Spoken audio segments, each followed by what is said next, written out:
Well, hello everybody, and a very warm welcome to you all to your Alpha Live stream of Club 100 and their Sprint Championship for 2021, Round 2, coming to you from Whilton Mill in Northamptonshire, England. My name is Howard Mitchell. Alongside me in the comms box here at the track is Andrew Mather. Together we are Double Dash Motorsport Media, and it is our pleasure to be talking you through the action here today.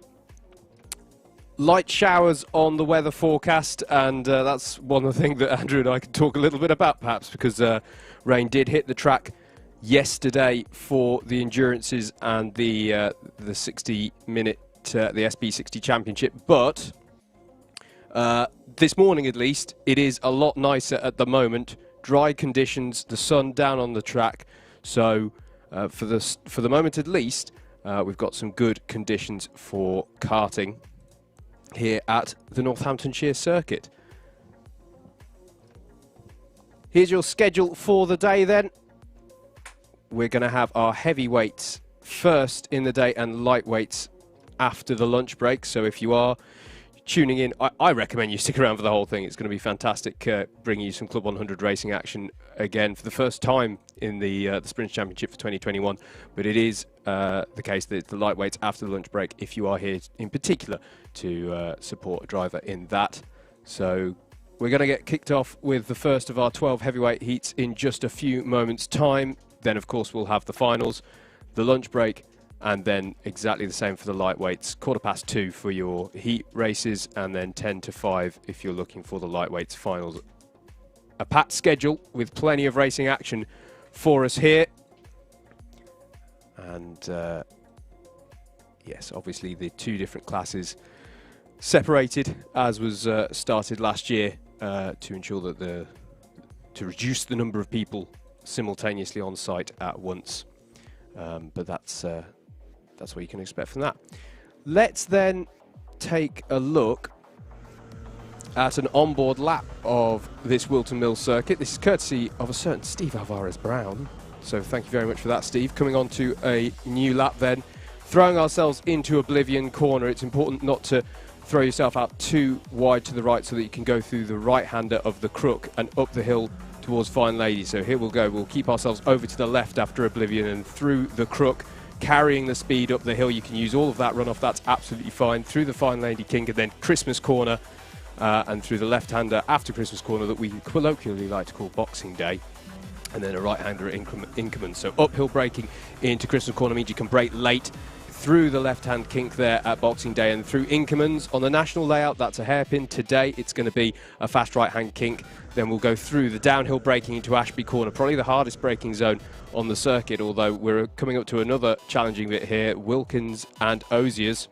You have to throw it through the first of these left-handers, as Steve does here, not going too wide on exit, and then downhill braking into Osiers. Keep it wide for a late apex onto the back straight here, and then you're heading towards the boot section. Important to knit these corners together in a sequence. Don't throw everything at the first apex in order to not compromise yourself through the second. So you know he doesn't go all the way over to the right here, through the right-handers of the second and third part. And then the last corner here at Whilton Mill, the challenging paddock corner. Important that they avoid the really steep, heavy apex curb that's been there now for a year or so, 18 months or so. Severe penalties to drivers who clip that, not just under the rules, but also it's going to really upset the kart, really upset their lap.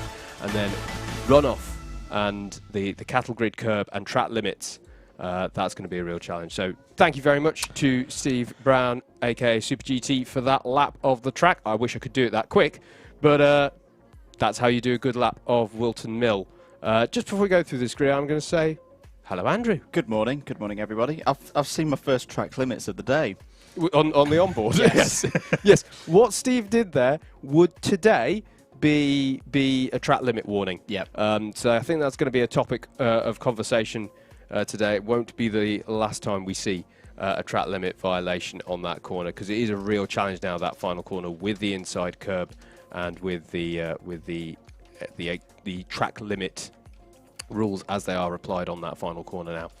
Anyway, let's take you through the grid for our first sprint heat of the day. This is for our heavyweight and super heavyweights. Remember, those two classes race together and are scored together. There's separate championships, though, running for them both. Steve Lindley will take this one from pole with Miguel Hall alongside Kurt Holmes and Russell Taylor on row 2, with Jack Bolton and Darren Townsley on row 3. Row 4 is going to be Kieran Chigty and Wayne Dunham. Oliver Moss and Alexander Lamin round out your top 10. It'll then be Vijay Patel and Dave Pethers on row 6. Row 7 is going to be Vinod Harani and Joe Holmes, Matt Wildman and Kevin Lake on row 8, with row 9 occupied by Jason Small and Elliot Garnett. Rounding out your 19 kart grid then will be Luke Phillips on his own there on row 10, but I'm sure he'll get stuck in with you 9 rows ahead of him nice and soon. That's how they line up then for the first of 12 heats that we're going to be doing in our heavyweights and super heavyweights, obviously the purpose of which is to set the grids for the finals coming up later on this morning. And we've also got our subclasses as we had them last season, so your class 1, your class 2 and your super heavyweights all in the mix there. And class 3. And class 3, beg pardon, and class 3. Do you know what happened then? I was thinking about our iRacing Championship. That's what was happening then. I mean, no discourtesy to our class 3 runners. Absolutely. Which... selfish plug, next round Wednesday night. I was going to say 7:15, Double Dash Motorsport Media YouTube channel for the next iRacing Club 100 round. But that's actually my best ever segue work ever in broadcasting then. Let's get some housekeeping out the way. Championship situation, this is round 2, which of course means we've had a round 1, which was at Clay Pigeon a number of weeks ago. And regular viewers may not be surprised to know that at the early pace setter in the Heavyweights Championship, we're just going to talk heavyweights here, lights we'll talk about later in the afternoon, Joe Holmes, reigning champion, leads after Clay Pigeon on 187 points. 2 heat wins, a 4th and a final win. Can't get much better than that with the way that these sprint rounds work. Anwar Barul Smith is currently in 2nd place, 185 points. Matt Wildman, who... I'm trying to think. We did see him in sprints sometimes last year. I remember him racing at Ella Park, but didn't do the full season. Look out for Matt today. Very quick driver. Did some great stuff in E60 last season and had a good day at Clay Pigeon. He's currently 3rd in the championship, 184 points. Adam Wright, 3rd in the championship last year, is up there as well. He's in 4th place at the moment, 181, and currently leading in C2. And 5th overall is Francesco Volp, and he's on 176 points. Results.alphatiming.co.uk/club100, and then click on 2021. All of the information you could possibly need for championships, schedules, results as they come out from race control are all over there. And there is a Mr. John Viger doing his driver's briefing. That is indeed John Viger of Club 100. Doing the standard drivers briefing there, no doubt telling them about one of the talking points we mentioned, which is this last corner. Just to be clear with this, the onboard that you saw earlier, you saw Super GT going over onto that cattle grid curb, and it used to be a thing of so long as you didn't put all 4 wheels the other side of that cattle grid curb, then it was deemed track limits. That's not.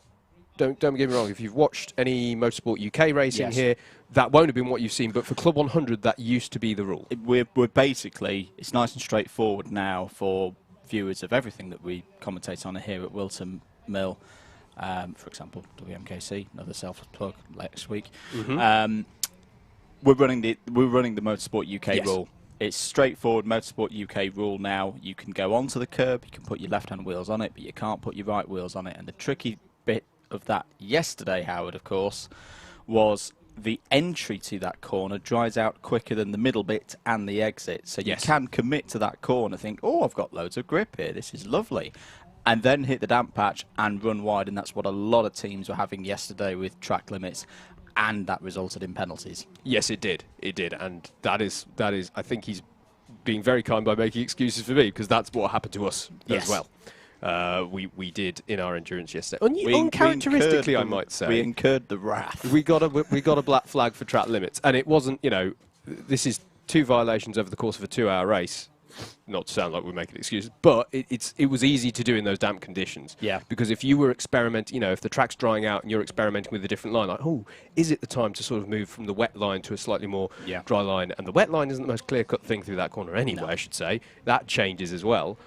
You know, if you did that and misjudged, you were going straight to the scene of that track limits violation. The scene of the wrath, and it's probably Muttley down there on Marshall Post A watching them, and he doesn't miss any of them. And this is kind of the reason why. That's a great shot, actually. Thanks, guys. Of why we've had to make that rule change, because it used to be nice and defined that the far side of the curb was where our effective Club 100 white line was. Yeah. Well, as you just saw in that shot, the curb width has tripled. Yes. So if we tried that same logic, you know, you would have drivers pretty much grazing the wall, and we don't want that because that's not safe. And that cattle grid curb does what it needs to when you, if there is an incident and you run wide, you get that extra grip coming on that, particularly in damp conditions. That's good, but you're absolutely right there. So it becomes, when we say though, you can put your left-hand wheels, bear in mind, it's kind of like for anyone who watches racket sports, it's like a line in tennis. So long as part of your right-hand wheels are on the line, you are still okay. So you will still see probably the majority of a kart on that cattle grid over it, but so long as those right-hand wheels stay on the grey stuff or on the white line, they are okay. So you'll see people. I had one of them. Yeah. Oh yes. Well. Yeah.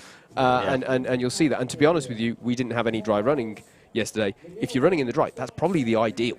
The ideal will be to have your right-hand wheels just inside of the track. But it is a challenge, and we haven't even mentioned the very blocky curb that's on the inside of there. It's been a thing here at Whilton Mill now for the best part of 2 years, I want to say. Yeah. It is a challenge. If any of the drivers hit that, not only are they going to incur the wrath of the track marshals, but it's you not just nice. don't want you to don't do want it. to. It's not. It's there as a deterrent. You know, it's not. People aren't going to be pushing their luck with the exit curb. People are pushing their luck because there is an advantage to be gained. There is no advantage to be gained by hitting that apex curb. So that's going to be a factor today. Should explain as well. I was talking about if you're here to support a particular lightweight driver. If you, bearing in mind they're going this afternoon. If you're here to support a particular driver and you saw us read out that Heat 1 grid and gone, where's the person I'm here to support?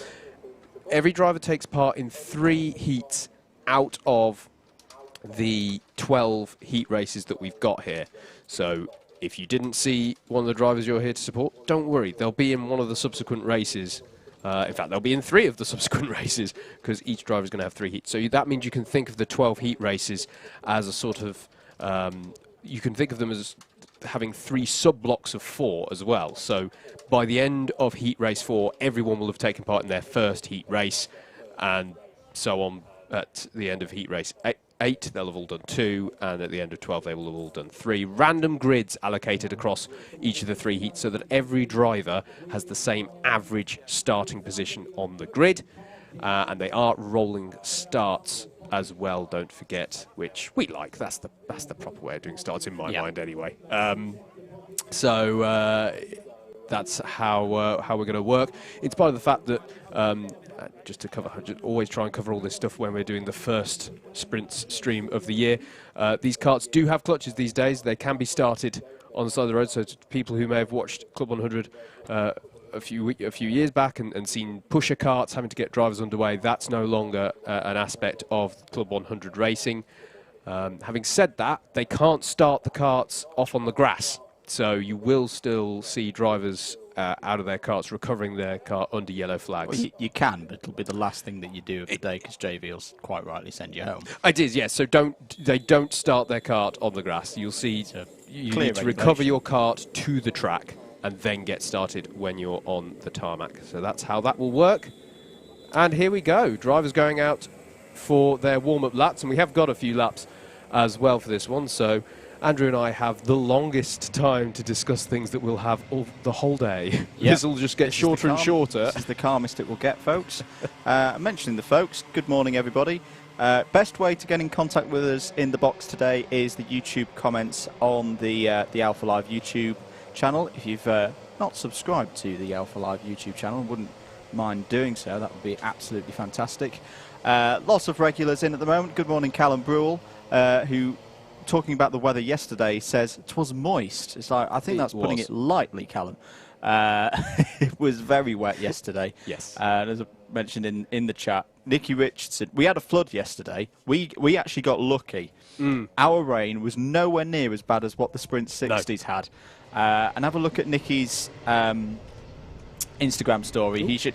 And this is it. It looks dry, folks out there. Trust me, it's not. We had that much rain. I reckon the track's still going to be pretty damp. And if anyone goes off on the grass, it's going to get very damp and mucky. Very boggy. That does, to be fair, that does look relatively dry there. I wouldn't be surprised if there's a bit of water in that cattle curb. In fact, that as some people run over it, there is some evidence there of some water being thrown up out of that cattle grid curb. It looks quite flat on this shot, but that really is quite a bumpy curb. That red and white you can see off to the right-hand side of your shot. It's boggier, more moist, more sweaty, more mucky down there than a BUKC Freshers bedroom today. My goodness me. Whoever see, look, dampness. Good morning to Bacon, who was asking about the weather and the wrath of JV. They are in full force today. Hello to Butters, our colleague up in the northern parts of the country. Morning, chaps, from a surprisingly sunny Scotland. Well, yes. Looks like a dry and fast day down there. Have a good day, Alpha and DDMM. We definitely will at least try to. And actually, you can see this straight away. Look how much water's being kicked up out of the cattle grid curve. Yeah, exactly. But everyone's doing the right thing apart from Joe there, who that's track limits. I don't want to be harsh, but that's the second lap in a row he's done that as well, because I saw him last time around. But yeah. And hello to the one and only Stephen Hicks. Hey guys, mentally preparing for this afternoon's lightweight action.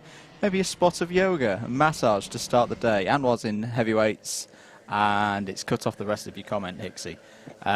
Who's giving out the massage? That's what I want to know. And yeah, we'll see Steve and the rest of the lightweights later. I am just going to address as well, because Neo's asked, is Super GT out today? Unfortunately not, so no Super GT here today. But what I am going to say is, you should definitely subscribe to the Alpha Live YouTube channel, because there's something, I'm going to keep my lips sealed as to what it is, but there's going to be something very, very soon, a series that Steve's going to be racing in, which I'm very, very much looking forward to, and that's all I'm going to say. I agree. I'm also going to say, stick around anyway. Yeah? If you're a Super GT fan, presumably you saw how cool this series was when we had him, when we've had him on. It's well worth sticking around, because it's going to be... I always love covering this series, mate, and I'm not just saying that. You know, we are, as I say, you know, Andrew and I race in the Endurance Sister Championship to this on the Saturdays. You know, we have a real soft spot for Club 100. I always love covering the sprint stuff. Particularly round here. Oh, yeah. Yeah, this is a great circuit for good battling. Good battles on track, good dogfights. There's plenty of overtaking opportunities, but there's still got the high-speed element to it. What's not to love? Looks like we are about set then. The number 47 of Steve Lindley will start this first heat of the day from pole position. You can see him there in the black and green suit. Miguel Hall, though, alongside him on the front row. And looking through this field, he could be an early favourite for this one. We've seen Miguel have some very strong races in years gone by. Good to see him back here for another year of Club 100. He's the number 8. Should say very quickly, yellow number plates are your Class 1s, blue number plates are your Class 2s, and green number plates are your super heavyweights. So those are your subclasses within the field. Darren Townsley trying to make his way through here, so we might go round for another lap. No, I think we are ready then for the start of round 2 of the 2021. No, we're going to go round again. Yeah. We are going to go around again. Darren Townsley wasn't quite in position there, so pusher cart, pace cart comes back out. Looking resplendent this morning. It is, yeah. There's a small... I wanted it to be dry yesterday. There's a small bit of me that's ever so slightly bit. But as you say, mate, not perfectly dry. You can see here on turn 2, you know, if someone when they're all splaying out wide at the start of this one, heading towards Christmas Corner for the first major braking zone, yeah, this could get interesting. So the driver's going to have to be conscious of that. If you go through it, it sounds obvious, but it can be difficult to judge when you're going around at race pace.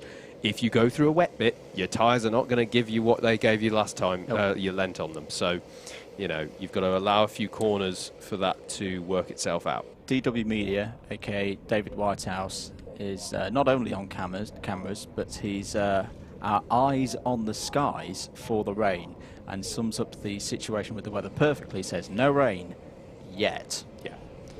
So it is going to be changeable today. Fingers crossed this time we're ready. Darren Townsley now in his correct position of 6th place on the grid. And we'll be ready for the start of this first heat of 12 for the heavyweights. 2021 Club 100 Sprints Championship, round number 2 here at Whilton Mill. The heavyweights class have 7 minutes on the clock. It's red, it's green, away we go then for the start of the round, and a very good start for the pole side of the grid. Kurt Holmes follows Steve Lindley through into 2nd place straight away, but I could see there may be some tram lines infractions there, Howard, because the anti-pole side of the grid was coming across a bit too quickly. Yeah, absolutely, and look at Jack Bolton from grid 5. It was a good start from the pole side. Not only did Kurt Holmes get up to 2nd, but Jack Bolton got up to 3rd and then up to 2nd himself. Miguel Hall has recovered to 2nd now, but that was a good start from the pole side of the grid. I know what you mean about the tram lines, though, mate. There may be a few things to be investigated there. That is the 66 of Wayne Dunham trying to make a move there and ending up right out wide there on the exit of Wilkins. He'll have to recover from that one. Managed to steer his way through all of the tyres there, the hitting of which would be a penalty. Would it be a warning, at least, excuse me, for hitting those. But at the moment, it is still Steve Lindley who leads at the end of lap 1 with Jack Bolton in hot pursuit. There is Joe Holmes in the number 1 on the tail of Alexander Lamin. This is Miguel Hall following up the hill behind Jack Bolton. Bolton in the 82, Miguel Hall in the number 8. Something else I want to mention is behind them that looked like Oliver Moss putting in a move on Russell Taylor for, I think it was 4th place, excuse me. But yeah, if you are following a particular driver, they hold their number for the whole season, by the way. So if you can get used to that, that helps as well. Just to give you a quick reference, so Steve Lindley, for example, will be the number 47 throughout 2021. But he is under a lot of pressure now from Jack Bolton. Will Bolton feel there's an opportunity into the boot? Will Miguel Hall think there's an opportunity? No, they all hold station for now. Not for the last time this season. We're going to talk a little bit as Kurt Holmes goes side by side with Miguel Hall. Nice opportunism there. Saw the opportunity and gives the classic karting gesture for let's work together, let's not lose the pace here. And that is what sprint racing is all about. It's not just about racing your way to the front, it's about knowing when to go for a pass, as Jack Bolton considers here down the inside of Steve Lindley for the lead, and a lovely textbook pass at Christmas Corner. And Kurt Holmes getting a bit frustrated there with Miguel Hall because they're battling and they're doing exactly what he didn't want to do, which is lose some time in all of this, Andrew. Yeah, and Russell Taylor's on the back of this group quite nicely, sitting there in 5th place, has set the fastest lap of the race so far, 56.114. Alexander Lamin is just tucked up behind Darren Townsley, who has picked up our first track limit warning of the day. Miguel Hall tries down the inside of Steve Lindley. Lindley will have the inside for the next bit. They're going to both hold each other up a bit, I think, having this. And look out here for Kurt Holmes capitalising. He's down the inside of Paddock, and there's a light clip there of the apex curb. Yeah, there's a few red mists starting to form in amongst this pack in the early stages. We're all saying good morrow to you, sir. They are. How lovely it is to be racing here today. Contact warning for the number 93. Down the inside goes Holmes on Taylor and gets through. Hall nips through as well. And that's the next group behind. And oh my goodness, he's coming, ladies and gentlemen. Joe Holmes is on the scene. This is his race where he's started from towards the back of the field, so you wouldn't necessarily expect him to pull off a victory here. That's what we saw at Clay Pigeon. That was his 4th place, or one non-win, shall we say, of the day during round 1. But he is starting to pick his way through. 3 minutes and 40 seconds to go now, trying to get past Darren Townsley. This is over 6th place, and there's a spinner there that we just caught through shot. And oh, it's Taylor. It's Taylor. It's Russell Taylor. So that's gutting for him, because he was on for a good haul of points, and in amongst all that, Joe Holmes has got by on Darren Townsley. Just to be clear with the yellow flag rules for anyone who's unfamiliar, because you may have thought, well, there's a kart spun out there, weren't the yellows? You are allowed to execute a pass once you've passed the incident. That's when green flag conditions come back into effect. So Holmes finding his way through there, as Matt Wildman now is having a look at Alexander Lamin, I believe it is, over 7th place. Yeah, and again for Matt, this is the race where he starts from towards the back of the field, so it's a bit of a damage limitation job. Here's the fight over second place, and this is the thing. This is allowing Jack Bolton to get down the road here, so he's quite happy with this. Bit of contact between Lindley and Hall there, and Kurt Holmes is going to try and benefit from this. He's on the outside now as they go into the boot. I'll be honest, I know there's only 2.5 minutes left on the clock, but this is more robust than I thought it would be early doors, mate. This is there's quite what it's allowed is Jack Bolton has just gone. He's checked out at the front of this one as Miguel Hall tries again into oblivion. It's a bold place to attempt it, and Lindley's able to hold on to it, and it's going to allow Kurt Holmes to run up the hill, and then it all gets a bit tight at Fine Lady, which is that kink on the top straight. Joe Holmes is on the scene. It's Holmes versus Holmes because Kurt versus Joe over 4th place, as there's a cone penalty for Steve Lindley, and I was wondering if we would see that because of the side-by-side action through Osiers on the previous lap, and look at how this is closed up over 2nd place here. Miguel Hall now leads this charge of karts, about 8 of them involved in it, as Joe Holmes through Wilkins is trying a move on Steve Lindley that he'll try and close out through Osiers. Lindley's going to start feeling a bit punch drunk here, I feel, Andrew, because this is getting quite frenetic here with 90 seconds left on the clock. Yeah, Steve's got his hands up, but that was perfectly fine for me. Joe was up the inside, and he's not going to disappear. 1 minute and 23 seconds to go then. So all of these drivers in this pack will be thinking 2nd, 3rd, 4th maybe. You've got to get past Steve Lindley, who's being a bit of a roadblock at the moment. There's the number 7 of Oliver Moss.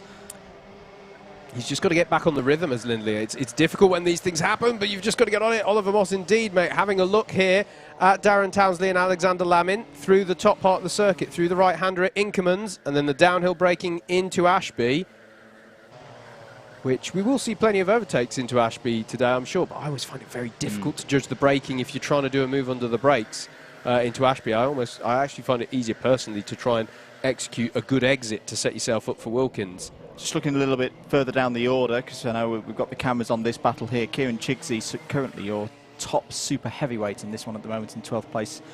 Give mention to the novices in Class 3 as well. Luke Phillips in the number 83 is currently top in that subclass, and we're on to the last lap, Howard. Yeah, interesting how everybody in a pack of karts has got quicker. Although I say that, Jack Bolton set his personal best on the last time around as well, but it is the last tour of the circuit. Miguel Hall now with a bit of breathing space over 2nd, but further back here, Steve Lindley in 6th place, still defending as Oliver Moss goes down the inside of Darren Townsley, I think that was, at Christmas Corner, but Townsley's fighting back, the 22 fighting back against the 7, and it's going to allow Pethers in on this as well.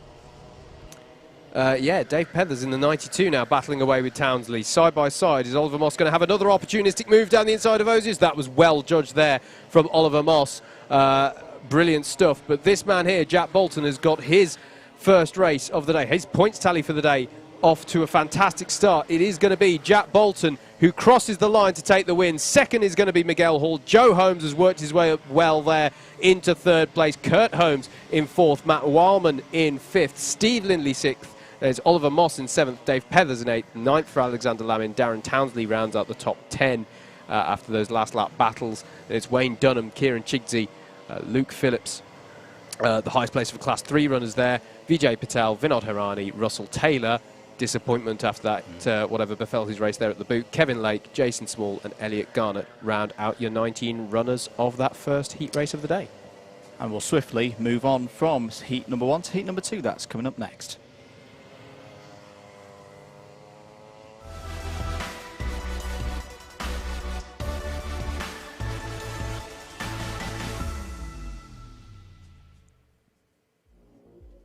Heat number 2 for the heavyweights. Here's Howard with your grid. Absolutely. It's going to be Mikey Nichols on pole with this one. Steve Bosley alongside Chris Dixon and Stephen Jennings are on row 2, with row 3 occupied by Mike Bodner and Jason Beer.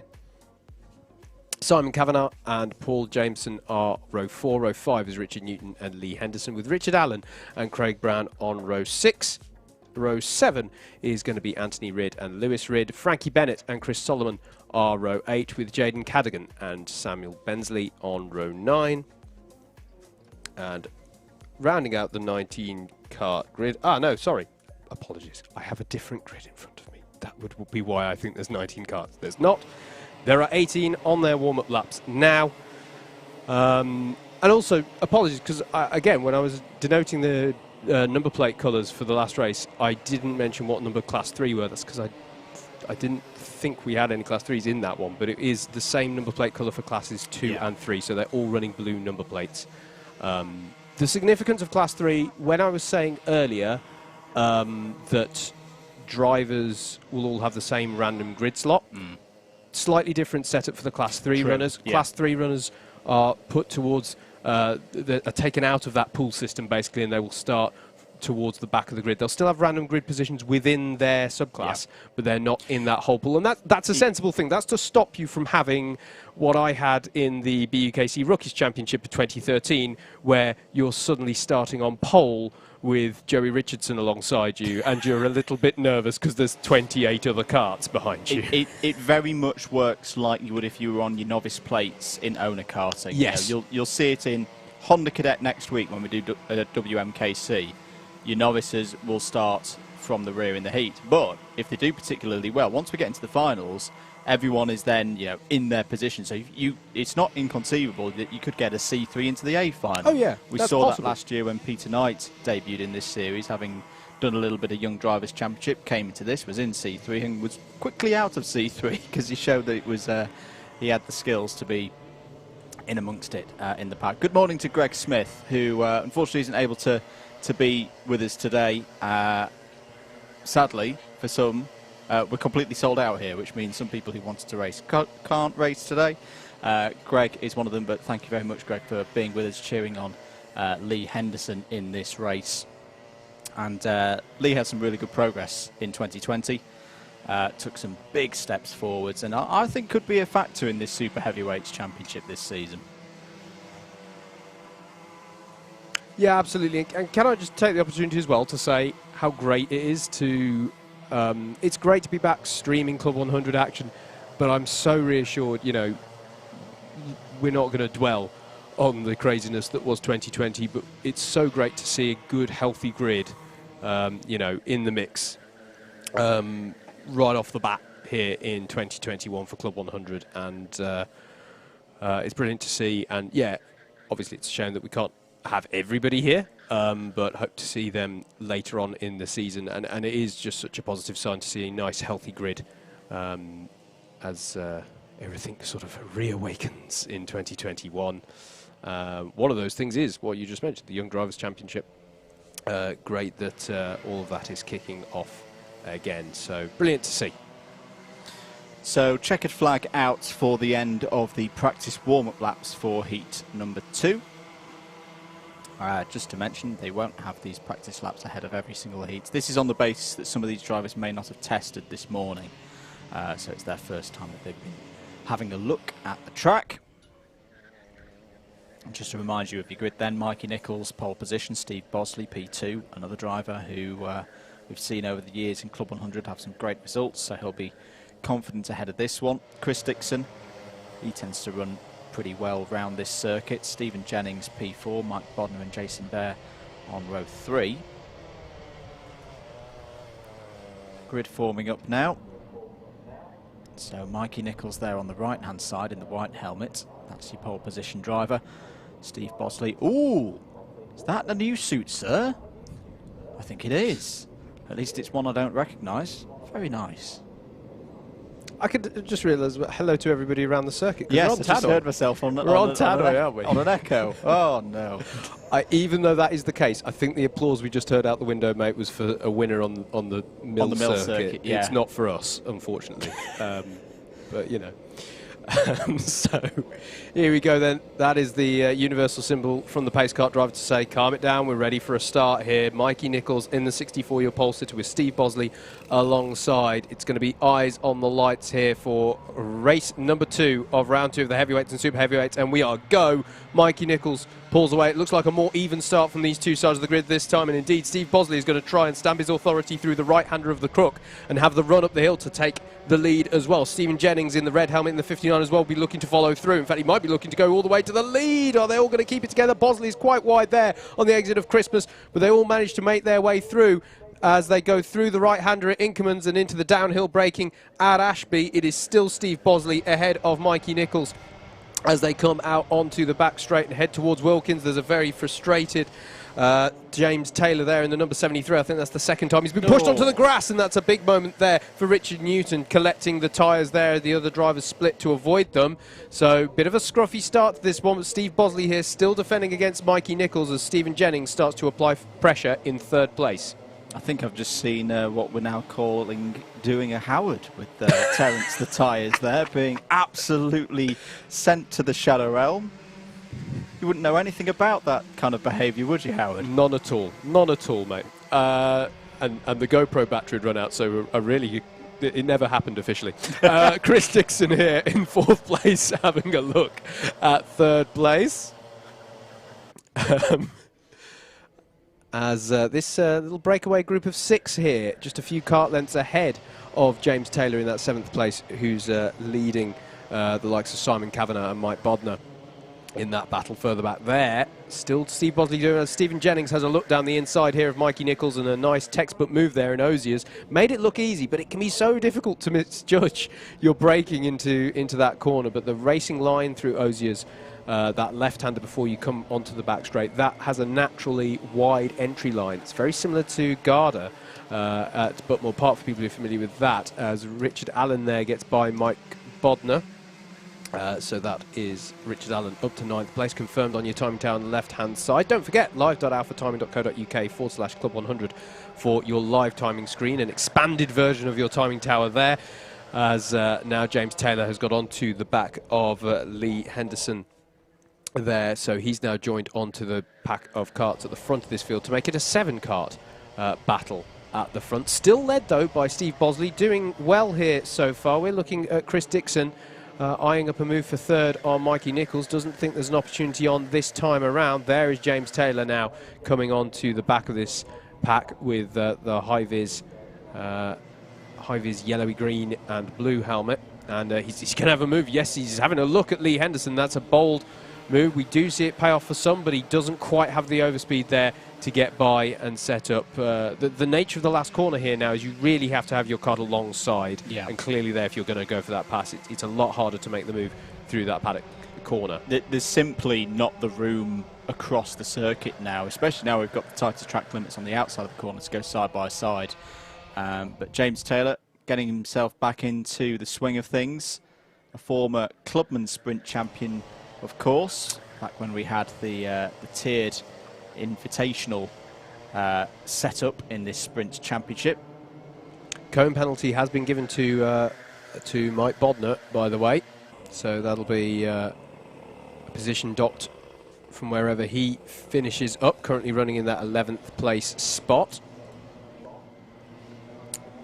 As our lead karts head through the boot and onto a new lap. Sorry, Howard, good chance this for Bosley to get a best result of the year so far. His best heat results at Clay Pigeon for round 1 was 5th.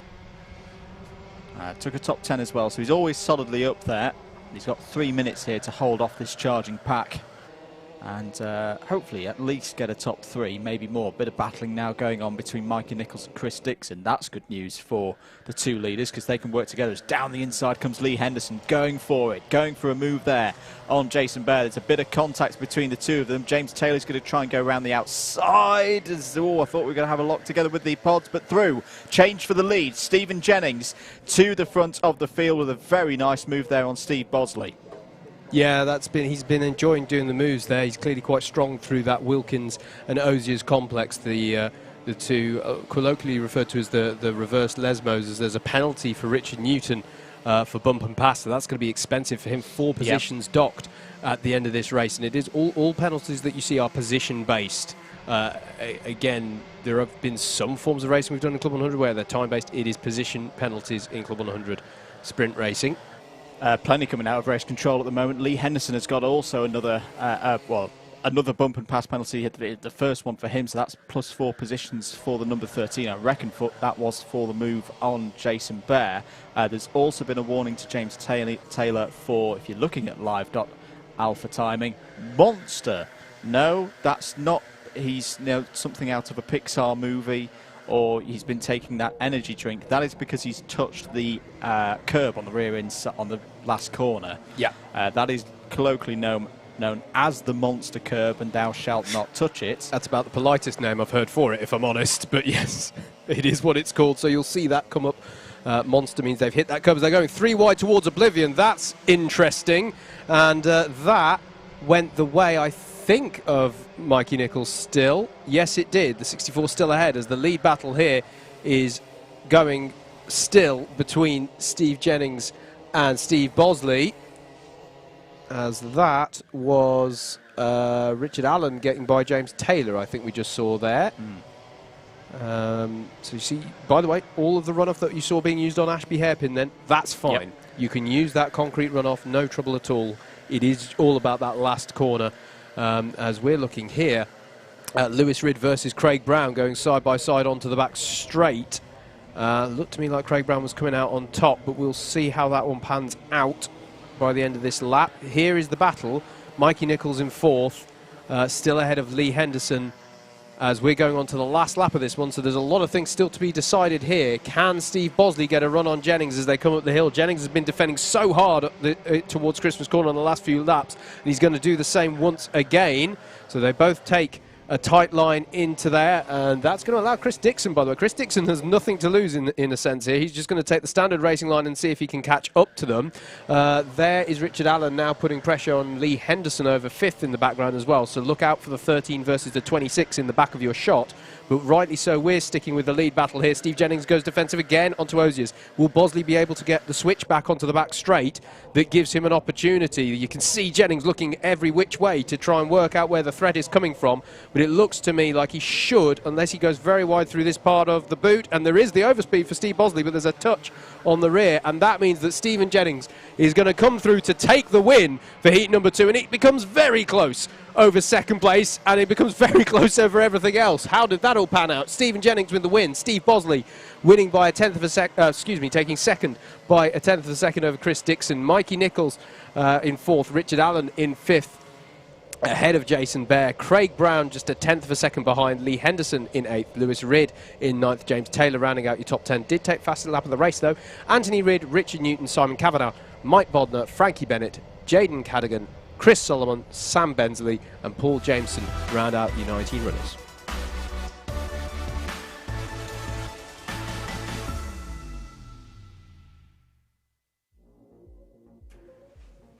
Ready for heat 3 then of the heavyweights. Howard's here with your grid. Absolutely. Bradley Shears will take this one from pole with Tim Hill alongside. Alex Pritchard and Paul Williams are row 2 with Adam Wright and Tim Williams on row 3. Row 4 is going to be Harry Melvin and Jonathan Elliott, Bradley Parrott and Mark Appleton round out your top 10 with Bill Taylor and Andrew Cherry on row number 6. Row 7 is going to be Kevin Coombs and Garrett O'Connor. Mark Ridout and Martin Robinson are going to be your 8th row. Your 9th row is going to be Luca Anzanello and Carolis Joudgemis. And then it's Tice Payne rounding out your 19 runners in this 3rd heat of the day, doing their warm-up laps right about now. Oh, that's a different mode of transport around Wilton. We have, of course, seen the DDMM helicopter here this week. We have, yes. It brought us some pace, which was very welcome in the early part of E6 endurance yesterday, and then it took off, didn't it? That's why we went backwards. There we go. The DDMM helicopter decided to go back to HQ, back to Wellesbourne Airfield, a little bit too early. Without us. Yeah. It's also useless for me. Wellesbourne's quite far from where I live. Heat 3 predictions coming in from David Whitehouse. He reckons Adam Wright is the bet for this one. Presumably that's a prediction for win. Hadn't technically said. Actually, yeah. It's just predicted Adam Wright. Adam I Wright can confirm he's in race. it. Yes. But yeah, no. Interesting prediction there. And a good point, because Adam Wright, very, very experienced, very consistent driver. Very consistent driver in this one. And starting from 5th on the grid, we saw how Jack Bolton in that first heat was able to take a win from that grid position. What I will say, though, is you've got a returning to sprints action Tim Hill. Great to have Tim back, because, of course, he missed a lot of the 2020 season through injury. And he was very, very quick yesterday. Took a fantastic result in the clubman class alongside Richard Allen in the Endurance 60. Sorry, I keep calling it the Endurance 60 because that's what was in my head from last year. The Team's Endurance Championship. They had a very, very good run yesterday, and of course he's got a lot of experience around here and starts this race in P2 of the grid. Alex Pritchard as well, of course, he's back for another season. Where's Mark Ridout starting in this race as well? He's towards the back, but look out for Ridout. He's he's the other C1 in this race alongside Adam Wright. Yeah, relatively Spartan field for Class 1, which is how it happens. There are those tyres getting replaced. I'm not even going to say anything because I'm just going to incriminate myself from yesterday when I'm I can leave Nicky's tyres alone. So a lot harder to hit them in the dry though. That takes more doing. So that's an observation, not a challenge to the drivers. Still really nice conditions though here at Whilton Mill. Got to say it's a really nice weather at the moment. Still a lot of eyes on the skies at the moment.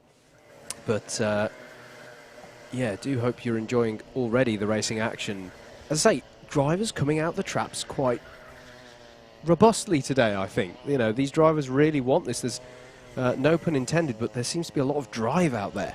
You know, some of the moves that we're seeing. And hey, it's true, it's the nature. It's all well and good for me, who usually races in endurance formats, going, oh, they're a bit aggressive. They've only got, 7-8 minutes to get the job done here. So Kart's changed, sorry, Howard. Yes, that's true. Mark Ridout. Yep, good observation there.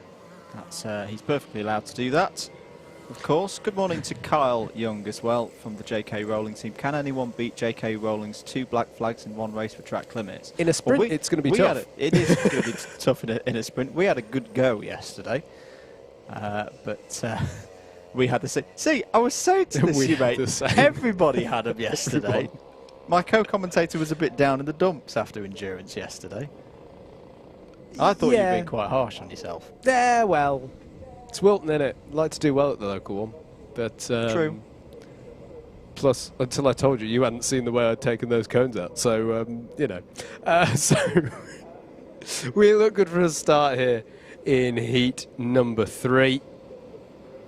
It is the 110 of Bradley Shears in that purple and white race suit on pole, but he has the very experienced Tim Hill. And as you say, mate, it's good to see him back in sprint action here as eyes on the lights, engine notes rise. Away we go for heat number 3. It looks like a good start from the pole side again because Alex Pritchard in that 77 is straight up into 3rd place. And there is Adam Wright in 4th in the number 3, but he's already under pressure from the experienced Paul Williams up the top of the hill. And at the top of the hill, it's Alex Pritchard taking the lead from Bradley Shears as they come through Christmas for the first time. And so that's a great start for Alex Pritchard from 3rd on the grid up into the top spot already. You can see the various jostling for position there. Doesn't look like Mark Ridout's made too much progress early on as one of the Class 1 runners in amongst the back of the pack. They'll work their way through Ozier's. Slightly calmer this first lap, but great start for Alex Pritchard there to take the lead. Bradley Shears in 2nd at the moment and Tim Hill there in 3rd place.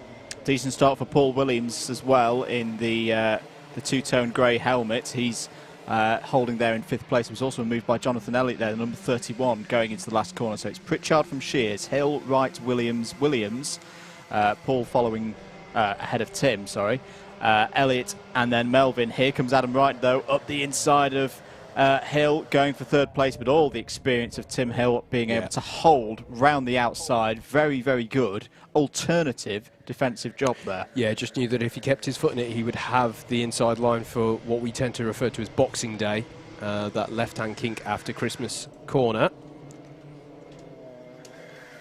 Down into Ozier's once again. Good little battle going on within super heavyweight subclass. Bradley Parrott versus Bill Taylor, fighting at the lower part of the top 10 as Adam Wright looks again at Tim Hill into the boot. But again, Tim Hill's going to know that if he just runs it out, but is Adam Wright going to have enough overspeed? Yes, he is, and that's the job done. And Paul Williams, great opportunistic reading of that situation, also gets himself up into that 4th place. So brilliant stuff there. Now Alex Pritchard from Bradley Shears, Adam Wright, Paul Williams and Tim Hill, your top 5. Mark Ridout's up to 12th place, but here comes Hill looking for a move on Williams, and it's the classic Christmas corner manoeuvre, gains himself 4th place, but here comes, is that Jonathan Elliott going through? Yes, it is. Beautiful move there, and Tim Williams is getting involved as it's all jostling in the midfield, and round goes Paul Williams, and he's joined there by Garrett O'Connor, the number 49. Yeah. So, yeah, that all just got a bit too dramatic there, and that was unfortunate for Paul Williams. Just everyone started leaning on each other there. Didn't really see what led to that. But it's so easy to do, though, down into Ashby. Gravity's working against you. The rear of the kart goes very, very light. And, yeah, I think Williams may have just had a bit of an accidental knock there to spin him round. Top 3, start a new lap. Alex Pritchard leads in the double 7. Bradley Shears behind him. Adam Wright closing in. At the moment, these 3 just content to work with one another.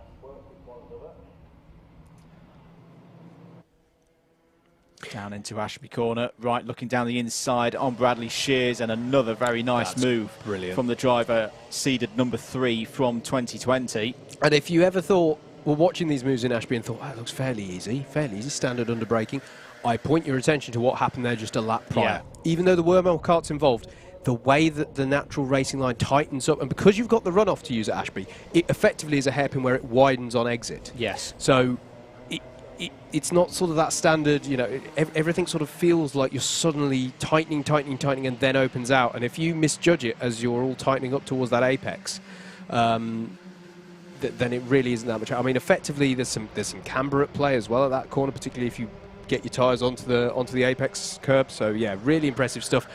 And as quickly as I can praise that one, he's right on the tail of Alex Pritchard here as they head through Inkermans. Are we going to see a repeat performance into Ashby? Pritchard's wise to it and goes on the defensive, and that's enough for Adam Wright to think, OK, I'll try and get the switch back out of it. But good positioning from Pritchard there to just head that off there.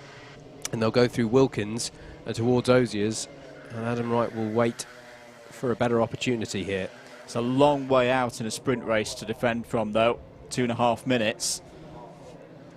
Still at least a couple of laps. Can Bradley Shears take advantage of this and close back up onto the rear bumper of Adam Wright? Still a brilliant battle over 4th, by the way. Tim Hill and Jonathan Elliott, I think, working together for now. You just saw them flash into the back of the shot there, and I think they would like for this battle to kick off that we're watching to allow them to catch up and maybe have some better pickings of points available to them. Pritchard, lovely dummy trying to be solved there by Adam Wright, and he's going to try and go around the outside anyway. He'll have the inside at Boxing Day. What a move from Adam Wright there. That was highly impressive. That's my move of the day up until this point. That was brilliant stuff. That was a Mansell-esque dummy trying to be sold, and then went round the outside anyway at Christmas. Beautiful stuff there. That one had to feel good for Adam Wright. You never know, that could be an overtake of the season contender even at this early stage. And now he'll look to pull away from the 2 drivers behind. Into the boot they go. Time on the clock at our end is reading 1 minute and 43 to go. So I think we'll have 3 more laps. 3 more laps for these drivers.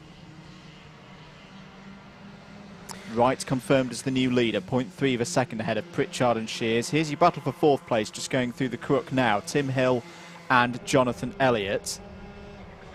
Now trying to break away from Tim Williams in the sky blue helmet just behind them. And Harry Melvin following Tim Williams as well. And the next person down the road is Mark Ridout, who just got up into 8th place on that last lap. So he's slowly working his way up through the order, but... yeah, it's a good run though from Mark. This is exactly what as a C1 you need to do when you've got that start from the back of the grid. It's getting the top half. It's almost what I consider like an iRacing race when you don't qualify. You know you're not going to win the thing, but as long as you can get in the top half of the field, that's a pretty good result. I agree with the comments on YouTube from Leon Cockcroft. Slick move, absolutely. It was from Adam Wright. And look at this, Tim Hill side by side with Jonathan Elliott. Now the stewards will take some sympathy, I think, with Jonathan Elliott on that one, because he didn't have anywhere to go, and that is what that exit curb is there for. On to the last lap then, and we're looking here at this battle. It's side by side between Tim Williams and Harry Melvin up the hill as well, but nothing changing there. And look out for Mark Ridout in that number 60 distinctive black and yellow race suit that he wears, as Jonathan Elliott is having a look at every corner practically for 4th place here on Tim Hill, but also obviously doesn't want to throw away good points through a half-hearted move. Harry Melvin up the inside and through past Tim Williams there, so another one of our iRacing drivers doing well. But Adam Wright closing in on victory here in heat number 3. And as predicted by quite a few people, is going to take maximum points from this race. Looks like Bradley Parrott's having a good scrap, and there it is across the line. Adam Wright wins it from Alex Pritchard in second, Bradley Shears third. Everyone's having a bit of a wave as they come over the line. It's Tim Hill in fourth. Really good return to sprint racing there for Sir Timothy. Jonathan Elliott fifth, Harry Melvin, Tim Williams, Mark Ridout, Bradley Parrott and Andrew Cherry wrap out the top 10. We'll see those drivers out again later on. Next up out on circuit, it's heat number 4.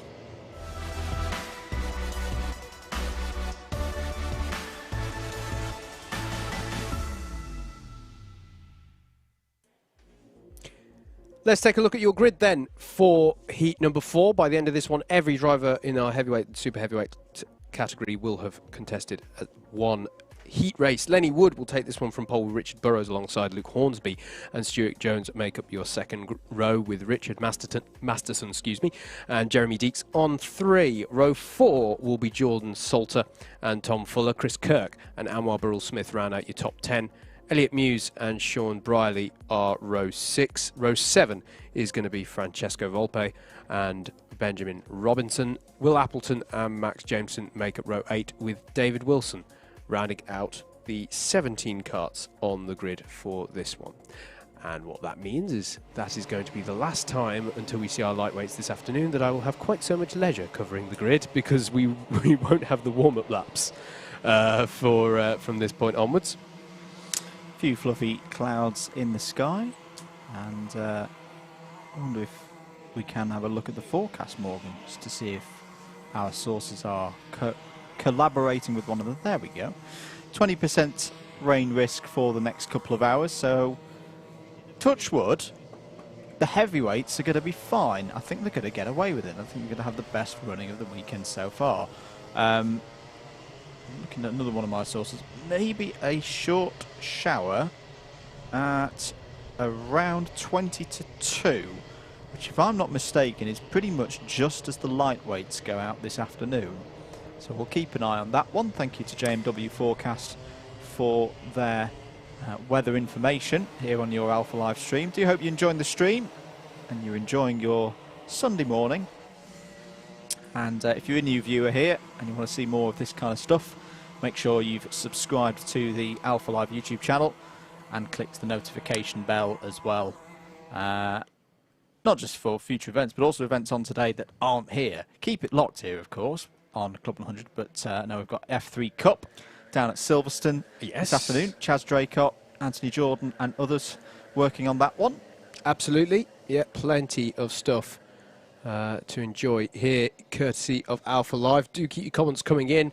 Hello to Pietro Pagano, who says well done to Adam Wright. Good to hear from you, sir. Not too shabby in a Club 100 kart around Whilton Mill himself there, so good stuff there. And did you mention, I presume it's Rogério Mendes here at another Club 100 weekend on my way up for the afternoon lightweights.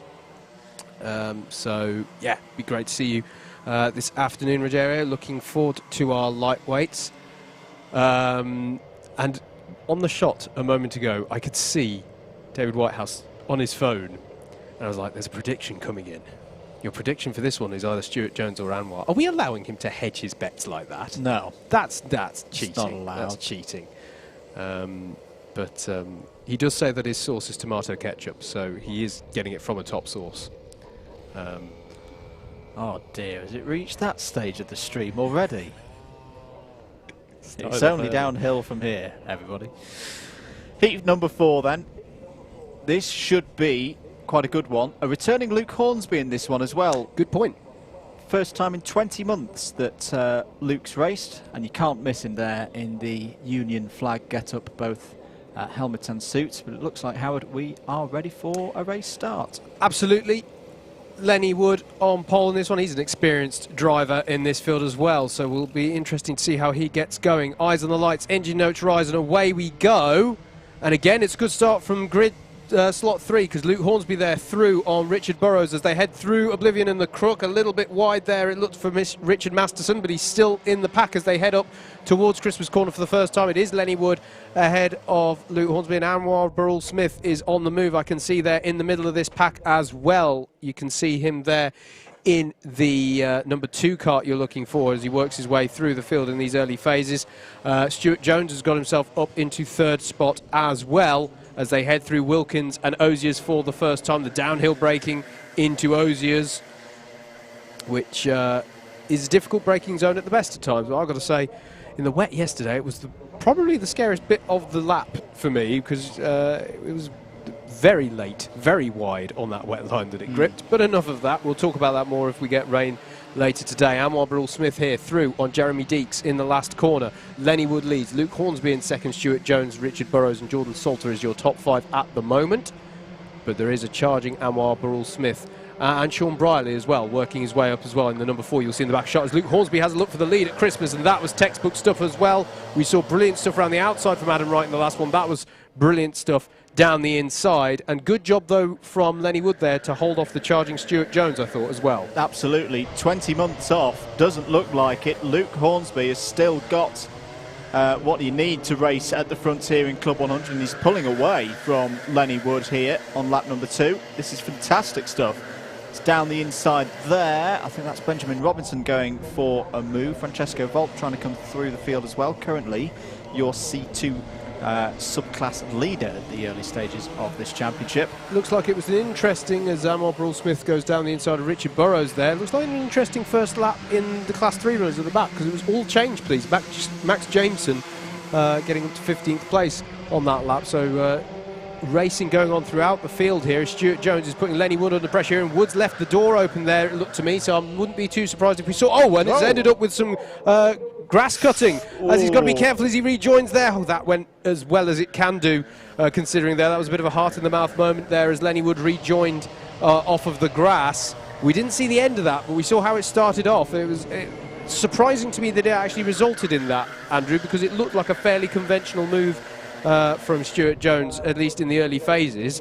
We'll see how the clerk of the course views that one, but for the moment at least, Stuart Jones is up into 2nd place. I had a flashback there to E60 last season and destroying a Matt Horgan and in his race with a similar kind of incident that Lenny's just had there, but thankfully everyone managed to avoid him. 4 minutes to go in this one. Luke Hornsby still leading by a second and a half over this group on your screens now. Stuart Jones in the number 6, Jordan Salton number 42, Anwar Burrell Smith, last year's runner-up, being backed up by his good mate and teammate in the number 4, Sean Brierley. And the call has been made, Andrew. Bump and pass penalty for Stuart Jones, so that's 4 positions down from wherever he finishes this one. So if he goes on to take the lead, it won't be classified as such come the end of this one. Just also housekeeping on the penalties, and Anwar Burrell Smith is having a look at Jordan Salter through his ears and makes it stick. There has been a cone penalty for Volp in this one, Francesco Volp, so he'll get a position docked from wherever he finishes, as well as, whilst I was saying that, Sean Brierley also followed Anwar Burrell Smith through on Jordan Salter. So Salter now down to 5th. He's still running well here, and all the Class 1 runners have percolated up to the top of the field. Yeah, it's a very high quality field in this one. Difficult for the C2s to get anything more, I'd say, than a 5th place, but Jordan Salter's doing that at the moment. And as they say, the penalty for Stuart Jones is side by side, go Burrell Smith and Jones and through. Very nicely done by Anwar there. Sean Brierley's having a little look as well to see if there's a move on. I was speaking to Anwar yesterday, very briefly in the paddock. He was here a few weekends ago for a run in the NKC. He's doing a bit of owner racing for the first time in a while. And didn't have the perfect weekend, had a couple of kart issues, a couple of engine problems, but enjoyed himself nonetheless, which is the most important thing. He's very, very fired up for this new heavyweight season. And there is time here, Andrew, just about. He's just set Anwar's just set the fastest lap of the race, 54.9, and taken 3.5 tenths out of Luke Hornsby on that last lap, as down the inside of Stuart Jones goes Sean Briley and gets the move done. So that's Briley up into third place. He's been driving really well up through the field here. I know, he's been working well with Anwar to get up through the field, but he's also executing passes in his own right very well. Here is Sean Briley, so he is doing very well to have got up the field up into third place, having started, where was he on this grid? He was down in 12th, so good effort there, as Luke Hornsby still leads this one, but you can see how Anwar has reeled in the gap, and I think that's going to be a really interesting one in the remaining 2 minutes. Is can Anwar bring the fight here to Luke Hornsby? At the moment, he's definitely got the pace. 8.5 tenths taken out of Luke on that last lap. Anwar is definitely on the pace here, and it's going to be interesting to see where he goes. That is the 29 of Richard Masterson there. So an incident for him. That looked to me in the boot, yes, I think, Andrew. That was on driver's left through the boot. As side by side here for the lead of the race out of Ashby, and Anwar Brule-Smith squeezes fairly, I feel, Luke Hornsby on the exit apron there of Ashby. It's a tough one for Luke, first race back after such a long layoff. I know the racer in him would have wanted to fight that tooth and nail, but with a driver like Anwar coming through, it's the best option for the result overall in this race, to try and sit on his rear bumper. Key thing as well for me there, yes, Anwar did stamp his authority and push Luke over on that exit curbing, but did not push it too far. He did not leave Luke with nowhere to go but the grass or anything like that. That was a well-executed move there from Anwar Brule-Smith. Last lap then, and Jordan Salter here still in touch with Stuart Jones. We've also got a recovering Lenny Wood here, battling with Francesco Volpe, albeit Volpe has a cone penalty to be applied come the end of the race. It's also fairly close between Will Appleton and Benjamin Robinson over 14th place, although Robinson also has a cone penalty to be applied. So there's a few incidents in this one, but yeah, it's been very impressive, I think, to see how your Class 1 runners have worked their way up through the field here as the last few overtaking opportunities go away. And that was that Richard Burrows, I think, collecting a cone there. Yes, I think it was. So we're going to look, though, to the end, the finish line here, because Anwar Brule-Smith is going to take the win. A very impressive victory there. Luke Hornsby, what a good return, though. Good haul of points in second. Sean Briley, very impressed with his drive up to third. Stuart Jones in fourth. Fifth for Jordan Salter. Lenny Wood in sixth. Ooh. Francesco Volpe in seventh. That's a good save, actually, by Elliot Muse over the line there, but showing that curb is still full of water. Yes. That brings an end to heat number 4, and we begin rotation number 2. Heat number 5 is next up.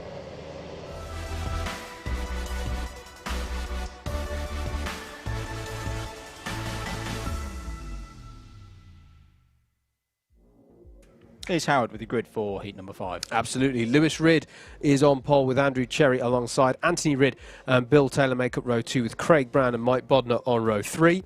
Row 4 is going to be Kurt Holmes and Mikey Nichols with Russell Taylor and Tim Hill rounding out your top 10. Mark Appleton and Jason Bear on row 6. Row 7 will be Kieran Chigsey and Luke Phillips. Jason Small and Chris Solomon are on row 8, and Jaden Cadigan rounds out your 17 kart grid. Although I'm just going to double check on timing, because live timing suggesting to me that 18 karts have broken the timing beacon. So I will just see if we've got an additional one out there that hasn't come up on the graphic. But we should be going straight into our grid formation in this one. Thank you very much, Jay Elliott, who's just corrected me on its Volpe Italiano. Indeed. I think I said it right when I did the grid and then got it wrong for the rest of the race. So probably my but no, if we are, say, start of the new season, if we are pronouncing names incorrectly, we apologise. I know the feeling. I get Mathers all the time. Just let us know. Just let us know when we're screwing it up. My one tends to be when people think that my surname is my first name and vice versa. Oh, that's a different. Did you get that one at work? Yeah, I do. Yeah. I do. Apart from the one where I was once called Herman, that was an interesting one. That's impressive. You don't even look slightly, Austro-Germanic. Who knows? Who knows? Anyway, the wonders of the world. the drivers then already in rolling up. They've had their warm-up lap. for their first heat, so they now go straight into our roll-up, having done one full tour of the circuit just to check that the karts are okay. So we are now under starters orders for this one. Lewis Ridd in that orange helmet. He is your pole sitter, with Andrew Cherry alongside in the 23. And it looks like we are good for a start on this one. Craig Brown is your prediction from David Whitehouse on this one. We'll see how that one goes. There he is in the number 41, starting on the third row of the grid. But we are good for a start here for race number 5, heat 5 of round 2. Eyes on the lights, engine notes rise, and away we go. And it was a good start there from Anthony Ridd from grid 3, and he's going to follow in the wheel tracks of Lewis Ridd up the hill on this first lap up towards Christmas Corner. Who goes to the driver's right, who goes to driver's left? They all splay out as normal, going a bit Noah's Ark through Christmas Corner, but they're all through cleanly, it looks to me, which is good to see. And there is Kurt Holmes going down the inside of Ashby. That was a defiant move there to get himself up into second place, past Anthony Ridd. And that is what I thought was good. Oh no, it's just a warning. Okay. Okay, Anthony Ridd's had a warning. I thought that was going to be a penalty for breaking formation out the tram lines. It did look questionable to me, I will agree with you there, as there's a hit there on the cone on the first lap. So we'll keep our eyes peeled for timing for that one. It's Lewis Ridd in the lead ahead of Kurt Holmes with a good start. Kurt Holmes started 7th on the grid. That's a really impressive first lap there from Kurt Holmes. Craig Brown in 3rd place. Anthony Ridd and Andrew Cherry, your top 5 at the end of that first lap. Heading up the hill once again, Craig Brown under pressure from Anthony Ridd. He's asking Anthony if he'll work with him, but Ridd is having a look in Christmas Corner, and they've got to avoid doing this. I'm inclined to agree with Craig Brown at this point that it's important not to lose touch with the top 2 here, as they are already trying to break away, as Craig Brown goes to see if there's any more grip on the grass, and compared to the tarmac, I can confirm there isn't, as Andrew Cherry now goes down the inside of Anthony Ridd into Osiers and makes it stick. So good move there from Andrew Cherry, one of our super heavyweight class runners, but he's going to be immediately under pressure in the boot here from Anthony Ridd, and Ridd goes back through up into 4th place. 3rd place, excuse me, because they all got past Craig Brown after that moment he had at Ashby Corner. James Taylor coming into the mix as well here, having a look at Craig Brown now as they come up the hill. Pretty much the only place where there seems to still be standing water. Also going side by side is Russell Taylor with Bill Taylor through Christmas Corner, and I think he's made that stick as Russell. Remember, he'll be on a bit of a recovery here because he had a spin in his first heat earlier on. So Russell Taylor looking to make some good points here in his second heat of the day in the number 99 kart. James Taylor looking at Craig Brown still as they head into Wilkins. I think actually what we should acknowledge is, well, I think we missed this off camera, Kurt Holmes has got by Lewis Ridd. I don't think we saw that on our screen as they're going 3 wide towards the boot here. James Taylor, Craig Brown, and is that Mikey Nichols getting involved? Yes, I think it is, and he swooped around the outside of all of them into the boot. That was lovely judgment there from Mikey Nichols. I think he's got himself just up into 5th place there, as there's some water coming onto the track as they all bump over the castle grid as well. It was Mikey Nichols up to 5th place, so great lap from him. Luke Phillips and Tim Hill were also making moves in that last lap, and it was a costly lap for Bill Taylor. It's all getting frenetic in the mid-pack here in this 5th heat of the day, as James Taylor goes side by side with Mikey Nichols and feels the need to allow him back through, lest he get a penalty for contact. That's good heads-up driving. Tim Hill has a look, though, immediately at James Taylor off the back of that generosity. And James Taylor is on the grass, and Tim Hill there, that's a difficult call to make. James Taylor recovers to the trap, but that's the difference between that and the move we saw between Anwar Burrell-Smith and Luke Hornsby earlier on for me. The people were just being run out of room a little bit there, although you also have to know when to back out. It takes 2 to tango, but Tim Hill there on Craig Brown now in the boot, so he gets through. So it's a lightning few laps for Tim Hill there. But you know what, I'm going to wait until they break the timing line, because I wouldn't like to guess what position that all is, because it's changed so much. Tim Hill up to 6th, Craig Brown in 7th, Russell Taylor in 8th, Luke Phillips and Mike Bodler to round out your top 10 now. Kurt Holmes setting fastest laps of the race consistently here, leads Lewis Ridd at the front of this one. We've barely seen them. This is Russell Taylor having a look at Craig Brown into Christmas Corner, but just couldn't quite get it done, and he's got to be careful now because he has the close attentions of Luke Phillips who's one of our Class 3 runners, so doing really well there in the 83. There's another dead Colin. I just saw him rolling to the inside of circuit, so somebody's going to get a cone penalty out there. Still getting a little bit rough and ready out there as the number 83 of Luke Phillips comes down the inside of 2 drivers. Really good move there from Phillips. Yeah, by far and away the highest place of the Class 3 runners, and that was a brilliant move on a Class 1 runner of Craig Brown. So really doing well here at the moment is Luke Phillips. Kurt Holmes leads, Lewis Ridd in second, Anthony Ridd in third, some 3 seconds back, and he's got Andrew Cherry with him for company. Then it's a further second back to Mikey Nichols, and then 2 seconds back to all of this that you're seeing on your screen, quite frankly.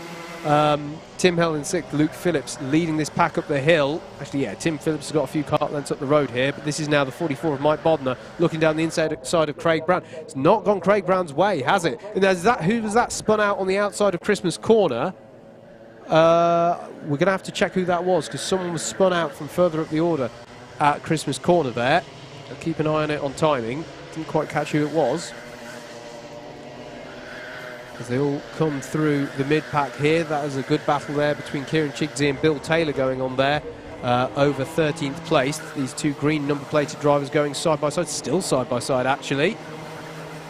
It's Chigsey in the 107, Bill Taylor in the 144, and Bill Taylor has got the job done there. Who is it then who's dropping down the times? I'm sure I saw someone spun out. It's Craig Brown. Yeah.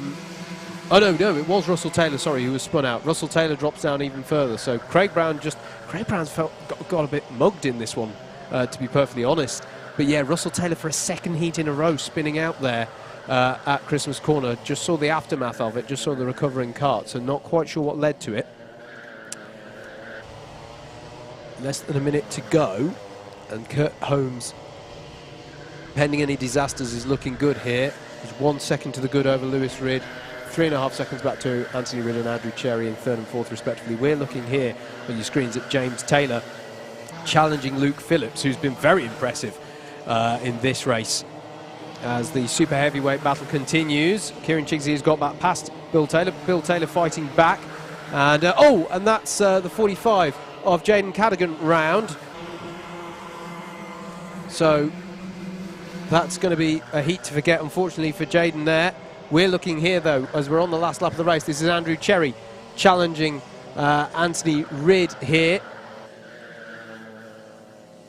as they come down towards Ashby Corner. And look at the way Mikey Nichols has caught up to this, actually. This is a 3-kart battle here over third place, as Anthony Ridd leads them into Wilkins Corner. Andrew Cherry in the 23, the 64 of Mikey Nichols in hot pursuit. As they come onto the back straight now, we are going to have to cast our eyes slightly further up the road, because Kurt Holmes will be coming around to take a well-deserved victory. It was a very good first lap to set himself up. There he is, Kurt Holmes across the line to take the win. Lewis Ridd finishes second. It's going to be just about Anthony Ridd by 1/10 of a second ahead of Andrew Cherry, Mikey Nichols in fifth. Tim Hill will bring home Luke Phillips in sixth and seventh respectively. James Taylor, Mike Bodner and Jason Bear will round out your top 10. Craig Brown just finishing outside the top 10. Just got involved in the wars quite a bit there in that one. So another frenetic race. Heat 5 done and dusted. It's going to be Heat 6 coming right up next here on your Alpha Live stream.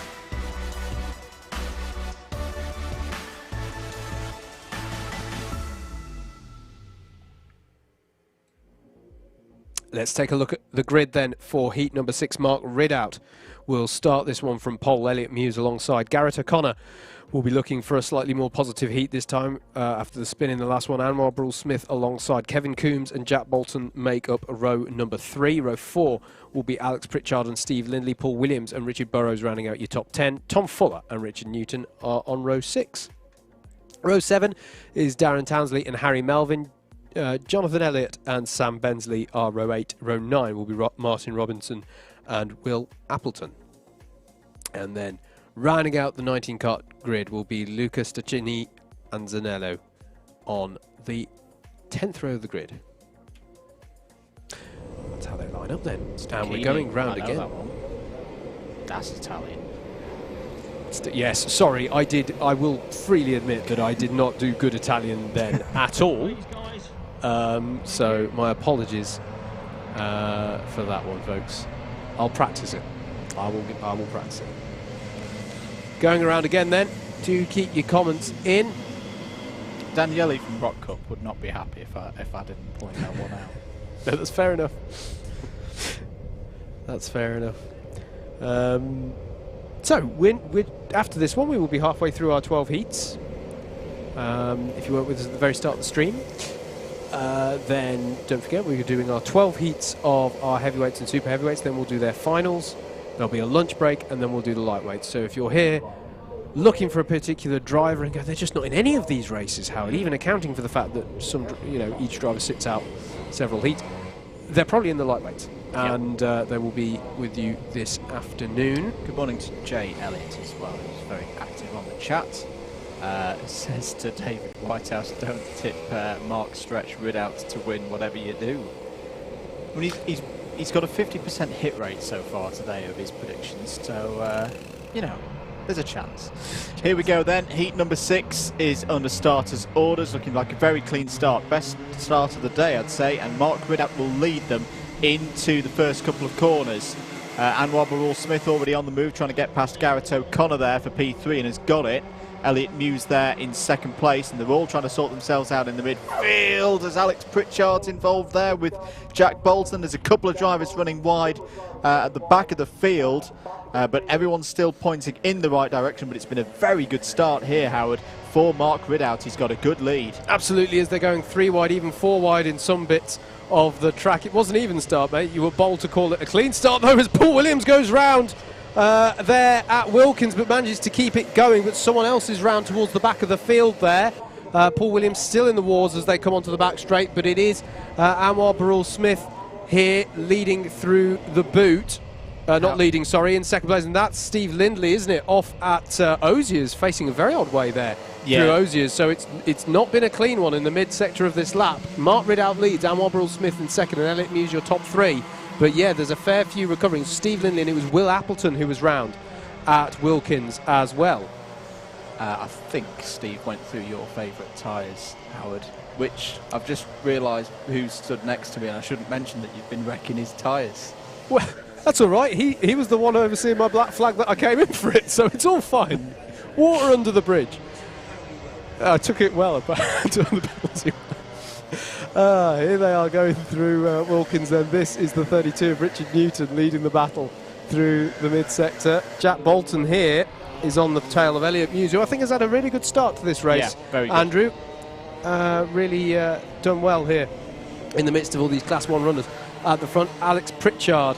Actually, there's been a change here. Alex Pritchard up to 3rd and Elliot Muse down to 5th. Still the case is there's been a penalty for Garrett O'Connor for an advantage by contact takeout. Means he's taken out another competitor. Is leaning on each other here slightly. Is Jonathan Elliott and Richard Burrows, and round. Was it Burrows who went round? Burrows went round. That was that looked sketchy to me, mate. Coming into oblivion, that's not something you want to be doing. Yeah, you don't really want to be going pod to pod through one of the fastest corners on the circuit. And it will be interesting to see what repercussions come of that one. Here's your battle for 3rd place. Alex Pritchard, number 77. Has he had his Bottas porridge today? Only time will tell. Number 82, Jack Bolton. 1 win on the board for him already. And they're going to... Loving that. That is as clear as it can be. Do you want to work with me? Yeah, I want to work with you. Come on then. Let's go.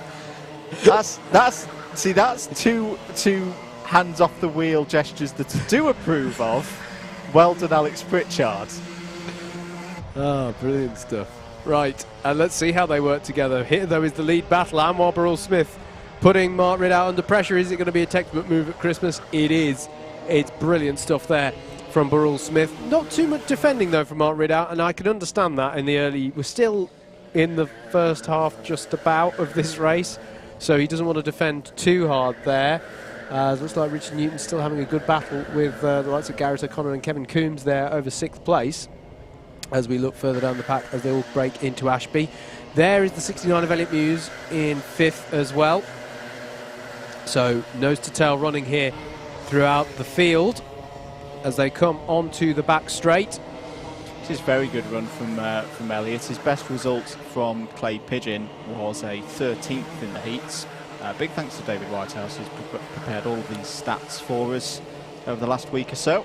Jonathan Elliott passed Tom Fuller there through the boot section, so he's now up to 11th place. We cut back to Alex Pritchard leading Jack Bolton up the hill, but these are the two that we saw quite emphatically the other lap, showing that they are going to work together here, and it's working at the moment. Andrew, they took 8.5 tenths out of Mark Ridout in second on that last lap. And this is classic sprint racing in terms of, it has its phases. It's not just about crash bang wallop for the whole 8 minutes or so of racing.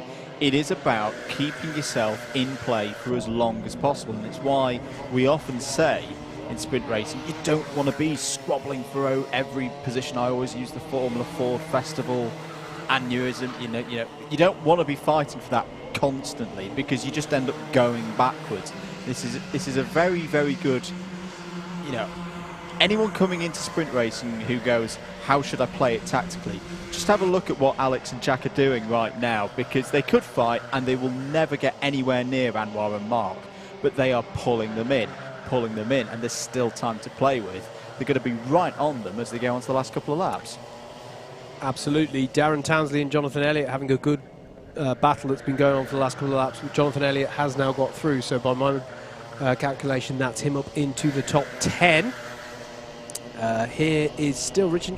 Really good race so far from Richard Newton, still running strongly in that 5th place, and doing some good stuff to absorb the pressure being applied from the likes of Garrett O'Connor and Elliot Muse behind him.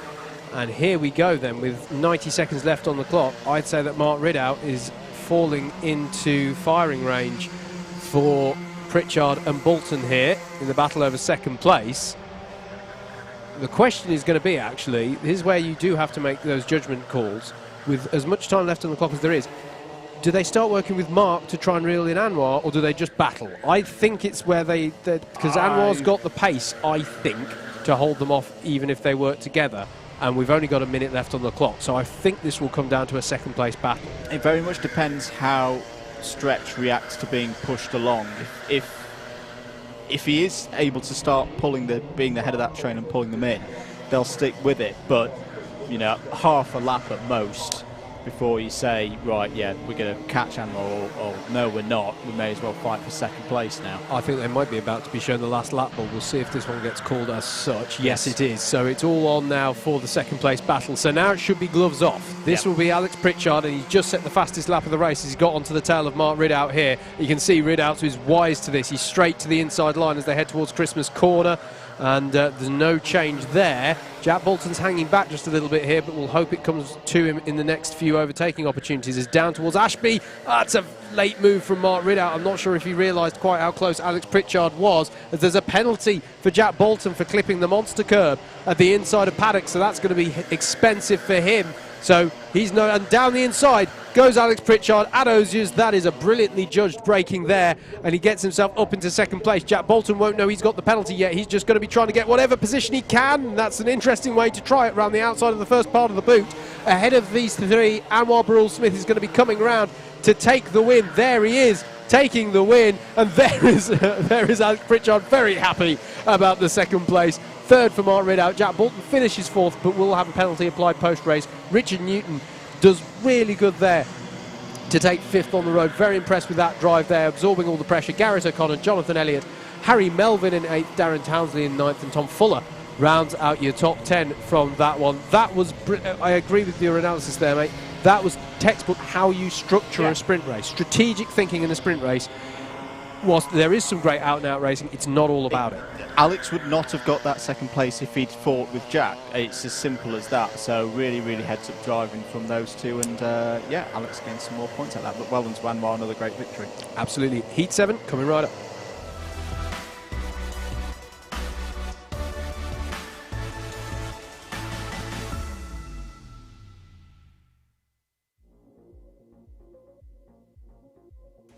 Let's take you through the grid for heat number 7 then. Benjamin Robinson will start this one on pole. Dave Pethers alongside Francesco Volpe and Vijay Patel make up row 2 with Sean Briley and Richard Masterson on row 3. Row 4 is going to be Chris Dixon and Lenny Wood with Stephen Jennings and Miguel Hall rounding out your top 10. Bradley Barrett and Alexander Lamin on row 6. Row 7 will be Jeremy Deeks and Simon Kavanagh. Paul Jameson and Tice Payne on row 8 with Frankie Bennett and Max Jameson on row 9. And that is it for this one. Yes, it is. 18 karts in this one. Fairly open field, I'd say, in this one as well. I mean, looking through the names, Sean Briley has taken victories in previous seasons. I'm going to check the White House crib sheet as to whether he's had one so far this season in a heat. No, he has not. So if he can get a good first lap, a clean first lap, I'd probably say Sean for this one. But plenty of other drivers there who can do well in this one. Field coming round then. Thank you for your continued support of Club 100 here at Whilton Mill. Watching live coverage of round number 2 of the Club 100 Sprints Championship heavyweight class. We're on to heat number 7. Away we go then. Benjamin Robinson in the number 40 on the right of your screen takes us from pole position. Good start, and through goes Volpe straight away into second place from grid 3. So again, the pole side of the grid getting very, very good starts today. Dave Pethers is there in third. Sean Briley already up to 4th place. Big dive coming in. I think that was Vijay Patel trying to go for 5th place. But they're all through the first big braking zone, Howard, as they go down into Ashby. Yeah, agreed. Went 3 wide, even 4 wide at some bits through Christmas Corner. Standard fare, really, for all of this. But it never ceases to impress me when everyone manages to navigate it relatively cleanly. One to look out for in this one for me, mate, Lenny Wood. He's on a recovery, remember? Yep. He didn't have a good first heat. And that was his best position, as there's a very bizarre incident of karts tripping over each other. And it was Tice Payne who fared the worst in all that. And Lenny Wood as well has been affected. I don't know, let's not mention commentator's curse, but that didn't look good for him there. He was shaking his head there as they're all working their way through at the end of this lap. Still Benjamin Robinson leads, Volpe in second, Dave Pethers in third. We're looking here at the battle. That's Chris Dixon past Sean Briley for 4th place, changing as they go through Oblivion and the Crook. Stephen Jennings, race winner from earlier on this morning, having a look now at Sean Briley with Parrott in close proximity, as well as there's a penalty for Miguel Hall for advantage by contact takeout. I imagine that might have been the incident that led to Tice Payne coming to a stop, or maybe Lenny Wood, who now at the back of the field. It's really not his day, this one for Lenny. Difficult now for Lenny, because that's now 2 races where he's not had optimum results. I mean, I hate to say the words, I'm even thinking C final now if he doesn't get a good result in race number 3, and then he's really got a job on to get any kind of good points from this round. Side by side between Sean Briley there and Bradley Parrott. Bradley Parrott. So Briley not seeming to have the pace in this race, which is a bit surprising. Stephen Jennings in there as well in the red Simpson helmet. Indeed, for those of you who don't recall, Sean Briley had a brilliant drive up through the order just a few heats ago in his first heat, but here he is having to go defensive against Bradley Parrott, and Stephen Jennings will look for an opportunity there, and he took it. Really nicely done there. Miguel Hall is immediately on Bradley Parrott as well, so just by going to driver's left to try and open up the opportunity for Parrott, he was immediately mugged by 2, now make that 3, because I think Simon Kavanagh got down the inside of him as well there at Inkerman's.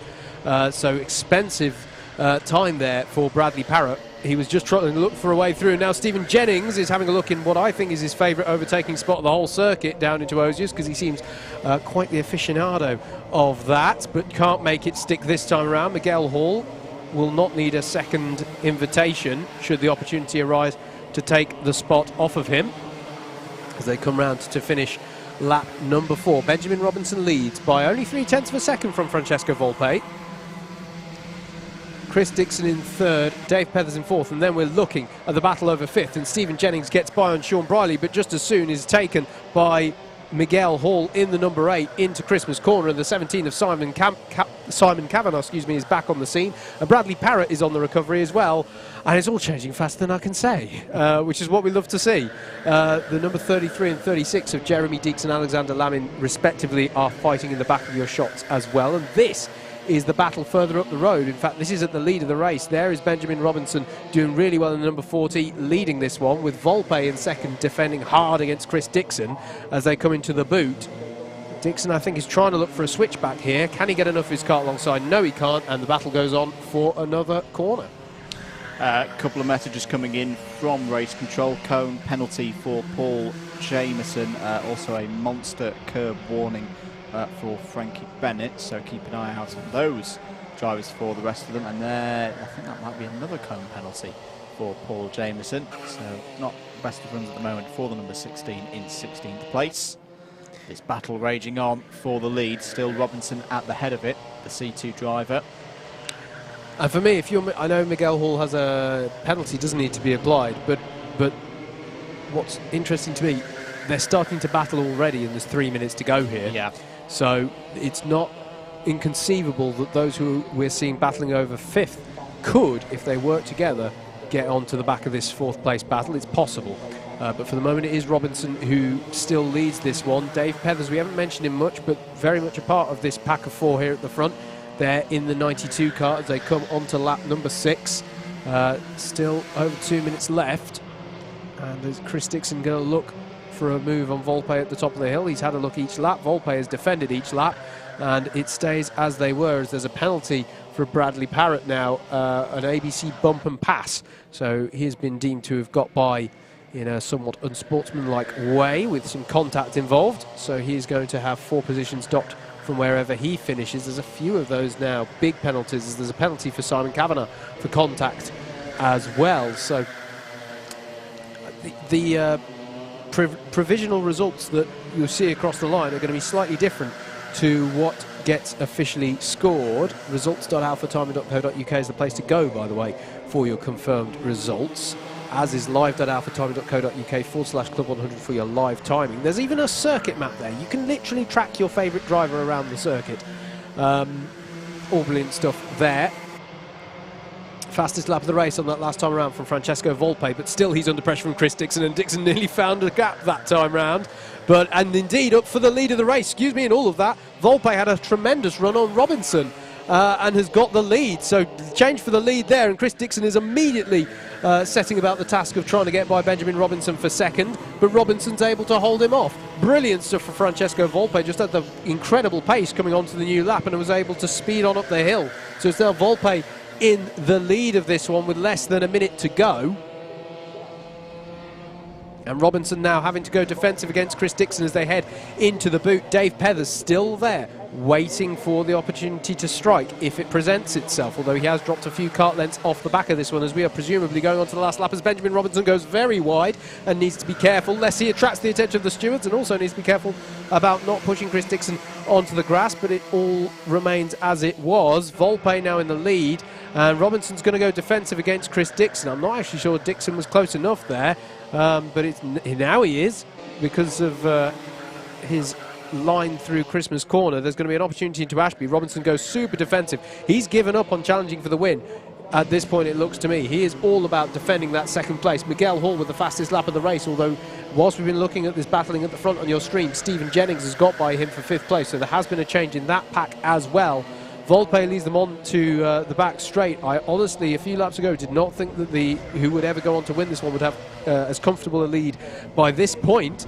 But the way that the battle for second place has raged on this lap, Volpe merely has to bring it round the final corner, and Francesco Volpe takes the win for heat number 7. Benjamin Robinson hands on for second place, Chris Dixon in 3rd, Dave Pethers in 4th, Stephen Jennings it's Miguel Hall by 41 thousandths of a second who takes 5th place at the line, but does have a penalty after all that. But hey, it's a position penalty, so that 41 thousandths, that counted. That's one less position he's going to be docked.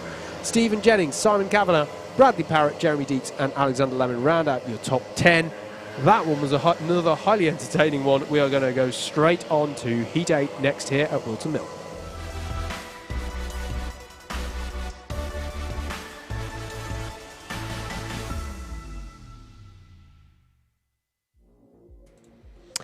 Here's your grid then for heat number 8 of round 2 of our heavyweight and super heavyweight sprints championship. Matt Wildman will take this one from pole with Richard Allen alongside Joe Holmes and Lee Henderson on row 2, Vinod Harani and Adam Wright on row 3. Row 4 is going to be Luke Hornsby and Bradley Shears, with Stuart Jones and Steve Bosley rounding out your top 10. Oliver Moss and Chris Kirk are on row 6. Row 7 is going to be Tim Williams and Jordan Salter. Wayne Dunham and David Wilson are on row 8. Karolis Jadzemis and Kevin Lake are on row 9. And Elliot Garnett rounds out your 19 runners in this one. This looks like a very interesting grid to me, Andrew. I'm really interested by this one. We've got Matt Wildman, Richard Allen alongside, so much experience there. Joe Holmes on your second row. Adam Wright, who took a win earlier today. Luke Hornsby, who nearly took a win earlier today.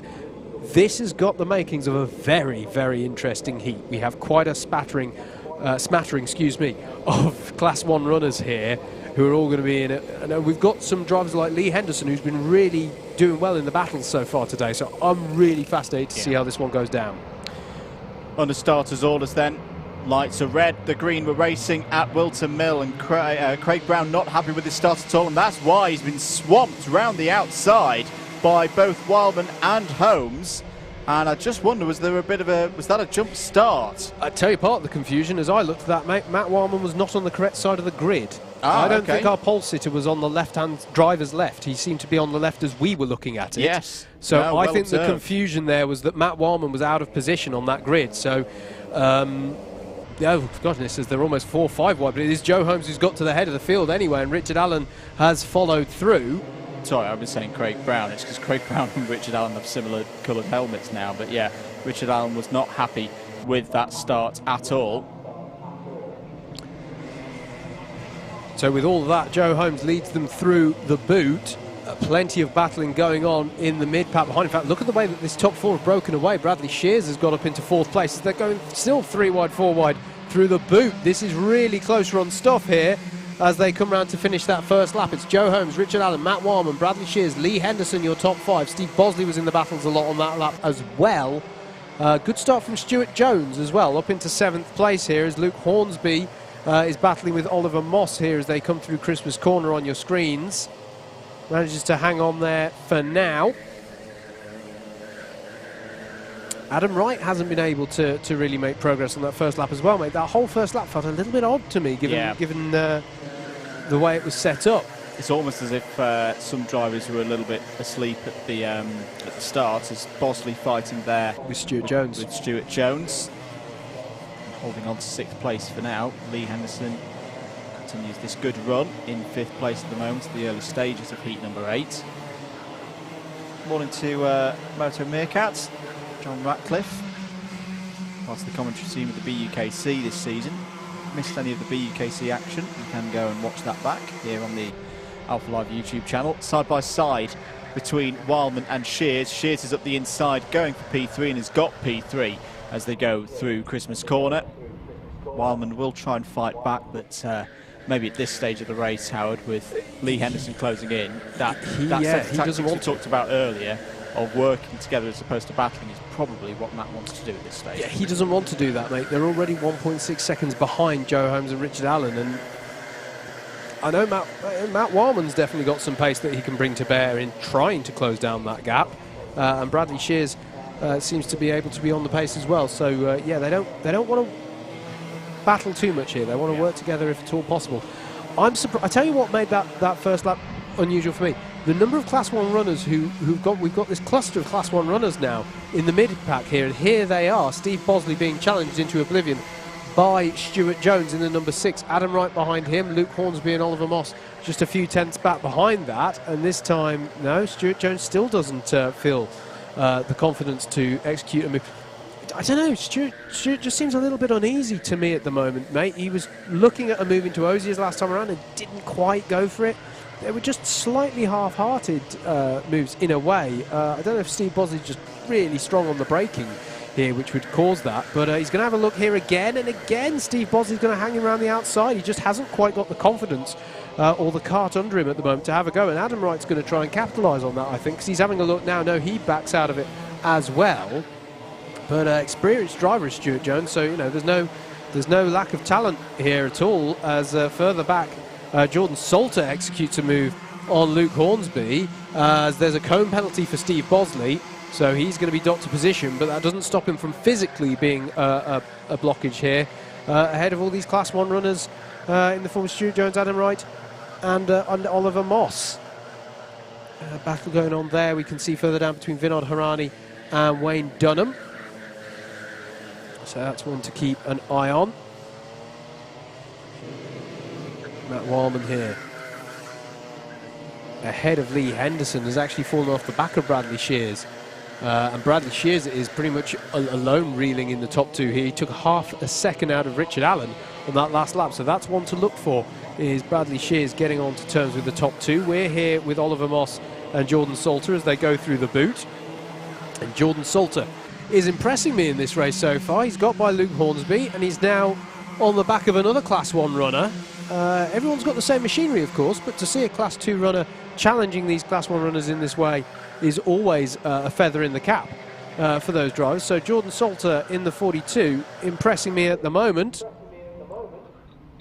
Matt Wildman there, leading the battle for fourth place with Lee Henderson still as they go through Ashby Corner.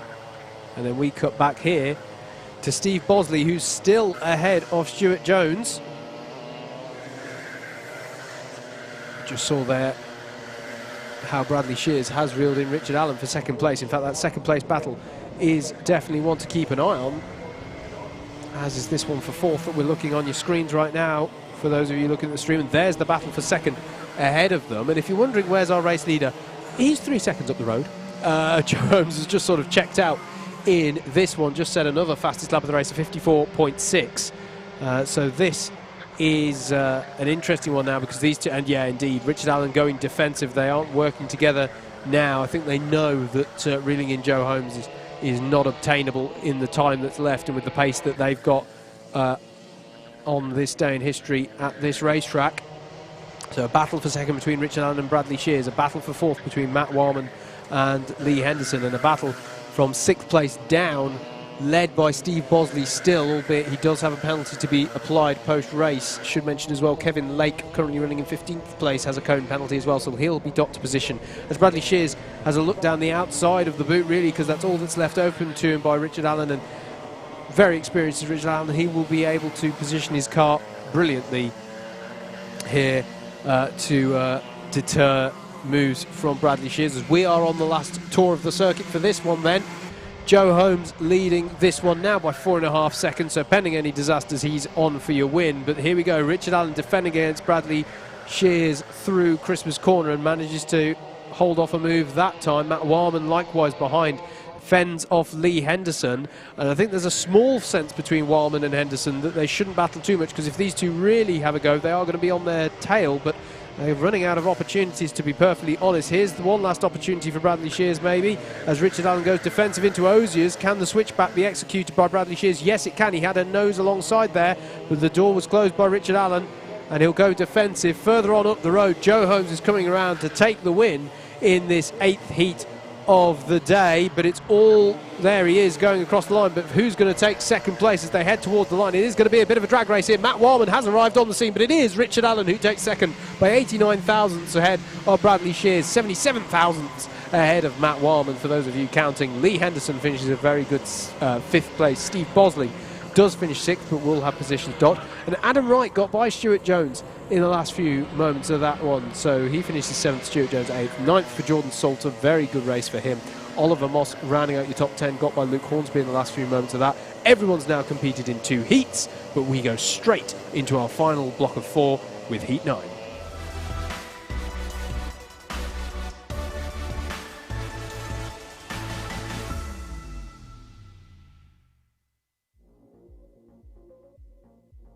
Let's take a look at your grid then for heat number 9. Jonathan Elliott will start this one from pole with Mark Appleton alongside. Row 2 is going to be Harry Melvin and Jason Bear, Kevin Coombs and Gareth O'Connor on row number 3. Row 4 is going to be Mark Ridout and Vijay Patel, with Elliot Muse and Paul Williams rounding out your top 10. Miguel Hall and Richard Masterson, the latter of whom will be had an incident in the last one, so we'll be looking for a slightly better score this time around. Kurt Holmes and Lenny Wood on row 7.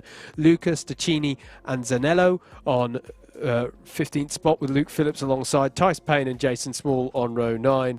And then it should be... Nope, that is it for our 18 runners here in this one. Heat number 9 already on their rolling up laps. Do hope you're enjoying this coverage of round 2 of the Club 100 Sprint Championship for 2021. Our first streamed round of the season, And it is delightful to be with you here on your Alpha live stream with commentary from myself, Howard Mitchell, and Andrew Mather of Double Dash Motorsport Media. Grid formation, the 31 of Jonathan Elliott there on pole with the 100 of Mark Appleton alongside. This is the last heat for all of these drivers. Last opportunity. Green light, there we go, we're away. And it's another good start from the pole side of the grid. Harry Melvin from third, immediately up into second place as they all head their way through the crook and up the hill for the first time. Delighted to say that everyone's still facing the right way as they go 3 wide at the back, though. Are they all going to sort themselves out around Christmas Corner? Yes, they are.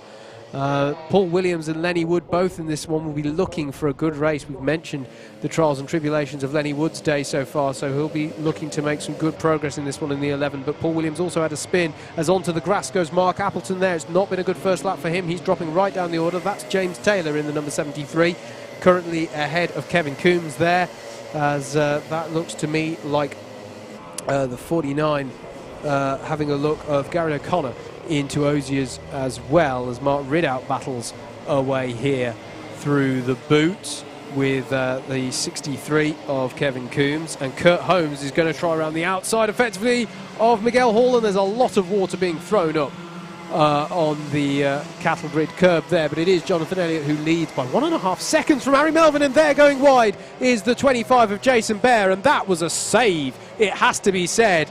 He'll have to be careful for the next few corners. He brought all sorts of dirt and water onto his tyres, but managed to hang on to it there. Very impressed by that. This is frantic stuff. Kurt Holmes is going to be on the grass as well, because that's a battle with Paul Williams. And who's the other car involved in that? It was Mark, was it? It might have been Kevin Coombs. I didn't quite catch what the kart number there. It definitely wasn't the 60 of Mark Ridout, because here he is under pressure from Miguel Hall here, and that's a good move from Hall in the braking for the boot, gets the job done, and James Taylor is going to come through as well on Ridout there. So frantic stuff. And we're going to see several drivers drop. Gareth O'Connor as well was clearly involved in something on the previous lap, because he dropped down quite a bit, and it is Kurt Holmes. And Elliot Muse was the driver. I knew it was 60-something. Elliot Muse, and there's a penalty for Paul Williams. I think in relation to that incident that we saw. So Jonathan Elliott leads, Harry Melvin in second, Miguel Hall in third, there he is in the 8, and then James Taylor versus Martin Ridout we're looking at in the battle over 4th place, which also has Kevin Coombs on the scene in that number 63 in the black and blue suit. Jason Bear is then a further second back in the 25 after my save of the day so far. I'm very impressed that he did not end up facing the wrong way after that quite sideways moment out of the crook, and that's a high-speed part of the track as well. Mark Ridout trying to find a way through here on James Taylor. He's going to have more speed because of the line he took through the boot, but he's not going to be able to do anything with it because of how James Taylor is positioning the kart, which is very impressive so far. Fastest lap of the race from Miguel Hall, a 55.4, closing in on Jonathan Elliott and Harry Melvin at the front of this one. We're still watching this battle over 4th. James Taylor still going defensive. No inkling of them working together here. They are in out-and-out battle over this position at the moment as they come through Inkermans, and there the battle behind is Jason Bear coming under pressure from Richard Masterson. He was having a look there into Ashby. We'll see how that all pans out when we next catch them on shot. And it's the 49 of Gareth O'Connor that's come to the front. So it was all change in Ashby there in your battle for 7th down through 10th, because it was Gareth O'Connor who's got into that 7th place spot. But we're still looking on your stream at this battle between James Taylor and Mark Ridout. And again, Mark Ridout takes a different line through the boot, which gives him extra speed heading towards the final corner, but he can't do anything with it because James Taylor's positioning himself well. Into oblivion they go. That's not a figure of speech. That is the name of turn 1 here. Always love that name because you really do have to just throw the kart in. It's a very accurate name. James Taylor again going defensive here, and Ridout just cannot find a way through on James Taylor in this one for 4th place. But all of this battling has allowed Miguel Hall to just pull on up the road by a good 2 seconds. And again, Taylor defends. And Onto the back now is Garrett O'Connor. Look at him alongside Kevin Coombs into Wilkins. He's on the scene and he's immediately taking position. Still Mark Ridout can't find the gap down the inside. Yes, now he can, but is that going to be judged to be some bumping and passing? That's definitely going to be judged to be some cone abuse there. So he finally found a way through, but that was borderline for me. We'll see how the marshals call that one, because that was a questionable one for me. But he'd been looking for the opportunity for so long. New fastest lap of the race again for Miguel Hall. He is reducing the gap to Harry Melvin, but it's still at 1.2 seconds, that gap. And if you're wondering, a penalty for Mark Ridout. There you go, for the bump and pass, and that's Tice Payne, who's come to a stop there in the boot and must be having some problems getting the kart going again, because otherwise I would be out of that kart and dragging it a little bit back onto the tarmac so I can get going again. Paul Williams there recovering somewhat now on the tail of Kevin Coombs over 7th place. So bump and pass penalty for Mark Ridout. He's going to be docked 4 positions to wherever he finishes, as Kevin Coombs there is battling with Paul Williams coming onto the back straight. There's yellow flags out the boot, of course, because Tice Payne is still stationary, I think. Yes, there he is. He's clearly feels his kart can't get going again. So that's going to be yellows for the foreseeable. Contact warning for Lenny Wood, who's managed to get himself up to 13th place. But yeah, it's going to be a tough day in the finals for Lenny, isn't it? He just hasn't had the rub of the green with this one. Like this from Steve Nick. Stronger defence than Adams and Keown in the 90s. Very good. Very good. So Jonathan Elliott leads by 5 seconds. Harry Melvin is going to come under pressure from Miguel Hall, I think, in the closing stages of this one. If Miguel Hall can keep on the pace, we'll wait and see. Might just be all right. So there's a cone penalty for James Taylor, so that's going to be 1 position docked from him. Here is your second place battle, though. Miguel Hall, and he's got it. He's there already, alongside going into paddock. And my goodness, he closed down on Harry Melvin a huge amount in that lap to also have the opportunity to take the pass. That was very impressive. But Miguel Hall, he's up to second. Job done. And that'll be what he has to settle for, unless Harry Melvin can come back at him. Miguel Hall goes defensive into Christmas. Melvin will have a bit of a switchback through the top few corners.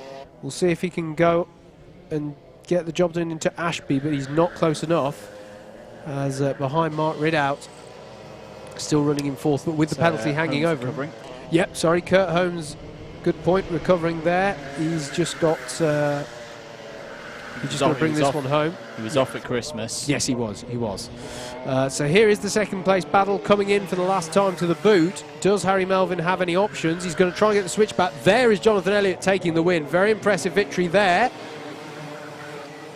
But it is going to be Miguel Hall who takes second, just ahead of Harry Melvin. Mark Ridout will finish 4th, but it has a penalty to be applied. Garrett O'Connor in 5th. James Taylor in 6th, but with a penalty to be applied. Paul Williams in 7th. 8th for Kevin Coombs. Richard Masterson has a slightly better run of it, this time to 9th. And Vijay Patel will round out your top 10, but will probably benefit from a few old penalties there. So we'll see how that all pans out. Results to alphatiming.co.uk for your official confirmed results after each race. We're going to move straight on to heat number 10.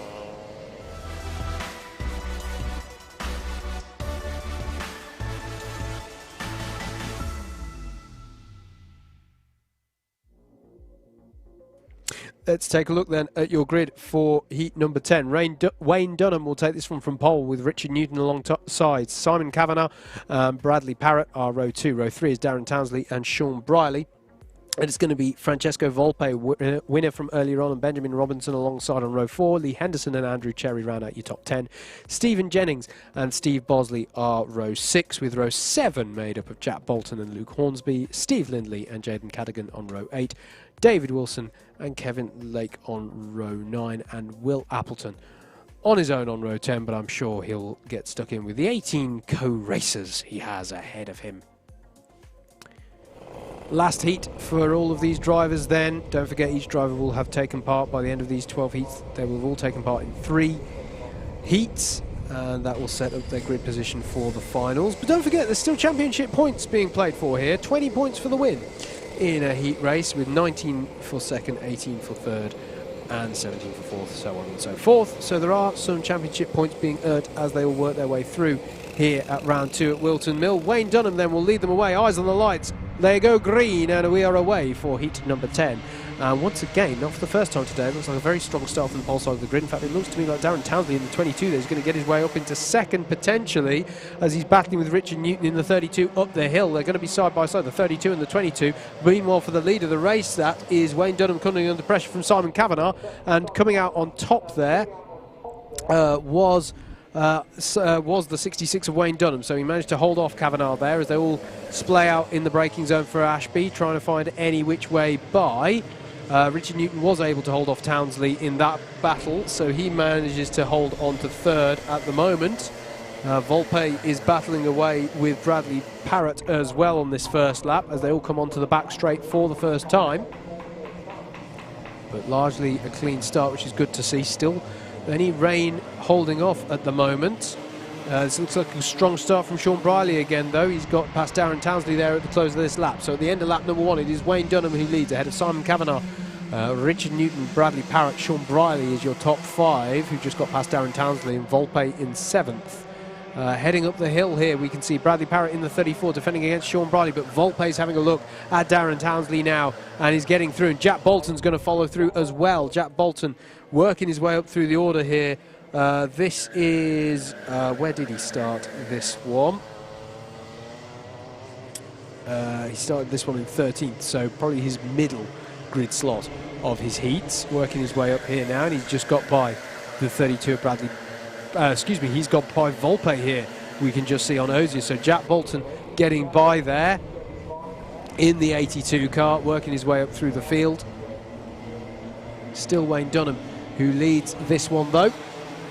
As side by side there through the final corner goes Kavanagh and Newton over second place. So this battle over second place is allowing Dunham to pull away slightly, and Bradley Parrott's getting involved as well, and actually out wide there has gone Richard Newton, and it's going to allow all of the aforementioned drivers and Sean Briley through here. So it's now Parrott versus Kavanagh through Christmas Corner. They're going to go side by side, hold both of them up, and Sean Briley's looking for a way to capitalise, but he can't find the room. He is going to get past, and onto the grass, in fact, is going to go Bradley Parrott there, and he's going to lose out heavily there. Manages to get back onto the track with no incident. Riding up onto the back of Jack Bolton now is Richard Newton. This is a really frenetic race here, as Luke Hornsby's trying to get stuck in as well, as is the 72 Steve Bosley. My goodness me, 3 wide going into Osiers. That's not going to work either. Richard Newton's going to go on the grass. Cones are going to go flying. This is getting rather scruffy here, and I know they all take part in the 3 heats, but they don't need to make it like the 3rd race of a British touring car around here. They have got to keep the karts in ship-shape condition for the finals as well.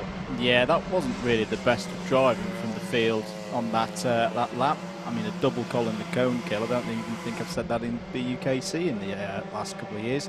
But 4 minutes of this one to go. Wayne Dunham leads by 1.4 seconds ahead of Sean Briley, who's having a happier time in this one. Now you see him in the yellow and black helmet going into Ashby Corner. Simon Kavanagh just behind him.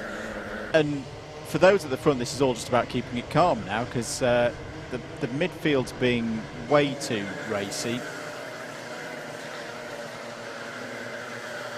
Screwing up their own races. Well, that's a better move from Jack Bolton that time down the inside of Darren Townsley. So that's 5th place.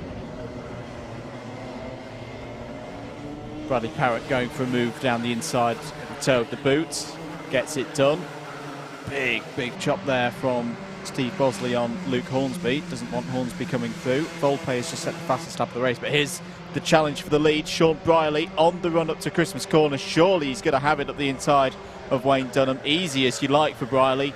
He takes the lead of the race here on lap number 5. Yeah, good move there from Briley. Looks a lot stronger and more confident in this kart than he did in heat number 2. You can get that sometimes. I mean, you know, Club 100 do a fantastic job of race preparing these karts and keeping them nice and even, but there will always be slight subtle differences, and I don't know, he just didn't seem very confident on the braking in his second heat, certainly compared to his first heat where he worked his way up through the order. Stephen Jennings here going side by side with Bradley Parrott, and Steve Bosley's going to get involved as well to make it 3 wide, and he's going to get by both of them. That's brilliant judgment from Steve Bosley.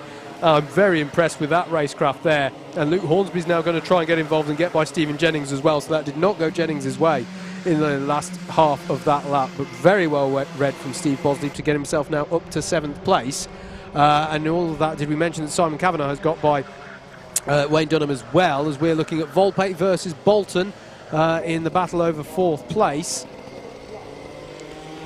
So there's Sean Briley now with a bit of breathing space over this battle for 2nd place between the 17 of Simon Kavanagh, the 66 of Wayne Dunham, the 82 of Jack Bolton and the 109 of Francesco Volpe. So that has been changed now for 4th place in the early phase of this lap. There then is the next pack. Darren Townsley leads Steve Bosley for 6th place with plenty of people in their wheel tracks. So there's a penalty advantage by contact takeout for Benjamin Robinson. That's for taking out another competitor. It's not that he's got a takeaway that the clerk of the course doesn't like, as Jack Bolton looks for a way by Wayne Dunham for 3rd, and he gets the job done, but Dunham is all over the curb, and it's allowed Volpe through immediately as well.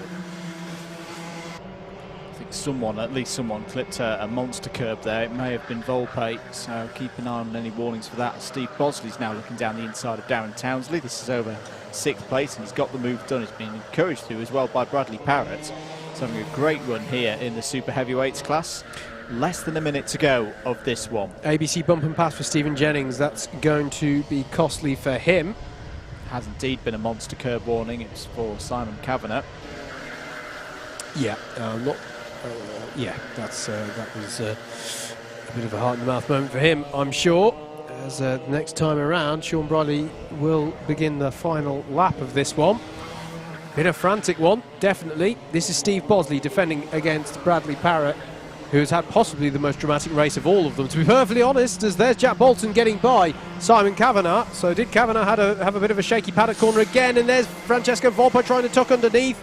They both managed to keep it together on the runoff side by side. This is for 3rd place, Volpe versus Kavanagh. Volpe has the inside line for this one. Look out for the 66 of Dunham as well, trying to recover a little bit. Former race leader within this one, trying to get back in and get some extra points, but it is Volpe who takes 3rd place. Nicely done as Bradley Parrott tries down the inside of Steve Bosley, and that's going to, somehow they're alongside Wayne Dunham as well, and Dunham's going to be on the grass, and it gets even worse for Dunham, and there's a spray, there's some salt in the wounds as well as he goes through a puddle, and now he's spun because he's got water.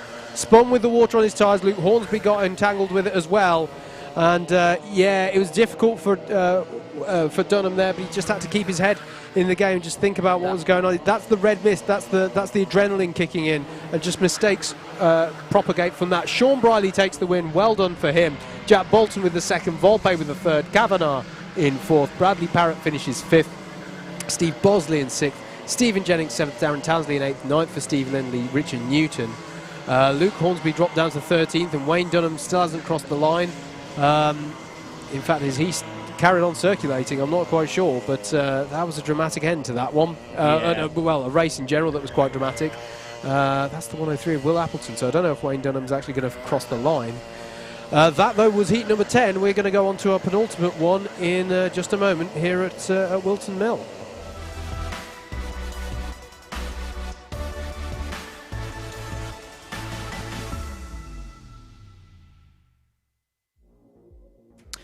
Getting ready then, penultimate heat of the morning. Here's Howard with your grid. Jordan Salter starts this one from pole with Alexander Lamin alongside. Kieran Chigsey and Tom Fuller are row 2, with Vinod Hirani and Joe Holmes on row 3.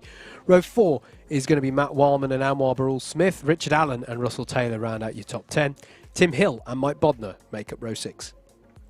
Row 7 is going to be Alex Pritchard and Mikey Nichols. It'll be Elliot Garnett and Carolis Jazemis on row 8. And Frankie Bennett rounds out the 17 karts that we have in this one for you. Penultimate heat then, the last heat for all of these drivers. Remember, they'll all have taken part in 3 heats, and it will have determined the various grids for our A, B and C finals.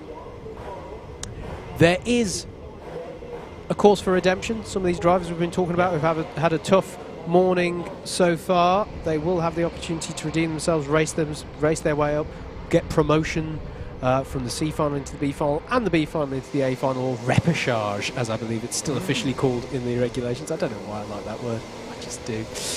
Jordan Salter then on pole in the 42, and the 36 of Alexander Lamin alongside. That's your front row in this one. Interesting row with Matt Wildman and Anwar Barul Smith on row 4 as well, so this one could get interesting. Eyes on the lights, engine notes rise, and away we go. Good start from Jordan Salter, but it's an even start from both sides of the grid because Lamin stays in second. Does he? No, he's tagged. He's tagged there by Tom Fuller, and that gets him sideways, and that's so expensive for Lamin there. And I do feel for him slightly because I don't think he had many places to go with that one. As they all work their way through Christmas Corner. They are all facing the right way, though. It's good to see. And Joe Holmes has got by Anwar Burrell-Smith. No, sorry, he started ahead of Anwar Burrell-Smith, but they are nose to tail as they go through the top part of the circuit there. They'll work together, I think, to work their way up the order, and someone spun out at Ashby. We'll double check who that is on timing as they come through. There is Tom Fuller now trying to go down the inside of Kieran Chigsey, and I think he's made it stick as they come onto the back straight. So I'm just trying to work out where these two are. Yeah, so it is Jordan Salter in the lead, Joe Holmes in second, and Anwar Burrell-Smith in third. So that's a lightning start from Holmes and Burrell-Smith to get themselves up into second and third, respectively.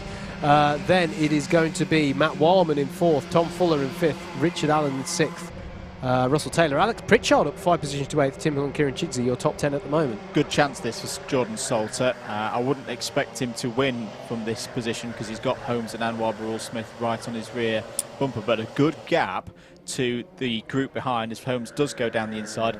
Work with them now. Try and stick on that rear bumper of Holmes, because there's a potential of an A final here, which when you're a C2 driver fighting for C2 honours in terms of championship, getting in that A final is really crucial, and it's something Salter missed out on at Clay Pigeon. Several changes there. Joe Holmes now to the lead of the race. Anwar Burrell-Smith ahead of him. Also difficult lap this for Russell Taylor. Alex Pritchard got by him in the early part of the lap at Christmas, and Tim Hill now challenging him as well. I'm not sure if Tim Hill's got by yet. I say yet, as in I am not yet sure. It's not an inevitable one because Russell Taylor has been was defending hard there. But yeah, it looks to me like Tim Hill may have got by. So Joe Holmes leads, Anwar Burrell-Smith in second, Jordan Salter in third, and then you can see Matt Wildman there leading this pack of karts battling over fourth place. Cone penalty is on the board and showing the number 12 of Tim Hill. So Tim currently in 12th place. 5 minutes of this sprint to go. Down the inside there was Alexander Lamin. So it's a good comeback drive at the moment for Alexander Lamin. Lamin on Bodner, I think that was. That was for 9th place. Yep. Richard Allen here under pressure from Alex Pritchard, who's been putting in some good moves today. Indeed. It looked like he was having a quick look in the boot there. So how do they come out of this one? They are still side by side. And is he going to be around the outside? Yes, he is.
But then he went back to the racing line. He's doing the same into Ashby as well. He's just slightly going to the right of the racing line just to discourage any attempts by Anwar at this phase. But it's interesting to me that I'm seeing, I'd have thought they'd work together for just a little while longer on this one, but maybe not. There are championship points at stake after all. Russell Taylor still having a good battle out there with Mike Bodner and Alexander Lamin. That's in the battle over 8th place, so that's one to keep an eye out for on your timing. And if you're here at the track, and if you are at the track, I hope you're having a lovely time. It's great to see more and more people attending these events again, as we are able to have some spectators. Oh, there was a great that was an attempt there from Anwar to sweep across to the inside. He was trying to anticipate Joe Holmes moving over to the left, and look, in fact, the same again here into Ashby Corner. This is brilliant positioning at the moment by Joe Holmes, but Anwar has also positioned himself well. He's going to be on the outside of Wilkins. He's going to try and get the switch back here and have a look down the inside of Osiers, but he's not close enough because of the speed that Holmes was able to carry through that Wilkins corner. Onto the back straight they go. 2 minutes left on the clock, so we're going to get 2 more laps of this battling between, it has to be said, 2 of the best in Club 100 machinery.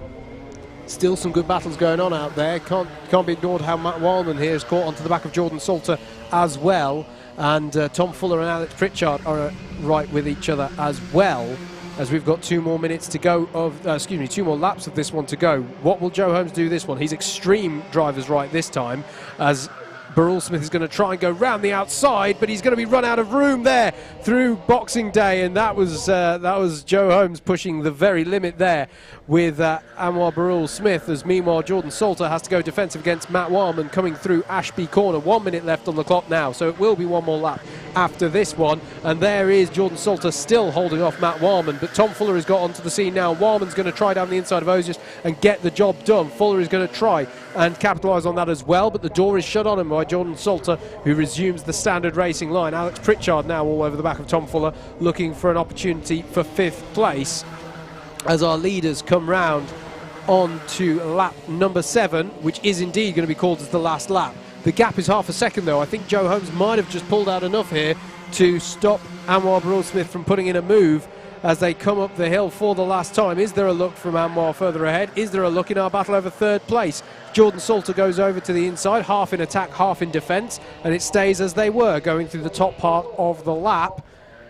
Yeah, it does look to me like Joe Holmes just has enough in hand. Again, Jordan Salter goes defensive. Tom Fuller looks for the inside line, and that's going to mean there's a switchback opportunity for Alex Pritchard in the 77 there. He's going to be able to get alongside, but can he do anything with it on the outside of Wilkins? He's going to be put out wide if he's not careful. Has to duck out of it. Has to keep his powder dry for now. There's not many more opportunities to set it off.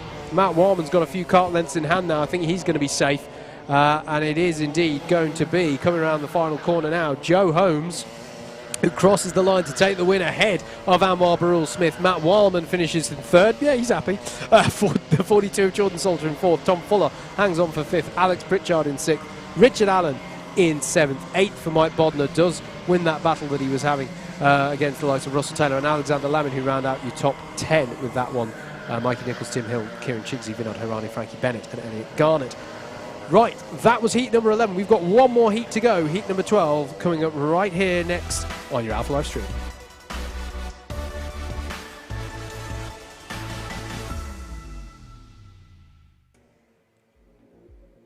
Let's have a look at your grid then for the final heat of our heavyweights and super heavyweights for round 2. Paul Jameson will start this one on pole. Chris Kirk alongside Jeremy Deeks and Oliver Moss on row 2. Row 3 will be Tim Williams and Craig Brown. Anthony Ridd and Lewis Ridd will make it an all-Ridd 4th row of the grid. Bill Taylor and Dave Pellers round out your top 10. Stuart Jones and Richard Burrows are on row 6.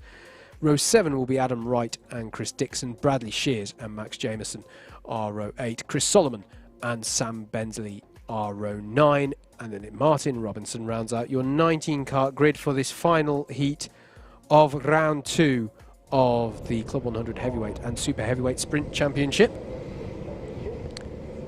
As they are rolling up now, and it looks like we are good for the win.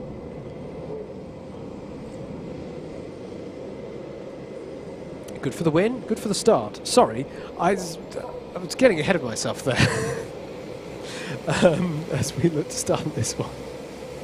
Someone's going to get the win, but who's it going to be? Paul Jameson leads them away in the number 16, the 56 of Chris Kirk alongside. Away we go. Looks like an even start from both sides of the grid. It's the most even start I've seen, actually. That was almost a challenge from Chris Kirk for the lead there. The 7 of Oliver Moss has judged that brilliantly to tuck underneath everybody. So he's going to be looking good for 2nd place as they all head up the hill. As that was a tester going off at the back as they all jostle for position in through Christmas Corner. 4 wide, 5 wide. Everyone's still facing the right way, which is good to see. As Paul Jameson there is still in the lead of this one. And they all work their way out of Ashby for the first time. Adam Wright coming under pressure here from the 48 of... Adam Wright's collected the tyres there. Yeah, and was forced out wide towards those tyres as well. It's all getting a little bit rough out there in the heavyweights again. Yeah, Oliver Moss there having a look for... Is that for the lead? It is for the lead. Yep. Oliver Moss up into the lead of this one, and now the 41 of Craig Brown is trying to have a look and gets it to work there, pushing the very limits with that monster curb, I have to say, on the inside of Paddock, but he should get away with that one, I think, as they come around onto lap 2. It is Oliver Moss, Craig Brown, Lewis Ridd, Paul Jameson in 4th, but now coming under pressure up the hill from Chris Kirk and Dave Pethers, who are both going to try and go down the inside, and well judged by Dave Pethers, just followed through. No need to try and seek the glory of a double overtake, just hold station and follow through. Craig Brown here under pressure from Lewis Ridd, but presumably they're going to try and work together at least for a little while to try and get on to terms with Oliver Moss in the number 7, who finds himself at the front of a field for, I want to say, the first time today. He's been fighting his way up. Adam Wright trying to recover a little bit from that contretemps on the first lap.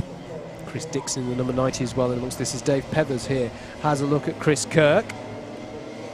But can he tuck under? No, he can't. Oh, yes, he can. Sorry, he can make that work. Brilliant stuff. And Chris Dixon was having a look as well. And he got through as well. Brilliant judgment by Chris Dixon to follow through as well. So both Pethers and Dixon passed Kirk on that one. But Kirk is fending off Bill Taylor there, so he's managed to stop the falling down the order there, managed to find his rhythm again as Chris Dixon has an unsuccessful look at Dave Pethers into Christmas corner. Just pairing off slightly at the moment in the top 7, with the exception of our race leader Oliver Moss, who still is holding them at arm's length with a 1.2 second lead.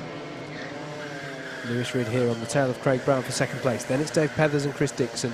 There is Chris Kirk and Bill Taylor, and then comes everybody else pretty much behind Anthony Ridd. And who's that taking to the grass? That was Paul Jameson, I think it might have been, going across the grass. Good comment from Bacon on YouTube. I've never watched a race here that has had bad racing. Every race is incredible. That is why we like coming here. It does produce some brilliant racing. Cone penalty for Chris Kirk. And a contact warning for Bill Taylor on that one, though, so they just need to calm it down in this battle as it heads up the hill. Dave Pethers gesticulating there to Chris Dixon. Let's work together. Here is Bill Taylor, though, on Chris Kirk, and behind them, it's all kicking off between Anthony Ridd and Adam Wright as well. They're still side by side. That looks like a bit of squeezing we just saw in the bottom of our shot. I don't know who came out tops on that one. It's still Anthony Ridd, ahead of Adam Wright and Stuart Jones, but it's all very close in that little battle there over 8th place. We're still looking at the 2nd place battle, and well we might, because it's come a 4-kart affair between Craig Brown in the 41, Lewis Ridd in that 97, coming under pressure from the 92 of Dave Pethers, and that was a bold move under braking. And look at Chris Dixon, that was brilliant.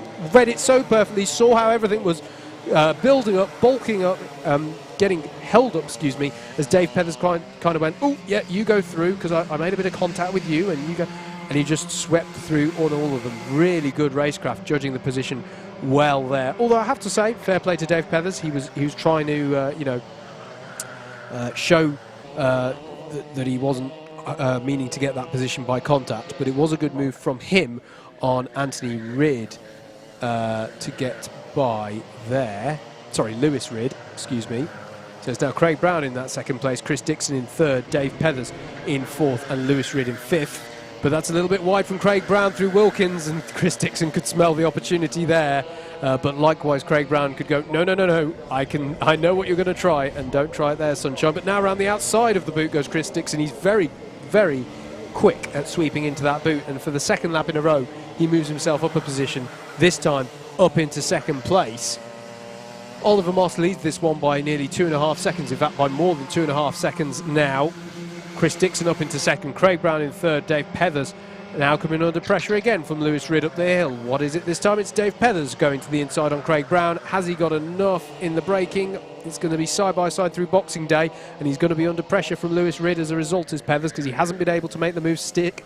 Craig Brown going to go defensive. Behind them there's Bill Taylor now coming under pressure from Adam Wright for 6th. Adam Wright on a bit of a recovery after the first lap incident, has got by Chris Kirk in the last lap or so. So he's on the move. Here into Osiers comes the battle over 3rd place, and it is a battle over 3rd place because Chris Dixon has now put several kart lengths between himself and Craig Brown as they come through the boot. Martin Robinson has just got past Chris Solomon for 17th place as well. Some good battles going on. Tim Williams defending against Max Jameson as well for 12th out there, so there's plenty of stuff to keep an eye on. As Chris Dixon, I was wondering what his pace was going to be like now in clean air, manages to take 0.4 of a second out of Oliver Moss, but I don't think he's got enough time to do anything with that pace because the gap is still 2.5 seconds to the leader. So the closest thing to be looking at now is what we're looking at, this battle between Dave Pethers and Craig Brown, and Craig Brown makes a bit of contact as he goes to driver's right to try and defend, but he is still holding on for now. Lewis Ridd smells an opportunity, I think, into Wilkins. Dave Pethers tries to get the switch back. They are side by side. A bit of rubbing is racing, and yeah, they've got to be careful here, as Lewis Ridd is going to go through as well. So Dave Pethers up to third, and Lewis Ridd will come through into fourth. Craig Brown clearly, Andrew, feeling that there was a bit of undue contact in that one. Yeah, and I think he's got a case for that as well. I would not be surprised if there's a penalty because of that one. We are now on the last lap of this race. Oliver Moss in the number 7, continuing to have some great form as a 2-second lead over Chris Dixon.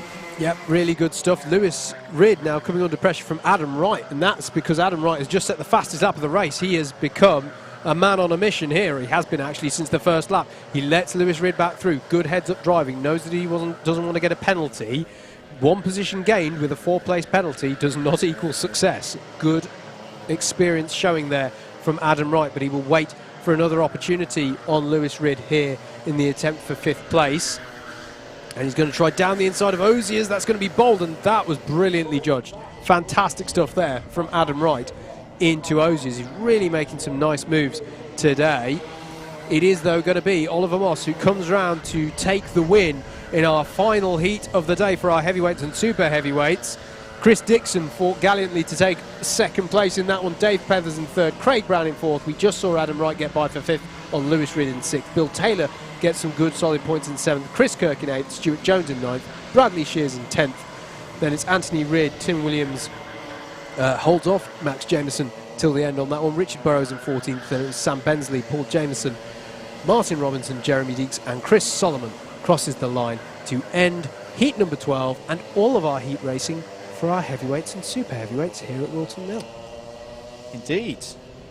And calm falls over Whilton Mill. There will be a pause in proceedings whilst grids are sorted out for the respective finals, starting with our C final. There will be 4 opportunities, or 4 spots, to repecharge from the C final into the B final, so that's what that race will be about. Likewise in the B final, there'll be 2 spots to go up onto the A final grid. Field will come in, take a breather, work out where they've fallen into, which one of those finals, and we'll get racing again. Thank you for your continued support. Keep your comments coming in on the Alpha Live YouTube page. And if you've not subscribed already, please do so. Takes just a second to click that subscribe button, and plenty of content coming across the next few weeks and months in what's going to be a very, very busy summer for both Alpha Live and DDMM. In fact, is this the point I'm going to drop one on you here, Howard? Streamed rounds across the course of the season. Obviously, we've got this one today. We're not at Lid, because that's the one that was previously clashing with a certain French endurance race, which is now no longer clashing with a French endurance race because the French endurance race has been moved. But 6 of the rounds being streamed by Alpha Live this year. And what I will say is don't think, I'll definitely get on the grid for a streamed round and not bothered about the others, because the entries are going that fast. I don't think you'll get one. So if you want to do any racing of any kind, get your entries in on what's remaining, because the entries are bigger than I think I've ever seen for Club 100 in 2021, which is good news. In fact, just enter all. Just get on the grid. Get involved. Have I given you enough time to pad now? You have, yeah. Well done, mate. 12th of June is the next round. Or excuse me, 12th and the weekend of the 12th and 13th of June, excuse me, is the next race meeting for Club 100 at Lid down in Kent. Great high-speed track, that one. So that's going to be good stuff there. The next streamed round, though, will be in July, which I want to get right now. I think that's the Bayford one, isn't it? Yeah. That one, because that is going to go. So plenty of it's all going down to Kent for the next couple of race meetings in this one. So that is going to be a streamed one, though, when we go there. Then the season moves on to Ella Park, I believe, in early August. On the 31st of July and the 1st of August. And the reason I'm saying 2 dates is there is the endurance. It's right. It's Rye House. There we go. There we go. Let's do all of that bit again, shall we? So Lyd is next on the 12th and 13th of June. Glanny Gores then on the 3rd and 4th of July. And it's Rye House on the 11th of July, and that one I think yes, that is the streamed round. So the next streamed round will be round 5 on the 11th of July. Ella Park then, as I said, on the 31st of July for the endurance and the SP60s, and the 1st of August for the sprints. Bayford Meadows on the 11th and 12th of September, with the sprints on that 12th of September Sunday. That will be streamed as well. And then it's Landau on the 18th and 19th of September. Whilton Mill again will be back here on the 9th and 10th of October, with the 10th of October streamed as well. And then it's going to be Rye House on the 30th and 31st of October, and the season ends at Bayford Meadows on the 13th and 14th of November. So plenty of great racing action to come, and I'm always impressed by the calendar that they're able to pull together at Club 100, and for various reasons I won't go into now, and which you might be able to appreciate anyway.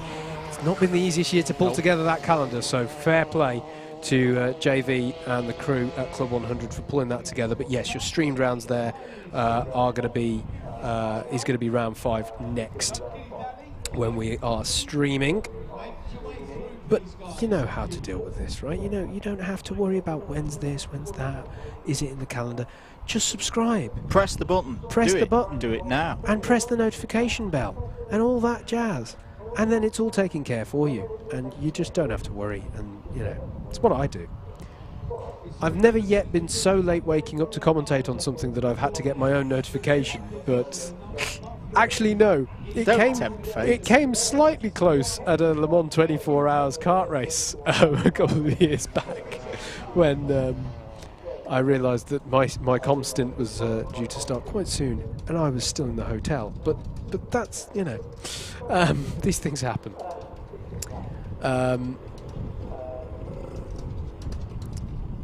So yes, there's plenty of David on camera wants to race. You're doing such a cracking job on camera and with the predictions there, mate. Got to clear it with the boss first. Yes. Yes, indeed. Hello, Sarah, if you're watching. Do keep your comments coming in, though. It is great to have the interaction. I love the interaction that we get on these Club 100 days. Do hope you're enjoying the streamed coverage wherever you are. And so far, at least, we've got some good dry running here at Whilton Mill. Bike Slice says better than F1. Well, thank you very much. I could start F1 bashing, but it's actually been pretty good this year. All right, hasn't it? But this is still better. Yeah. You know, so here are the drivers all working out where they are on the grid. Actually, I wonder if I can be... I might be able to see exactly the sheet that they're being shown there if I go on to the... if I look at the results standings here. Up. Oh, yep, sorry. You were about... Oh, you've clicked on... Yes, there you go. You were about to click on a lightweight test session there. Oh, yes. That would be difficult for telling me the C final grid for the heavyweights. Yes, we have got a grid for it. David says, I was going to say who's the boss, JV, James or Sarah. It's always Sarah. I think... you've got a grid for a C final, haven't you, mate? I have got a grid, but yeah, you've answered your own question, I think, there, David. But, so let's start to look ahead to our finals then, and we're going to kick off with our C final here at Whilton Mill.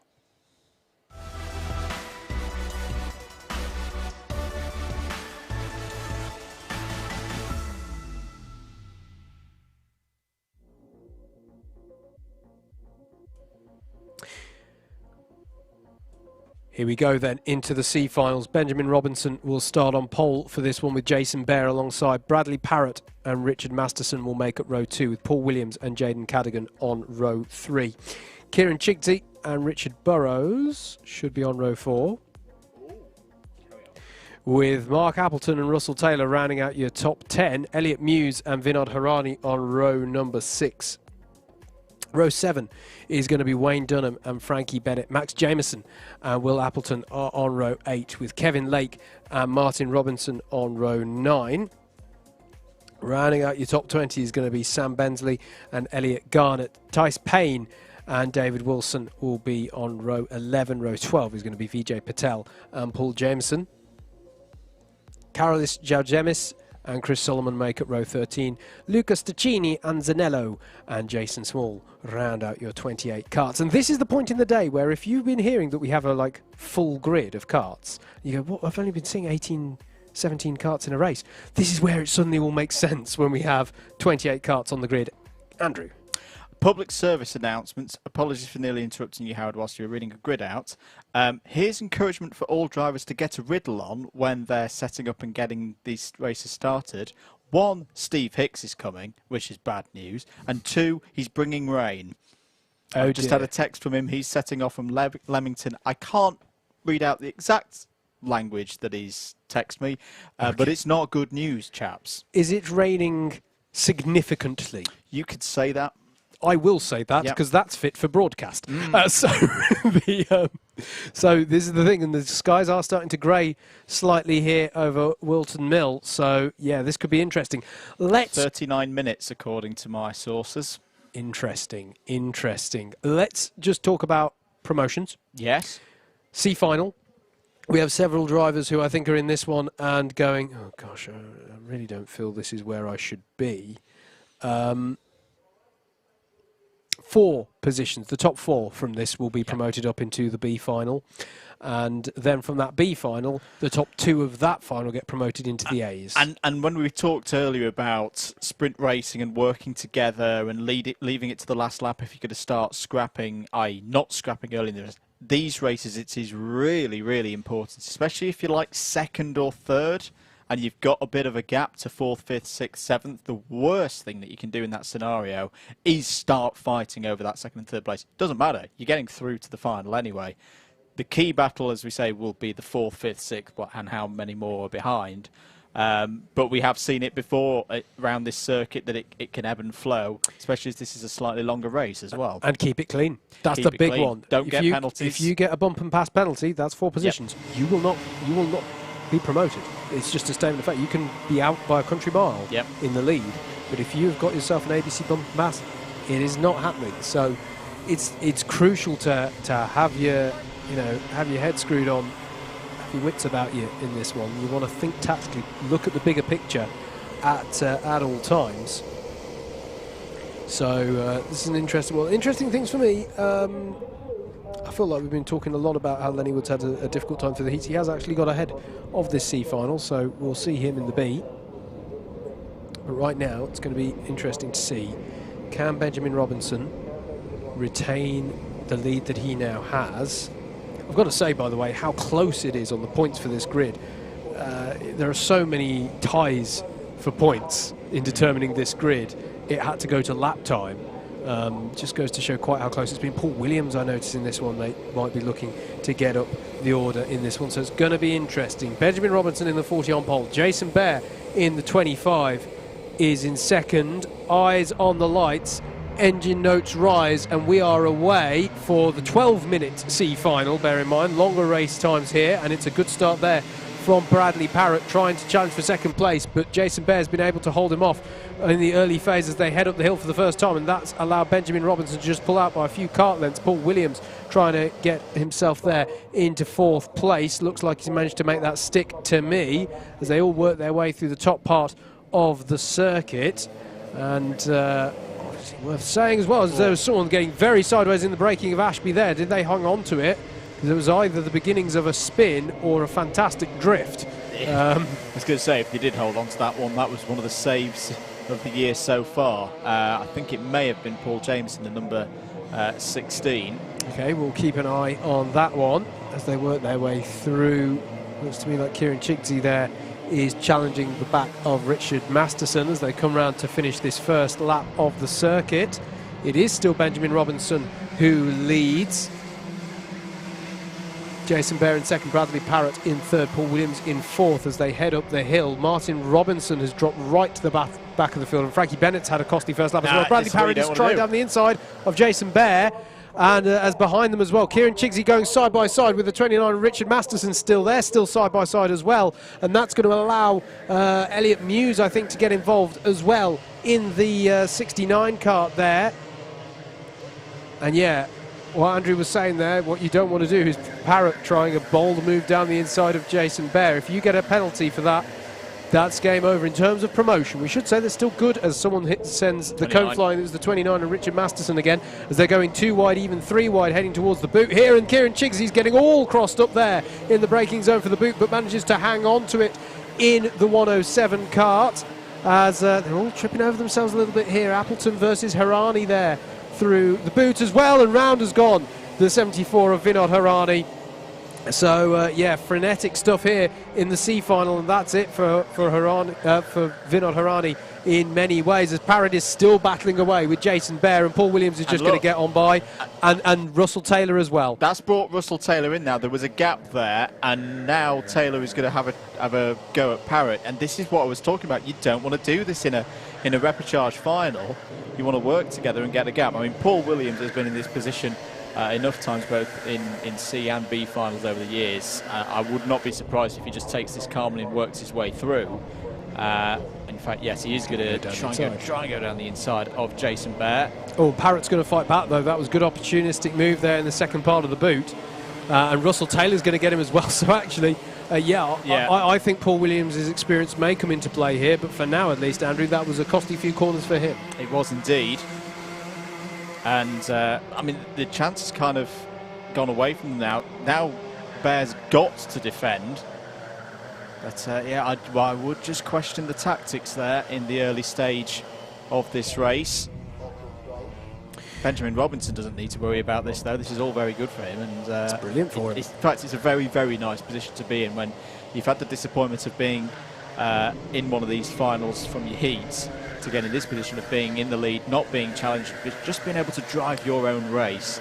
It's a good feeling. Fastest lap of the race last time around was from Elliot Muse, and you can see him here on your shot getting onto the back of this pack of 4 karts to make it a 5-kart battle from second place down. You can just see him there now in the back of the shot, coming onto the tail of Paul Williams as they come on to lap number 5. Still Jason Bear in second place, Bradley Parrott behind him in the 34, Russell Taylor in the 99 and Paul Williams in the 65 as they head up the hill. And Parrott is going to look for a gap on the inside this time, is he? Yes, he is, and you've got to be careful there, and it's going to bulk him, and that's going to allow Russell Taylor through in Boxing Day, and Paul Williams will fancy his chances to get back past Parrott, but it isn't the opportunity for now. And yeah, I just don't think, I think Bradley Parrott's got some good pace and is looking for good opportunities, but for me, Andrew, he's not driving with the mindset that you need to have, at least in the early phases, at the very least, of these C finals. If you are going to go for that move, and I can see why, because if you think, yeah, I'm going to back myself here to do the overtake as Williams and Parrott go side by side and Elliot Muse sticks it down the inside, you've got to back yourself to get the move done and go away. You can't be 50-50 in these kind of races, because you just encourage those behind you to get involved in the scrap. Didn't work for Elliot Muse. He got held up by all that, and Jaden Cadogan has arrived on the scene in the 45, so he's now up to 6th place. You'll see his yellow helmet in the back of shot. This time going defensive is Jason Bear on Russell Taylor. We say that the defence from Jason Bear is very good at the moment, and it's effective because he's still there in second place. 7 minutes to go. And I can see that logic. He's sort of gone, right, the leader's on up the road. I've just got to focus on defending my promotion spot here. So it does make sense. Yeah. And it doesn't seem like the evidence doesn't suggest that those around him are going to work with him to pull out a gap for now. So he kind of has to do what he's doing. There's down the inside, looks Parrott on Russell Taylor, makes it work. And is Paul Williams going to find a way through? Not for now. Cone penalty for Elliot Muse, so that's something important to bear in mind. If he gets himself into 4th, he still doesn't get the promotion. He would have to get up to 3rd place now because it'll be one position docked from wherever he finishes with the cone penalty. Up the hill once again as we come up to the halfway stage. This time Paul Williams does see a move, and that's how you do that. I think that was a very clean move there from Paul Williams. He knew he had the pace, he knew he had the overspeed, and it's just a little bit different than coming from miles back and having a half look and not committing to it. Yeah, you can't risk firing your kart into a closing door. Elliot Muse here having a look at Jaden Cadogan as they come through Osiers and onto the back straight. But in many ways they want to try and stay on the back of those ahead of them if they want to have any chance of promotion. It isn't all about promotion, of course. Up and past Bradley Parrott, thought that might happen. Yeah. I think that was for the move on Russell Taylor in the boot about a lap ago. Yeah, it was a robust move, wasn't it? And that's it. Bradley Parrott will not be promoted up into this. Now, hey, there's still some good championship points on offer here. We can't, you know, it's not like it's promotion or bust. You do get some good points in the championship, but yeah, he's now out of the running for these promotion spots. And he's still obviously very much a physical factor in it, though. This is the thing. If you're Jason Bear, you've still got someone to defend against, or well, he didn't defend that time, and that's allowed Parrott to have a look down the inside. And the difficulty here for Jason Bear is he's got to not be pounced on by everyone behind. Paul Williams had a look there, but thought better of it because he could see that the gap was going to close there. Behind them, Elliot Muse is really having a look at Jaden Cadogan over 6th place at this point. He also had a very good look at your favourite tyres, Howard, and yes, if that was spotted, that may be a penalty coming in for him. As down the inside goes Parrott again. Bear defends 2nd place. Williams, it's all getting a little bit bumping and barging there, and everyone's not happy at one another. It's just one of those things. I think Bear just bogged down a little bit.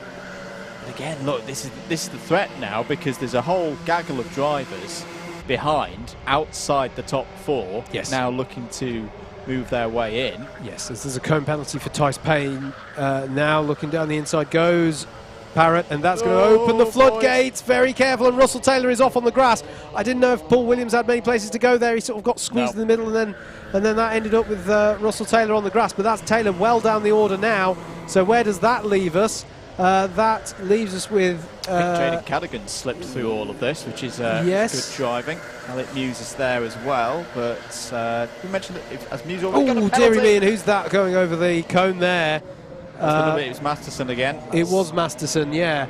So Masterson benefited a huge amount from those battles there, but then lost it all there, I think, through Osiers coming onto the back straight. That all just got a bit scruffy and side by side with himself and Paul Williams. So Benjamin Robinson leads by 2.5 seconds, and quite frankly, I'm amazed that gap is only 2.5, given how much. Take it calm, though. No, I know. Sorry, that's not a comment on his pace. That's just I'm amazed considering how much battling there is going on behind. Bradley Parrott is in 2nd, but cannot be promoted. He has a 4-place penalty. Jason Bear is in 3rd. Elliot Muse is in 4th, but has a 1-place penalty to be applied as well. So I think that 5. Make that 5. So you got bump and pass. So that actually means that Kieran Chigsey in 5th and Paul Williams in 6th, I believe, are currently your promotees as it currently stands, with just under 3 minutes left on the clock. Grid penalties applied from the back of the field as well. Yes. So just always remember that one. Yes. So actually, does that mean Bradley Parrott is okay now? Because he would drop in. No, he wouldn't. He'd still be behind Paul Williams. Yeah. There's the 107, Kieran Chigsey and Paul Williams, 2 experienced drivers now. This is a difficult one, because if they're not quite aware of the quite aware of the penalty situation that they're both in at the moment, so they're probably going to fight. Yeah, they think it's all or nothing for a promotion spot here, and it's not. Cone penalty read out again there for Richard Masterson, so that's at least 2 for him. Williams goes down the inside of Chigsey, gets the move done. Yep, good move there. But it's all got a little bit... it's had an eventful one as Paul. The moment he had with Richard Masterson a few moments ago. Masterson's still in the picture there on the tail of Kieran Chigsey in the 29 kart, but he has collected a cone penalty for a few laps ago. Is calming down at the front now. The gap 2 seconds between Robinson and Parrott on the road, but remember, Parrott has a +4 position penalty irrespective of where he finishes, so he cannot qualify for the B final. Bear is inheriting his 2nd place at the moment. Muse also has significant penalties. Williams and Chigsey also going up at the moment.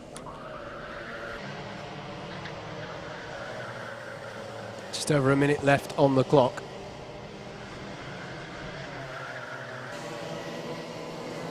And this is a look on Kieran Chigsey by Masterson, but can't find a way through there. This is a horrible position for Kieran Chigsey. It is, isn't it? Because he's being attacked but from all quarters at the moment. Yeah, and he doesn't quite know the significance of each attack. Jaden Cadigan and Russell Taylor are in the mix for this one as well. That would be brilliant if Jaden Cadigan could, slip through here as a C3 driver. We're on last lap now. Taylor trying to fight his way back through in the 99, puts himself to the outside of Cadigan in the number 45 there. Move not on that time though. Paul Williams has pulled away from this pack, so he's fairly safe now in that position. Indeed. This is Jaden Cadigan on tail of Masterson, who gets a little bit wide through Wilkins.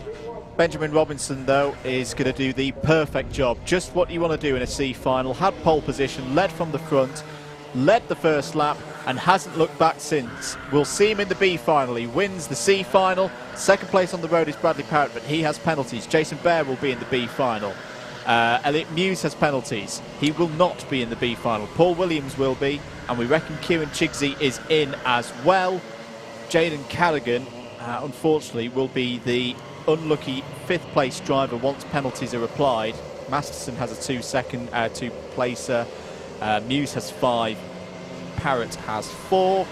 Also coming across the line, Russell Taylor, I think maybe a little bit disappointed there with 9th place. Mark Appleton, good run for him in the top 10. Richard Burrows, Max Jameson, Vijay Patel, Frankie Bennett, Wayne Dunham take us down to 15th. Elliot Garnett, Samuel Bensley, Kevin Lake, Tice Payne and Vinod Hirani were in the top 20. And then a sequence of C3 drivers: Martin Robinson, David Wilson, Chris Solomon, Jason Small and Will Appleton. Paul Jameson wrapped out the 26 runners in that C final. Right then, next up is, understandably, going to be the B final. Still plenty of racing action in the heavyweights and super heavyweights, and not forgetting the lightweights after that here at Whilton Mill.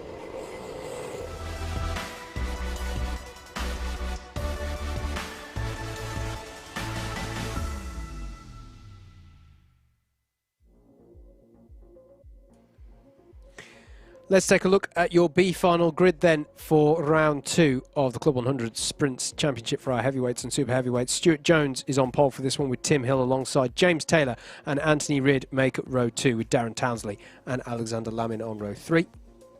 Row 4 is going to be Kevin Coombs and Simon Kavanagh. Luke Hornsby and Craig Brown are on row 5 to round out your top 10, and then it's going to be Andrew Cherry and Richard Newton on row 6. Row 7 will be Lee Henderson and Mike Bodner. Row 8, Bill Taylor and Luke Phillips. And then it'll be Jeremy Deeks, and Garrett O'Connor on row 9. The top 20 is rounded out by Tim Williams and Steve Lindley, with Chris Kirkwood and Lenny Wood on row 11. And that is where our graphic ends, but we'll confirm. We can't confirm exactly who's coming through from the C final yet, because we haven't had a confirmed result on that one, but there will be 26 runners in this one when the 4 promotees are added on top of our 22 runners that you just saw there. We believe that it'll be headed up by Benjamin Robinson after that, and indeed it is confirmed just in front of me here on screen, live in front of me. It'll be Benjamin Robinson and Jason Bear on row 12 and Paul Williams and Kieran Chigsey on row 13. Weather report. There is rainage down the road, down the A5 at Silverstone. This is another advantage. This is of the multiple advantage. Alpha Live events going on at the same time, because of course we've got F3 Cup down there today with Chaz and DJ and others. And yes, that's just been given to me by Mr. Fitchie that it is raining at Silverstone. Yeah, unless you're... Which for those international viewers who may be not quite aware of where we are in the world, we're in, yes, we're in the same county. We're in the same county, and it's kind of that same ethos of there's no point doing a weather forecast for this place because it has its own mind. You can have a good go, and JMW do have a very, very good go. They have a good go. And they've been talking about this chance of rain. It is coming in. But yes, very, very unpredictable weather conditions in this part of the world. Absolutely. And yes, we are here in Northamptonshire. For anyone who's unfamiliar, Whilton Mill kart circuit just outside of Daventry. So a very popular circuit, this one. You'll understand from the sort of racing that we've seen today why it's popular, but it's also popular, just good central location. A lot of the big championships come to this one just because it's a good, accessible circuit in the Midlands, and it's always nice to come to Whilton Mill. Produces the kind of racing that we've seen so far today. Our minute-by-minute forecast source is now saying 40 minutes till the rain's getting away. Okay. I don't know. So Interesting. This is what it's like at Whilton Mill. The wind can pick up, rain can be turned away from the circuit and can be turned towards the circuit. Indeed. We just will not know until it gets there. Absolutely. Only 2 spots promoted from this one, so stakes are raised even higher, and plenty of talent in this grid, headed by Stuart Jones and Tim Hill on our first row of the grid. And those are 2 drivers that on a good day you would expect Yes. to see in an A final. Yes, So indeed. Also things that we'll be looking out for in this one. It's not a given, of course. I haven't checked the A final grid, but it's very likely we may be crowning our Class 3 winner for the round in this one, unless they get up into the A final. I don't think we've seen any Class 3s already qualify for the A's, and potentially as well for Super Heavies, but we will double check that one as we go along. 12 minutes on the clock then, eyes on the lights, engine notes rise, and Stuart Jones leads away our pack of 26 karts in the B final and manages to retain the lead as they go through Oblivion and into the crook, and there's a hit on the back of Anthony Ridd there.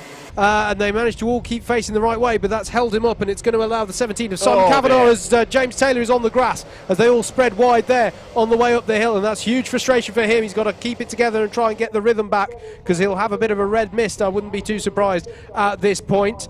As they all work their way through, and there's a spinner there, Richard Newton, but manages to get turned around to face the other way, but Anthony Ridd has to take to the grass in avoidance, and I'm sorry to say that Lenny Wood is at the back of the field in all of that as well. The 44 is on the grass. This is all a bit messy here. Mike Bodner it was who was on the grass. I think Kieran Chigsey had to take avoiding action as well, and now the number 40 of Benjamin Robinson is wide, and now Richard Newton is on the grass as well after a bit of contact there with, it looked to me, Luke Phillips in the 83, and oh my goodness, Andrew, that is the messiest lap by a country mile that we have seen so far today.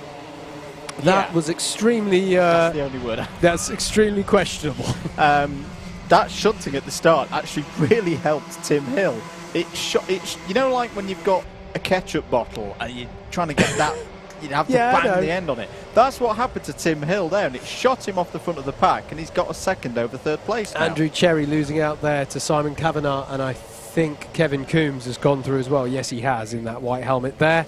But yeah, it's given a little bit of breathing space to our top 2 already, and we were looking at Stuart Jones and Tim Hill and saying, they're drivers who on a good day get into the A final. Yeah. Well, they've got a second gap, and that's something that they can work with now. And if Tim can close up to Stuart as well, and then just push him along, this one may already be done. It's all on Craig Brown now to see if he can close that gap in. We're having a look here going into the booth of number 17 of Simon Kavanagh. Indeed, who has got himself past Andrew Cherry, so it's the battle for 5th that we're looking at here. Super heavyweights, mate. Have we got any into the A final? Double check. That's the other aspect of this race. Sometimes we see Indeed pots be decided in the B final for the super heavies. Whilst Howard's checking that, there's a contact warning for the 107 of Kieran Chigsey, who is one of those super heavyweights. It's come through from the C final, bit of contact there between Tim Williams and Garrett O'Connor, but Garrett O'Connor gets through. That's 11th place for O'Connor. You see Luke Hornsby in the middle of it all there, the number 27. Great to have him back here in Club 100 sprints action.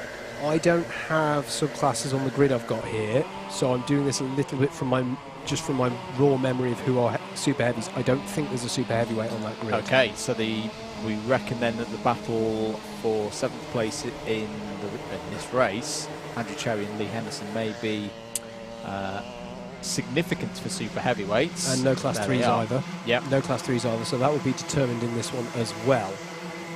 Apologies to any super heavyweights I may have ignored. You'll appreciate it's a new season. Some of you have had a good off-season. Some of you have dropped down to their heavyweights. Some of you have. I was wondering where you were going with that. I thought, lockdown has been tough for some people, and other people move the other way. Some people have moved the other way. Some people, My point is, I'm getting at here is I don't know who exactly the super heavyweights are because it's changed a little bit. But significant moment here. Craig Brown has got onto the back of Tim Hill. Yes. Now, tactics. I've been talking about it a lot today. If you're Craig Brown here, I think you work with Tim Hill at the moment, and you try and use what I like to call the Honda Cadet isolation tactics. So if you're sitting in second place and you want to isolate the leader for later on in the heat or the final or whatever it is you're racing in, because if he starts again trying to fight now with 8 minutes to go, he's going to encourage those behind to get involved. They're not that far away. Darren Townsley's got some good pace at the moment. He has. He was coming under pressure from Simon Kavanagh as they crossed the line, but he's just been able to drop him through this first sector a little bit as Craig Brown looks down the inside of Tim Hill, and that is a clean move through Ashby, and that is, for the moment at least, the promotion spot taken off of Tim Hill. That's of course the other way of doing it, with a very decisive, clean move, and now trying to pull away from Tim Hill behind. Yep. It's not the biggest circuit for slipstreaming, and being able to sit in someone's wake, but there can be a little bit of it round here. Yes, there can be. Simon Kavanagh looks to tuck under Darren Townsley here. I'm not sure if he's got enough of his kart alongside. No, he doesn't. And Townsley continues to hang on to fourth spot, as now, in fact, Kevin Coombs is going to have a little look at Simon Kavanagh, but can't make it work this time around. And now Tim Hill is under pressure from Darren Townsley. Townsley's going to try down the inside, and it's still side by side through Boxing Day. Tim Hill will retain that position for now, but good job from Craig Brown to bridge the gap, having got up into that second spot. Still Stuart Jones in the lead. Luke Hornsby further down the order is the only Class 1 runner at the moment. And we talked, as Simon Kavanagh runs wide through Wilkins there, clearly unhappy with what led to that, and collects the tyres on the exit. And now immediately will be under pressure from Andrew Cherry behind him. But I was just saying, Luke Hornsby, he's been out of racing in Club 100 for a little while. Yep. At the moment is the class 1 runner who's not looking like he's going to get through. But he's been, getting back into it and racing well today, I think. But he's got his work cut out if he's going to get promotion. Yeah, he was unlucky in one of his heats. He got taken out by someone with some wet tyres. Good point. Just a case of wrong place, wrong time. Here's a battle for third place between Hill and Townsley. There's a penalty for Kevin Coombs for a bumper pass. I think that's for the move on Simon Kavanagh a lap ago. Yes, and that's expensive for him. 4 positions to be docked. Impossible for him to qualify now into the A final, albeit he wasn't in a position to do so anyway. And Tim Hill defending quite robustly at the moment, Andrew. It seems to me that they've sort of accepted their fate with regards to promotion. I think you're absolutely right, Howard. I think they know that they can't catch Craig Brown. Craig Brown's just a little bit too quick, and Stuart Jones likewise, both of them in the 55.2s, which is a very nice pace indeed. And this is now a fight for points, going for that third place. Ruggiero says, what on earth was that first lap about? We need those carts for the lightweights this afternoon. It's a fair point. That's a very fair point, and it's probably exactly what was going through JV's head as well. To be honest with you. I'm going to defend the BUKC a bit here. I see a lot of BUKC bashing from time to time of the students have wrecked the carts. It's like, well... Hang on a second. No. Those in glass houses shouldn't throw stones. This is true. This is very true. And I've got to say as well, actually, BUKC standard, they've had the licensing system for the last few seasons. It's worked really well. Look here from Darren Townsley on Tim Hill, but it's not on there. And it's Tim Hill still running in third place. Darren Townsley in fourth, Kevin Coombs in fifth. Luke Hornsby there coming under pressure from Tim Williams over 10th spot, as Kevin Coombs is battling away with Andrew Cherry there, I think. So that's a bit of change there. No, sorry, that's Alexander Lamin, apologies. Battling away with Andrew Cherry, that makes more sense. Just had a very brief look at Lee Henderson there in 13th place now. As down the inside of Hill goes Townsley, and he's got the move done this time, Howard. That's third place. Yep, good move there from Darren, who has been involved in a fair few battles out there today, but at the moment is on for getting some good points there in third place. Into the boot they go. Tim Hill immediately has the attentions of Kevin Coombs in the 63 kart. Luke Hornsby here defending against Tim Williams. A long train of kart here, very costly if you get pushed out wide, very costly if you get a penalty, as it's worth bearing in mind that it was Kevin Coombs, wasn't it, who got the bump and pass, so he has got a penalty to be applied post-race. 3 minutes of this one to go. You're watching live coverage of the Club 100 Sprints Championship in association with Rotax. Andrew Mather and Howard Mitchell, your commentary team from Double Dash Motorsport Media. There's the number 47 of Steve Lindley, who's had a good race here. He's up to into the top 10. Bit of a rough and tumble through the heats. And he's now having a look at the inside of Andrew Cherry for 8th place overall. That's a very good move. Yeah, very really good move. Really good. And it's all kicking off behind because Tim Williams is now side by side with Garrett O'Connor, and Garrett O'Connor is going to get the job done. And you know what, that started with Tim Williams thinking he might have a go at Luke Hornsby as everything checked up behind that battle between Lindley and Cherry, but it just didn't go the way of Cherry in the end. Sorry, it didn't go the way of Tim Williams in the end on that one. There is the gap. Craig Brown ahead of the 22 of Darren Townsley in third, and Stuart Jones is some 2 seconds ahead of Craig Brown as well. So those two just need to guide this one home. Garrett O'Connor looking down the inside of Luke Hornsby there for 10th place and has got the job done. And Paul Williams, who had the interesting first lap earlier on. In fact, everyone had an interesting first lap, let's not lie. But this is Tim Hill having a look at Darren Townsley again, and it's going to put Townsley out onto the curbing. He's got to be careful because the water's getting kicked up. Kevin Coombs is getting involved as well and gets by. Still got that penalty hanging over him, but it's a penalty served in position, so every position negates a part of that penalty, if you like. Tim Hill then back up into third place. Kevin Coombs in fourth. Darren Townsley in fifth with Alexander Lamin on his tail in the number 36 kart. And Kevin Coombs now has a look down the inside of Tim Hill at Ashby and gets that job done. And behind them, Alexander Lamin in the 36 is by Kevin Coombs as we've got rain. Slippery surface flag is out. Tim Hill gets taken by Alexander Lamin. So this is a bit of spice added to the mix with 1 minute and a quarter. And this is the kind of thing, when you're in a close pack like this, Andrew, you could all arrive on the scene for a big braking zone like Christmas and misjudge it. Especially into the boot. The boot is always the corner that gets slippery first. I don't know what it is about the tarmac going into that corner, but we've seen many times. I remember a final race in the BUKC a couple of years ago where we didn't catch it on camera, but about 20 karts all went off going into the boot. So this is not over yet. This is a case of survival for everybody out there. Yeah, Townsley lost out there to Simon Kavanagh as they come up the hill for the last time. How they're all going to judge this braking zone. Has it been enough rain to affect things? Steve Lindley is down the inside of Townsley now. Garrett O'Connor is by Andrew Cherry. It's Williams versus Williams as well, as you can see there. Paul Williams versus Tim Williams in the mid-pack.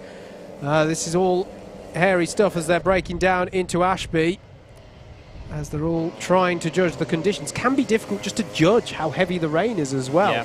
On a visor, particularly a tinted visor. It can be difficult, as the 44 of Mike Bodner is having a look and round, and they're all spinning off there. Well, there's 2 karts off there on the outside of Osiers. We'll try and catch who they are. We do need to look to the head of the field, though, because it is going to be Stuart Jones who crosses the line to take the win and the promotion, and Craig Brown, who takes second to also earn promotion. Kevin Coombs will finish third on the road but has a penalty. Alexander Lamin in fourth. Tim Hill in fifth.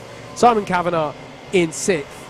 It's Jeremy Deeks and Lee Henderson were your spinners down at Osiers on that last lap, by the way. Garrett O'Connor in seventh. Steve Lindley in eighth. Ninth for Darren Townsley. Andrew Cherry rounds out your top 10. And I think provisionally we say is your highest placed super heavyweight of the day. So congratulations to him. Luke Hornsby in 11th. Paul Williams in 12th, Mike Bodner in 13th, Richard Newton in 14th, and we predict the second podium spot within super heavyweights. Kieran Chitsey in 15th rounds out your super heavyweight podium. Tim Williams in 16th. 17th was Lenny Wood. Chris Kirk in 18th. Anthony Ridd in 19th. Jason Bear rounds out the top 20. Benjamin Robinson in 21st. Provisionally, we say Luke Phillips finishing in 22nd is your highest placed Class 3 runner of the day, so well done to him. Lee Henderson in 23rd. Bill Taylor in 24th. 25th for Jeremy Deeks. And James Taylor retired from that one after just 9 laps. That is how they all finished. The B final for your heavyweights and super heavyweights for round 2. Fantastic stuff. Well, as you say, the B final is done. We've had the C final, of course, already. Next up is the A final for the heavyweights. Keep it locked here on your Alpha live stream. You're watching round 2 of the Club 100 Sprints Championship in association with Road Tax for 2021. A final is next.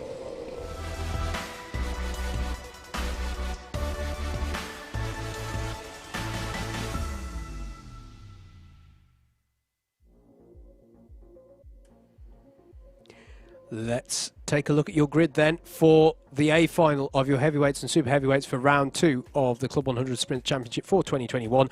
Anwar Barul Smith will take this one from pole with Joe Holmes alongside. Chris Dixon is on row 2 with Jack Bolton alongside. Jonathan Elliott and Alex Pritchard make up row 3, which I believe makes Jonathan Elliott the highest placed Class 2 runner coming into this A final. Adam Wright and Matt Wilmer make up row 4. Row 5 is Sean Briley and Steve Bosley. Francesco Volpe and Richard Allen are row 6, with row 7 being made up of Miguel Hall and Dave Pevers. Lewis Ridd and Bradley Shears are row 8. Row 9 is Harry Melvin and Oliver Moss. Row 10 to round out your top 20, Jordan Salter and Stephen Jennings. Kurt Holmes and Mark Ridout make up row 11. Row 12 is going to be Mikey Nichols and Tom Fuller. And then we would expect row 13 to be made up. In fact, I'm just going to check if it's been confirmed yet. We would expect it to be our first and second as we saw them across the line in that B final. Stuart Jones, indeed, it's been confirmed in front of us now. Stuart Jones and Craig Brown will make up row 13. Do keep your comments coming in. Tom Butters with the checked up spot the NASCAR fan in the comms box. Yeah, I'm partial to a bit of NASCAR. I would say it's just because you live in that part of the world and work in that part of the world. You know, you're a man who's gone around the Coventry Ring Road from time to time. That's like a NASCAR Super Oval where you get people checking up on you and crashing into you all the time. There is that. There is that. Yeah. There's only one option. You've just got to send it. You have. You have. Otherwise And you'll plus, be there for years. I grew up in and around Birmingham, didn't I? Which also has a ring road where you've got to go for. I don't have a problem with it. I'm just used to it. You look at the Birmingham clean air zone. That's going to be encircled by the ring road. You know, there's still cars going around there from the 1970s. They haven't stopped. They can't get off. Yeah. I'm cool with it. It's fine. But yes, lots of support partial coming in for Harry Melvin. Yes. Thank you, guys. And I'm going to give Harry a big shout out because, of course, he's one of our iRacing drivers.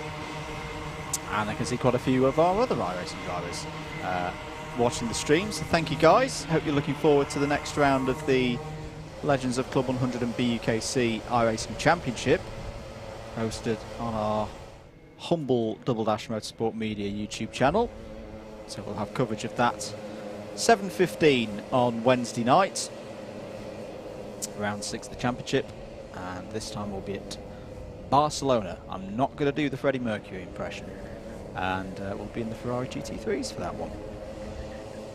Rain has now stopped, according to David Whitehouse, and that was a classic one. That was a classic Whilton Mill, not accurately, specifically forecast, but it's just started raining because it feels like it. And it's also that it can melt away as quickly as it starts as well. So that's always an interesting aspect of it as well. A finalists for new viewers always get a few practice laps, so if you're wondering why aren't you commentating on this fast-paced driving, chaps, this is just practice. This is just the drivers checking over that they are happy with their karts, and I think I can see a Mark Ridd out there making a kart change, judging from that suit. which is perfectly allowed to do. But yeah, start's going to be very interesting of this one, especially if there is still a little bit of precipitation out there. We'll just try and keep an eye on the lap times as they do these practice laps, because fast laps we would expect low 55s. So we'll see if they are back into those as they come around for their second practice laps. There's Anwar leading the field round. I am sort of commentating on the session now. We're getting there. We're getting there. Joe Holmes having a kart change. And yeah, Mark Ridout, you were right. Andrew is going for a kart change there. Just a reminder, I know Andrew covered it at the top of the stream, but championship situation is that it was first blood to Joe Holmes back at Clay Pigeon for round one. It was himself in first, Matt Warman in second, and Anwar Burrell-Smith rounding out the podium on that day with Adam Wright fourth in that final, and Sean Briley rounding out the top five. And that's Dave Pethers having a kart change. And is that Mikey Nichols? I think it might be, yeah. Big thanks to all of our Club 100 staff working hard. It wasn't. It was Harry Melvin having a kart change. And the kart's looking great today, especially as I imagine reprep yesterday was not enjoyable for the boys. Very wet, very muddy, and also the scrutineering pen flooded last night. So, well done, guys. As ever, top-notch work by the whole team. Yeah, couldn't agree more. And obviously, if you are looking at all of this going, that looks a lot of fun, club100.co.uk. Yep. Check it out. All the detail of the various championships that are going on in the Club 100 portfolio of racing action. We should explain to new viewers as well, there is an inherent risk with changing your kart in this manner, because A, it's going to be cold. You don't, you've foregone those practice laps to see how this particular vehicle feels. Which, yeah, if it's a kart not to your liking for whatever reason, that's it. You've got no opportunity to change it. Yeah, absolutely. So yeah, it is always that judgment call of even if you detect something that's not to your liking, is it bad enough to warrant the risk that you're going to take? Yeah. To explain it, that's different driving styles as well. Yes. Some people like more top end, some people like more low end. All the karts prepped within tolerance. But here we go then. First streamed heavyweight final of the season. Round 2 here at Whilton Mill for the heavyweight A final. Burrell-Smith versus Holmes. Away we go then. Good start for Anwar Burrell-Smith. Joe Holmes is going to hold himself in there in second place. Oh, Jack the number Bolton 82 Jack Bolton was all crossed up there, but it's a very good start for Anwar Burrell-Smith as they go into Christmas corner for the first time. It's Burrell-Smith, Holmes, Dixon in third. Looks like Adam Wright's getting pushed out wide there, but he's just about survived in there behind Jack Bolton. And look at this. Oh, the cone's already be falling over as well. It's all going on in the midfield. But Anwar Burrell-Smith has done exactly what he needed to do, Howard, at the start of this race. He's held the lead ahead there of Joe Holmes. Yeah, and it was a very robust start for Chris Dixon and Jack Bolton, who had a little bit of rub in his racing, I think, through the crook. They all made it work, as I think that was Francesco Volpe who may have been making a cone go flying there through Osiers. We'll see. It was Volpe or Bosley, one of the two. And that's Adam Wright tackling the back of Jack Bolton now, and Jonathan Elliott is getting involved as well. But it's worth saying Jonathan Elliott, as I said when I did the grid, comes into this as the highest place of the Class 2 runners. But he won't be thinking about that right now because they all get scored together, so every position counts regardless of your class. Up the hill once again, Anwar Burrell-Smith looking right, looking left, going to extreme driver's right to try and deter Joe Holmes. And Chris Dixon, who I think has been reading so many good situations well today, look out for him here, because he is going to know these two are just going to battle. These two are like, well-established rivals. We're just going to, we're just going to wait for our opportunity. And you can see there, he can't do anything in this particular moment, but he's having a look as it's all checking up here. We're going to use that term again. Is Anwar trying to Gandalf this from 12 minutes out? No, this is the thing. Be quite brave. But this is the thing. If you're Anwar, what you want is not only the win, right, but you would quite like Joe Holmes to have a few things to worry about from behind. Yeah. You know, so I'm not questioning the tactics. No, yeah. It's enjoyable to watch for us. Looked like Matt Wildman going by Sean Briley for me through the boot, and it wasn't just my eyes need testing, he really did. He's up to 8th place now, is Matt Wildman, 2nd place finisher last time out.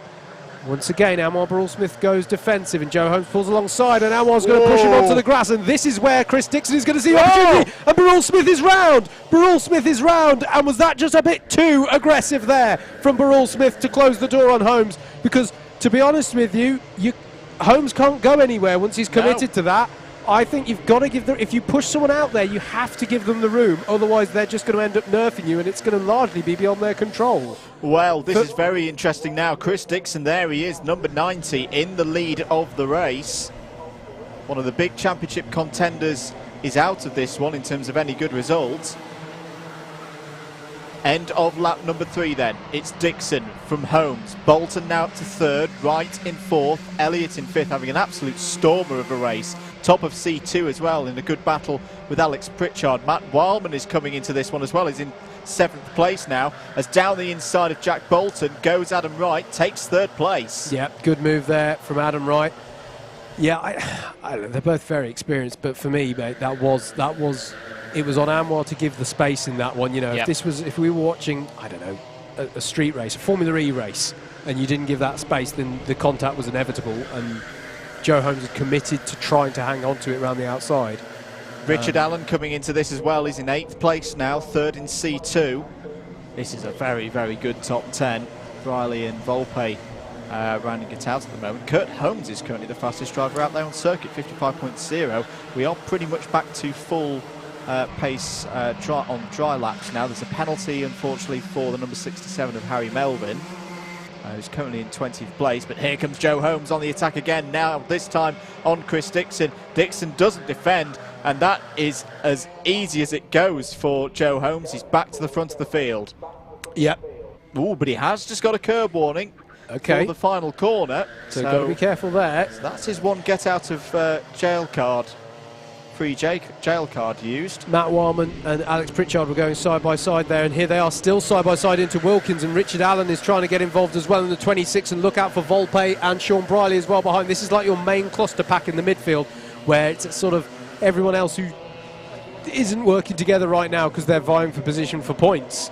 And this is the thing, for some people they're going, well, I've got to defend now, this is as good as it's getting, and for other people they go, no, I really want to catch up to the pack ahead. Alex Pritchard in 6th place. Richard Allen got by Matt Wildman in the end there in what started as an attempt from Matt Wildman to get past Alex Pritchard. As they head up the hill, Pritchard's going to take the standard racing line. Doesn't feel too threatened at this stage. Francesco Volpe there on the tail of Sean Briley, with Steve Bosley behind, Dave Pethers then, and Miguel Hall in the number 8 there. Very close nose-to-tail pack from 6th place downwards. They're separated by mere tenths all the way down to 20th place in this pack of karts. So you do not want to mess up if you can at all help it. Anwar Burrell-Smith, last on the road, 26th place, albeit with the fastest lap of the race, but we don't have points for that in Club 100. So he's going to do his best, but yeah, this man here, Chris Dixon, in 2nd place, has got to start having to think, because Adam Wright has just set the new fastest lap of the race, 54.1, to bring himself onto the back of Chris Dixon. And Wright is such a consistent competitor. He always manages to be there or thereabouts in the championship, towards the sharp end. But yeah, Chris Dixon today has been brilliant at judging these situations, I found. I've been in a similar situation to what Anwar had before, where I was battling side by side with somebody and then contact happened, and in the moment you feel like, where did you come from? Why didn't you back out? But it's such a fine line between they should back out of the move, and even if they back out, where are you hoping they'll go? Yeah, and that's the fine line there that I think, for my money, yeah, as I say, I don't think Joe had many places to go. This is a good comeback drive, not just in terms of returning to Whilton Mill. Chris Dixon didn't make the A final at Clay Pigeon. Oh wow! So okay, and I hope he doesn't mind retaining. It wasn't a particularly good finish in that B final. So if he can wrap this out and get a podium in 5 minutes on the clock, that would be a very, very good bit of bounce back ability. Oh, good move down the inside. Yes. Alex Pritchard on Richard Allen. That was nice. Can he get it? No, he's just run a little bit deep into Ozzy's there, and Allen's got him back. And here comes Sean Briley now as well, ever the opportunist. That was a really good go though from Alex Pritchard, and he's giving it back, but I don't think he's going to have the inside line into the final corner. Volpe is on the move as well. Matt Wildman's forced out wide there over the concrete runoff. I should say we're cutting between, quite rightly, because they're where the fights are. We're cutting between sort of your top three and this battle. But Jack Bolton in fourth and Jonathan Elliott are running in the midst of this. They're in fourth and fifth place, and they're quite close together. But yeah, just worth mentioning that. Oh, penalty for Joe Holmes. He's hit the monster curb. He's hit the monster curb. Sorry, Howard, I've just shot your eardrums out, but that is it. Joe Holmes will not win round two. We mentioned he'd got the warning already. You get one strike, one warning, and then if you hit it again, that is a penalty, and that is exactly what Joe Holmes has done. And he'll see it this very time. Uncharacteristic error, and he goes, yeah. What on earth? But that's been called. Craig Brown as well with a bump and pass, just whilst we're on the subject of penalties. So 4 places to be deducted from him. And now the opposite. And Dixon and Wright will know. They will know who number one is, yes. and they will know that this battle on your screen right now is now for a Club 100 heavyweight sprint round victory. And here's Adam Wright's Wright going down the inside into Ashby corner. He's got him. Lovely stuff from Adam Wright. Gets himself into the provisional win for the round. I'm just wondering how much it is for monster curb, because usually it would be 2 places for a curb offence. Well, it's the one, monster one, so I don't know what that means. That's it is all at least we need to know at the moment. It is the critical one, that is true. I'm just wondering how it goes for for podiums and such. Yeah. But and Wright had a tickle of it as well. It is quite easy to do, folks. If you're watching at home and you haven't experienced it, you turn in and that's too early, and it's the rear right that clips it. Yes, because always in the safety briefings for the first karting you'll ever do, remember that the rear of the kart is wider than the front. So it is so easy to do, to clip, even if you clear it with the front of the kart, to have the right rear touch that. And they're pushing the very limits as well here.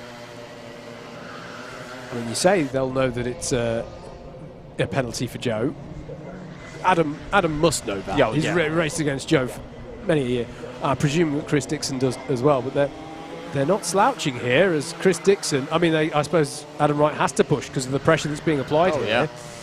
Yeah. You can just see Jack Bolton and Jonathan Elliott in the background. How about Jonathan Elliott? He's having a cracking run. 5th place at the moment, top of the C2s, and a long way clear of Richard Allen behind, who's looking at picking up another trophy. As you say, got one yesterday in the clubman class in the endurance race. Bolton's just got a monster curb warning as well, and Harry Melvin's got a track limit warning. A lot of support coming in on the stream for Harry Melvin, currently running in 25th.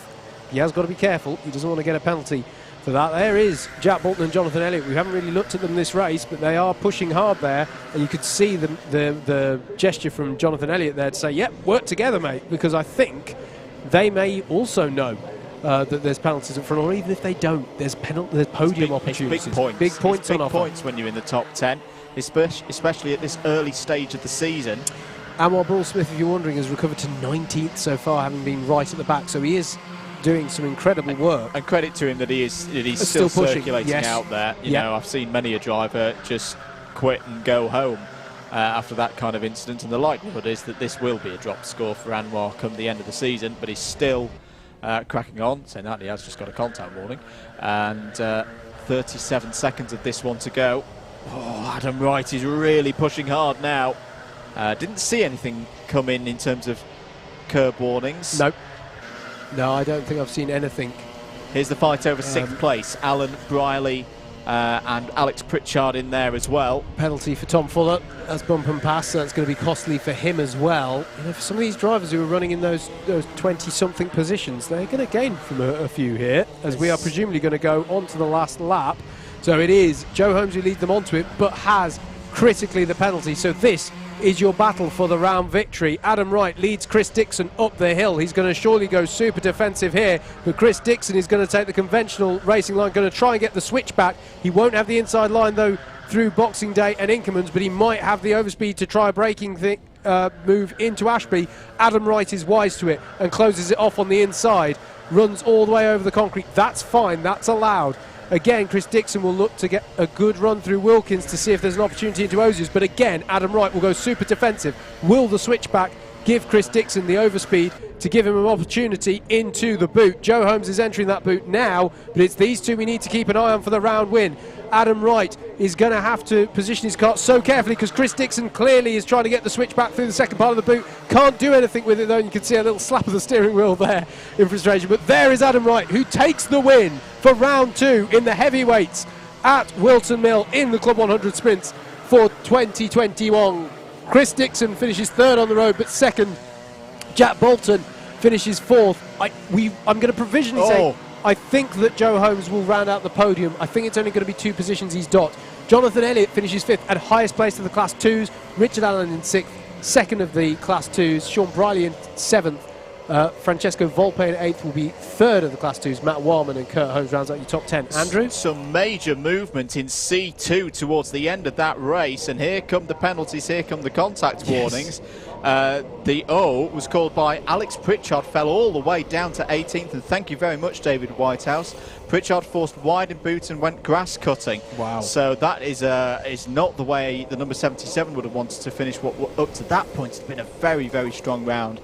But how about that for Adam Wright there to pick up the pieces when both of the top 2 today have made errors, and on a streamed round as well. Adam's not always had the best of luck on streamed rounds, so I'm really, really pleased for him that he's been able to take a win here in the heavyweight sprints at Whilton Mill.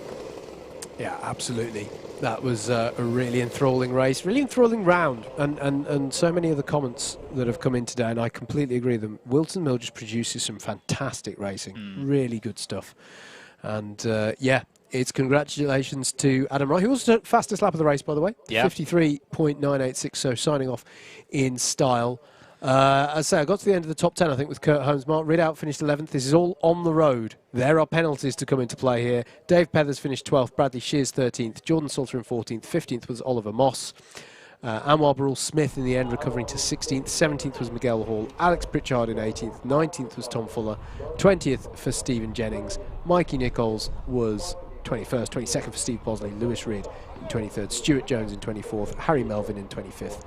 And Craig Brown in 26th. So that's how they all ended up, and that does bring to a close our heavyweight action. But there's more, there's way more. There's all of what we've just done to happen again in the form of our lightweights this afternoon, so be sure to join us for that. There's going to be a lunch break here on the I'm not sure if we've got the schedule to flash up now. I'll just spring that one on the producers, but we've got plenty of racing action still to come here today, so don't go anywhere, frankly. Keep it here on the Alpha Live YouTube channel. For now, though, we are going to have a break at the circuit. We'll be back with you soon. If you haven't subscribed and hit the notification bell, please consider doing so. It'd be lovely to have your support. From myself, Howard Mitchell and Andrew Mather of Double Dash Motorsport Media on comms, and everyone here on the Alpha Live stream here at Whilton Mill. We will catch you again after the lunch break. Thank you for tuning in, and goodbye.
So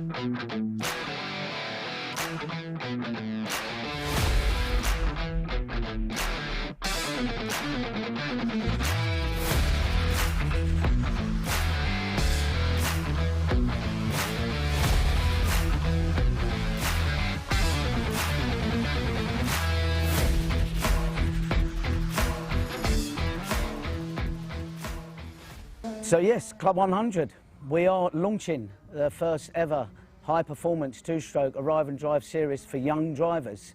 We're naming it the Young Drivers Championship, designed for 14 to 18-year-olds. So, 26 years Club 100's been racing now, and we've had thousands through the door enjoying their racing with us at that level playing field in a high-performance kart.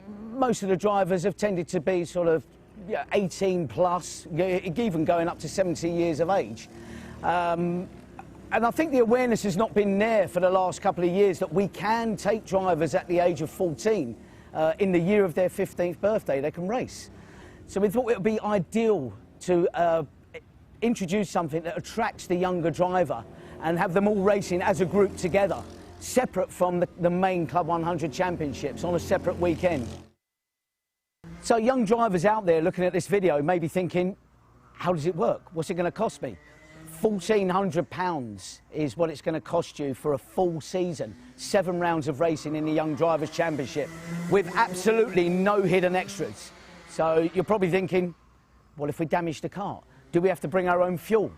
Do we have to do anything with regards to tyres? No, everything is provided. Your transponder is provided for the timing. Even race kit is provided if you don't have your own racewear. Drivers just simply need to turn up and drive. Hello, I'm Josh, I'm 15 and I'm from Norfolk. I've been racing in Club 100 for just over a year now. I really enjoy racing with these new karts. What I really like about Club 100 is the fact that no matter what driver level you are at, you will always have someone that you can race against because there are so many people. I really love racing in the quicker karts with the two-stroke engines because I find it more fun. What I also enjoy is that everyone is on the same equipment and it's also pretty level, so it's all down to driver ability.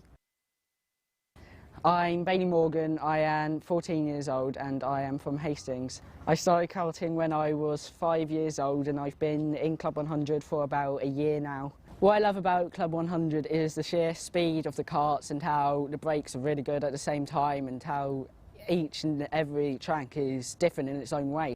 Well, it is really good because it's more clean, more fair, and the karts are obviously more fast, so that's more enjoyable. My name's Martin, I'm Josh's dad. We've got involved with Club 100 just over a year ago. We really got involved with the championship. We found it so friendly, we found it a nice level playing field for the kids and adults to race. But more than that, it's a good family get-together. Josh is talking to his chums that he's met racing. We're talking to the parents. It's become a real social event with us.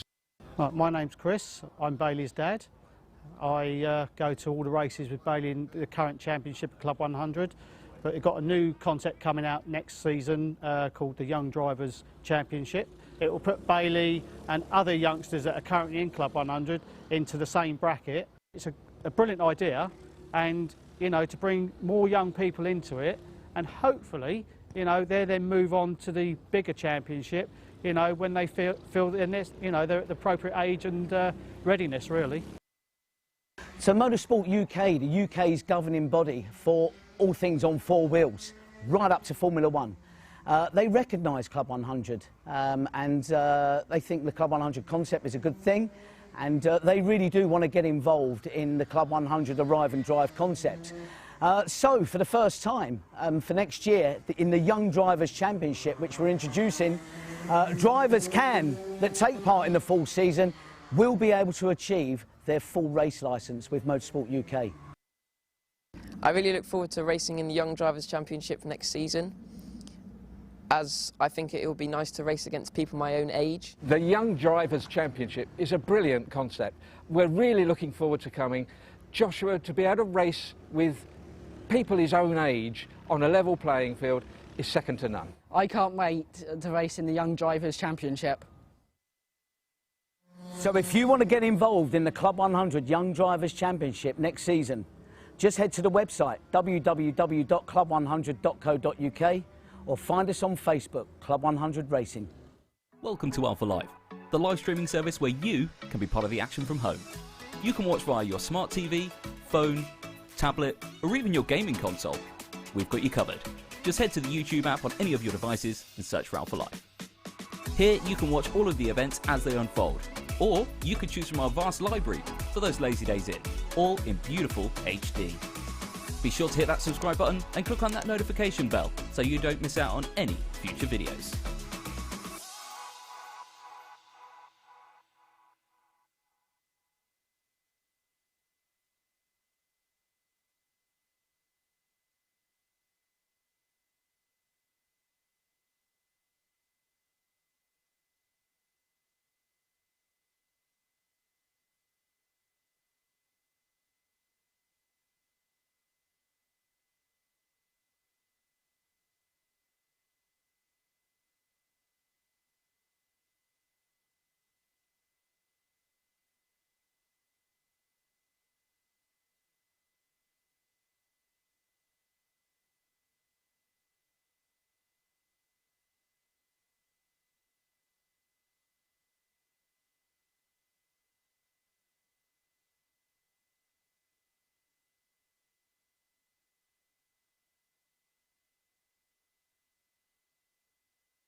Welcome to Alpha Live, the live streaming service where you can be part of the action from home. You can watch via your smart TV, phone, tablet, or even your gaming console. We've got you covered.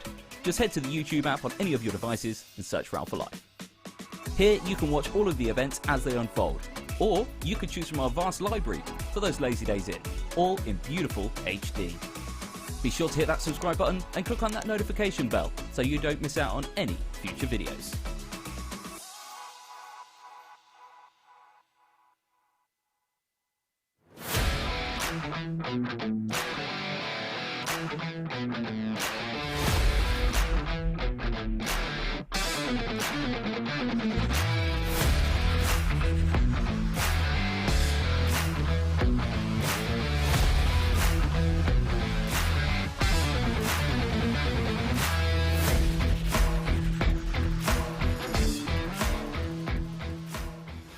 So yes, Club 100, we are launching the first ever high-performance two-stroke arrive and drive series for young drivers. We're naming it the Young Drivers Championship, designed for 14 to 18-year-olds. So, 26 years Club 100 has been racing now, and we've had thousands through the door enjoying their racing with us at that level playing field in a high-performance kart. Most of the drivers have tended to be sort of 18 plus, even going up to 70 years of age. And I think the awareness has not been there for the last couple of years that we can take drivers at the age of 14, in the year of their 15th birthday, they can race. So we thought it would be ideal to introduce something that attracts the younger driver and have them all racing as a group together, separate from the main Club 100 championships on a separate weekend. So young drivers out there looking at this video may be thinking, how does it work? What's it going to cost me? £1,400 is what it's going to cost you for a full season. 7 rounds of racing in the Young Drivers Championship with absolutely no hidden extras. So you're probably thinking, well, if we damage the kart, do we have to bring our own fuel? Do we have to do anything with regards to tyres? No, everything is provided. Your transponder is provided for the timing. Even race kit is provided if you don't have your own racewear. Drivers just simply need to turn up and drive. Hello, I'm Josh, I'm 15 and I'm from Norfolk. I've been racing in Club 100 for just over a year now. I really enjoy racing with these new karts. What I really like about Club 100 is the fact that no matter what driver level you are at, you will always have someone that you can race against because there are so many people. I really love racing in the quicker karts with the two-stroke engines, because I find it more fun. What I also enjoy is that everyone is on the same equipment and it's also pretty level, so it's all down to driver ability. I'm Bailey Morgan, I am 14 years old and I am from Hastings. I started karting when I was 5 years old and I've been in Club 100 for about a year now. What I love about Club 100 is the sheer speed of the karts and how the brakes are really good at the same time and how each and every track is different in its own way. Well, it is really good because it's more clean, more fair, and the karts are obviously more fast, so that's more enjoyable. My name's Martin, I'm Josh's dad. We got involved with Club 100 just over a year ago. We really got involved with the championship. We found it so friendly, we found it a nice level playing field for the kids and adults to race. But more than that, it's a good family get-together.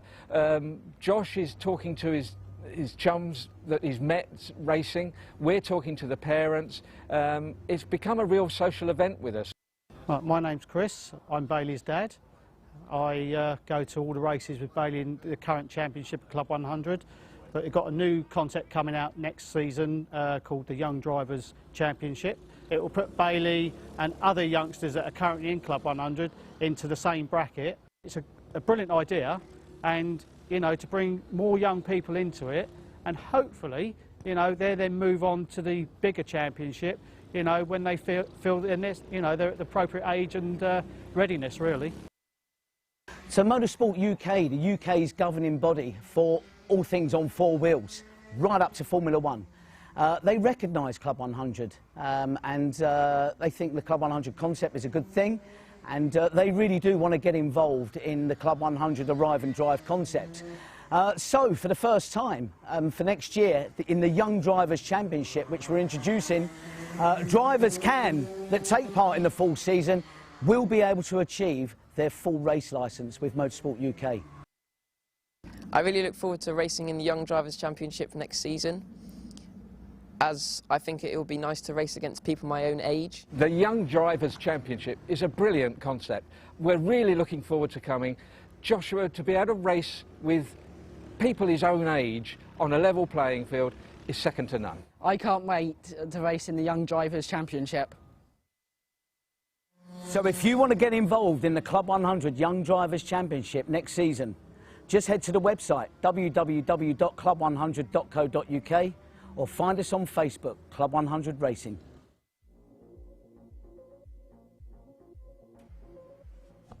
Well, good afternoon, everybody, and welcome to live coverage of Club 100 and the Sprints Championship here at Whilton Mill for round 2 of the 2021 season. My name is Andrew Mather. Alongside me in the commentary box is Howard Mitchell from Double Dash Motorsport Media.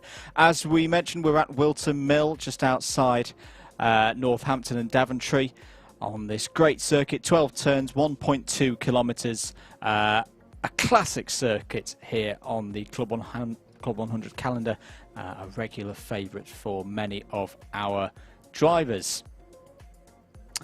A little bit mixed in terms of weather conditions here today. We have had some spots of rain over the lunch break, but mostly it is sunny, a little bit cloudy, light showers expected over the course of the afternoon.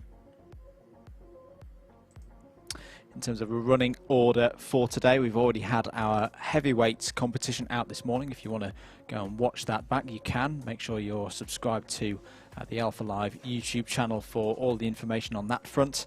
But as we say, we've had the lunch break and we are shortly heading into the lightweights competition, which will form 12 heats, kicking off from around 2:15, forming into our then 3 finals, C, B and A finals later on in the afternoon.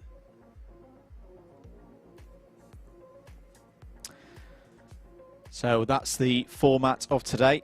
Let's have a little look at this Whilton Mill circuit, as we say, a regular on the Club 100 calendar and a regular for us here at Alpha Live and DDMM. Let's have a little look at the challenge ahead of the drivers here this afternoon.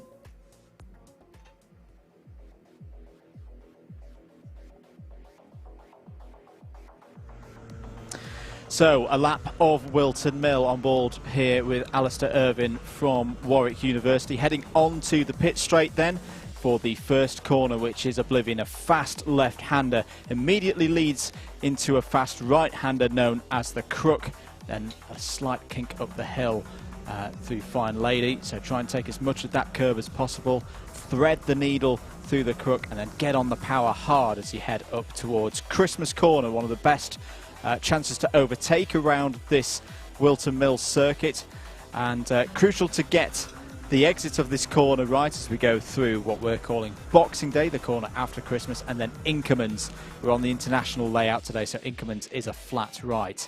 Very tricky braking for Ashby Corner, Ashby hairpin downhill, gravity working against you, and make sure you get onto the circuit again before the grass. And then we get into the technical part of this circuit, these 2 left-handers. You can do overtakes through these corners, definitely here into Osiers. You've got to be committed on the inside to make sure it's a clean move, and watch out for the cones and tyres on the outside. Onto the back straight and into the boot, another great chance to overtake and get a move done, especially if it's late on in the race. Into the initial part, take as much of that curve as you can through the toe of the boot, and again carry that speed through into the final corner. Watch out for the big curve on the inside and track limits on the outside. That's a lap of Whilton Mill International.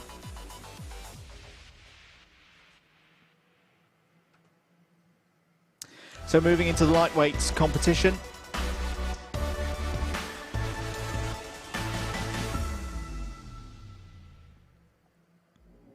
As we say, moving into the lightweights competition. The practice session ongoing at the moment. Here's how lightweights are going to kick off here today. Andrew Ward will have pole position for the first heat. Matt Collier alongside him on the front row.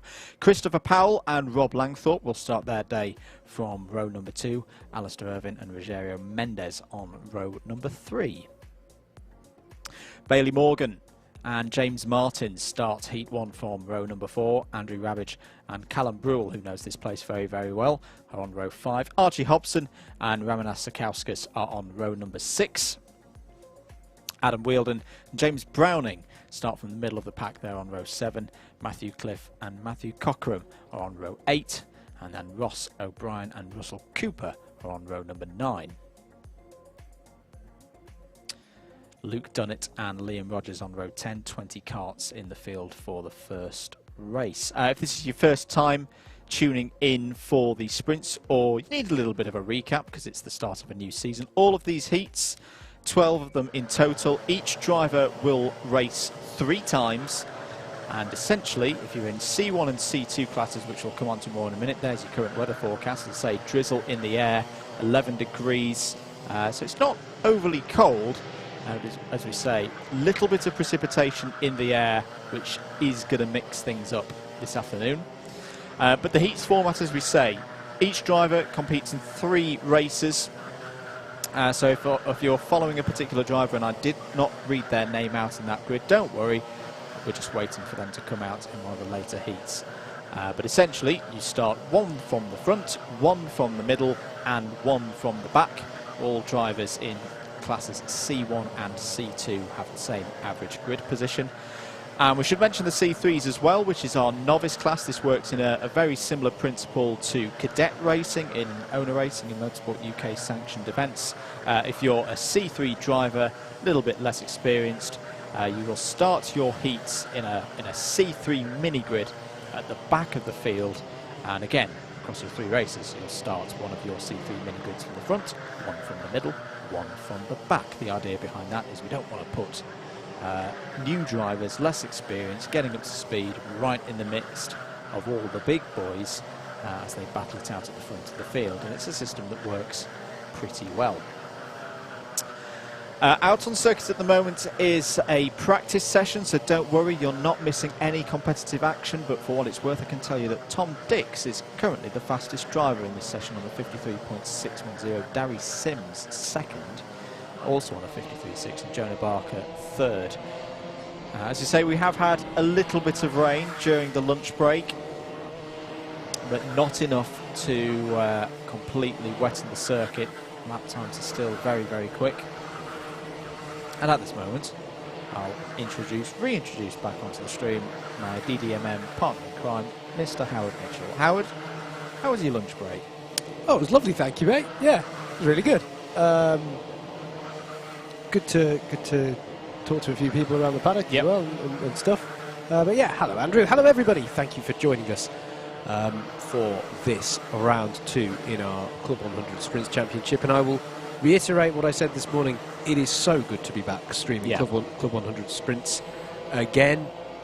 So thank you very much to everyone who's tuning in. Do please get your comments coming in. The interaction this morning was great to have. Please do keep them coming in. I'm going to give an early shout out here actually to Sam Stevens, who says, afternoon Alpha Live and DDMM team. Afternoon, Sam. Here to watch the former Warwick boys, Alistair, Archie and Callum while on a revision break. Yes, that is a very interesting aspect of today, isn't it, actually? I think most of them, if not all of them, are in this first heat. Yeah, indeed. We've got so there's Alistair starting from 5th. Callum Brule as well. Yeah. Did we mention Callum? Yeah, yes, we mentioned Callum. Sorry. Yeah, and Archie Hobson, presumably. So yeah, Callum's in there starting 10th, and Archie just behind him in 11th. Yeah, and I'm very glad to report, considering we're talking Warwick, because it's been a little bit windy at times this weekend. There are no gazebos near the circuit. Nope. Or up against the barrier, I should say. There's a massive marquee behind the building in the shot. Behind the Whilton Mill clubhouse, which is part of their dining outside setup. But that is well pinned down. It is not going to fly away. No. It is not going to cause JV to have to red flag a start, as we may have had, which Warwick will remember at the BUKC a few years ago. Yes. There's also no Red Bull arches that you can crash into here. There's no... I'm trying to think of any other hazards. We've had plenty over the years. There's Having no said wood that, chips that you We could have got collect. 3 Warwick drivers in this next We do, race, yes. so We do. And, yeah. we're not completely, risk-free. For those of you who watched our heavyweights this morning, this will be perhaps a bit of a repetition, the next thing I want to say, though, but track limits and monster curb. Track limits. Don't touch the monster curb. And monster curb. And keep it in track limits. Those are the big things. And to be fair to the drivers, if we start getting rain, does that become will difficult? get really, really tricky. Because in fact, Morgan, if we are able to go to David's camera on the last corner, we can have a bit of a talk over the track limits. Thank you very much. There is the new curb on the outside. Now, long-term viewers will probably already be aware that we used to be given to the curb as our racing line, so we could run 2 wheels over the far side of the curb and onto the concrete runoff. Eagle-eyed long-term viewers will also know straight away, Andrew, that curb has got quite wide. It's a bit like you after lockdown. Yes, it is. It's got a bit of girth now, and we can't use that as the racing line. So we are now very straightforwardly running the same regulations that Motorsport UK, WMKC events, for example, have run for many, many years. Track limits is the white line, and we did see a few instances, or penalties this morning, I should say, where drivers, if they run all 4 wheels to the left of that white line as you're looking at it now, that is track limits. You get 2 strikes and you're out. So you may see TLW coming up on your screen. That's a track limits warning. If they get too many of them, they will get a penalty. And we're also talking this last corner, the inside. This was a big one in heavyweights. We saw the heavyweights final decided by this. Joe Holmes making contact with that big boy curb on the inside too many times, got a penalty and lost the final victory as a result. So it can be the biggest of the big. When I'm not just talking about it because I'm a stickler for the rules. I'm talking about it because it can have a big impact, and it's the shift as well. The weather is critical. Yes. If it's dry, you'll see more monster curb infringements. If it is wet, you are going to see hardly any monster curbs, I would have thought, because you want to actually turn in enough to actually touch the thing. The wet line through the final corner sees you deliberately want to steer clear of that inside curb because there's very little grip there in the wet. But that means that you're more likely to infringe on track limits, and this was a key thing yesterday.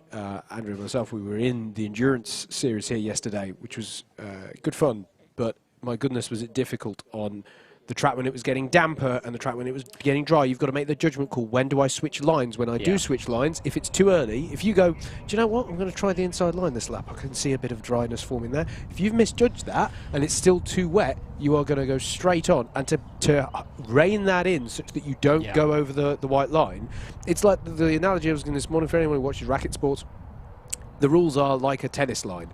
So long as your right-hand wheels are on that line, you are not violating track limits. But if you go all 4 wheels onto the cattle grid curb, you're going to get a warning and then you're going to get a penalty. But if you misjudge that twice, as weather conditions are changing, and I would say that Paddock Corner is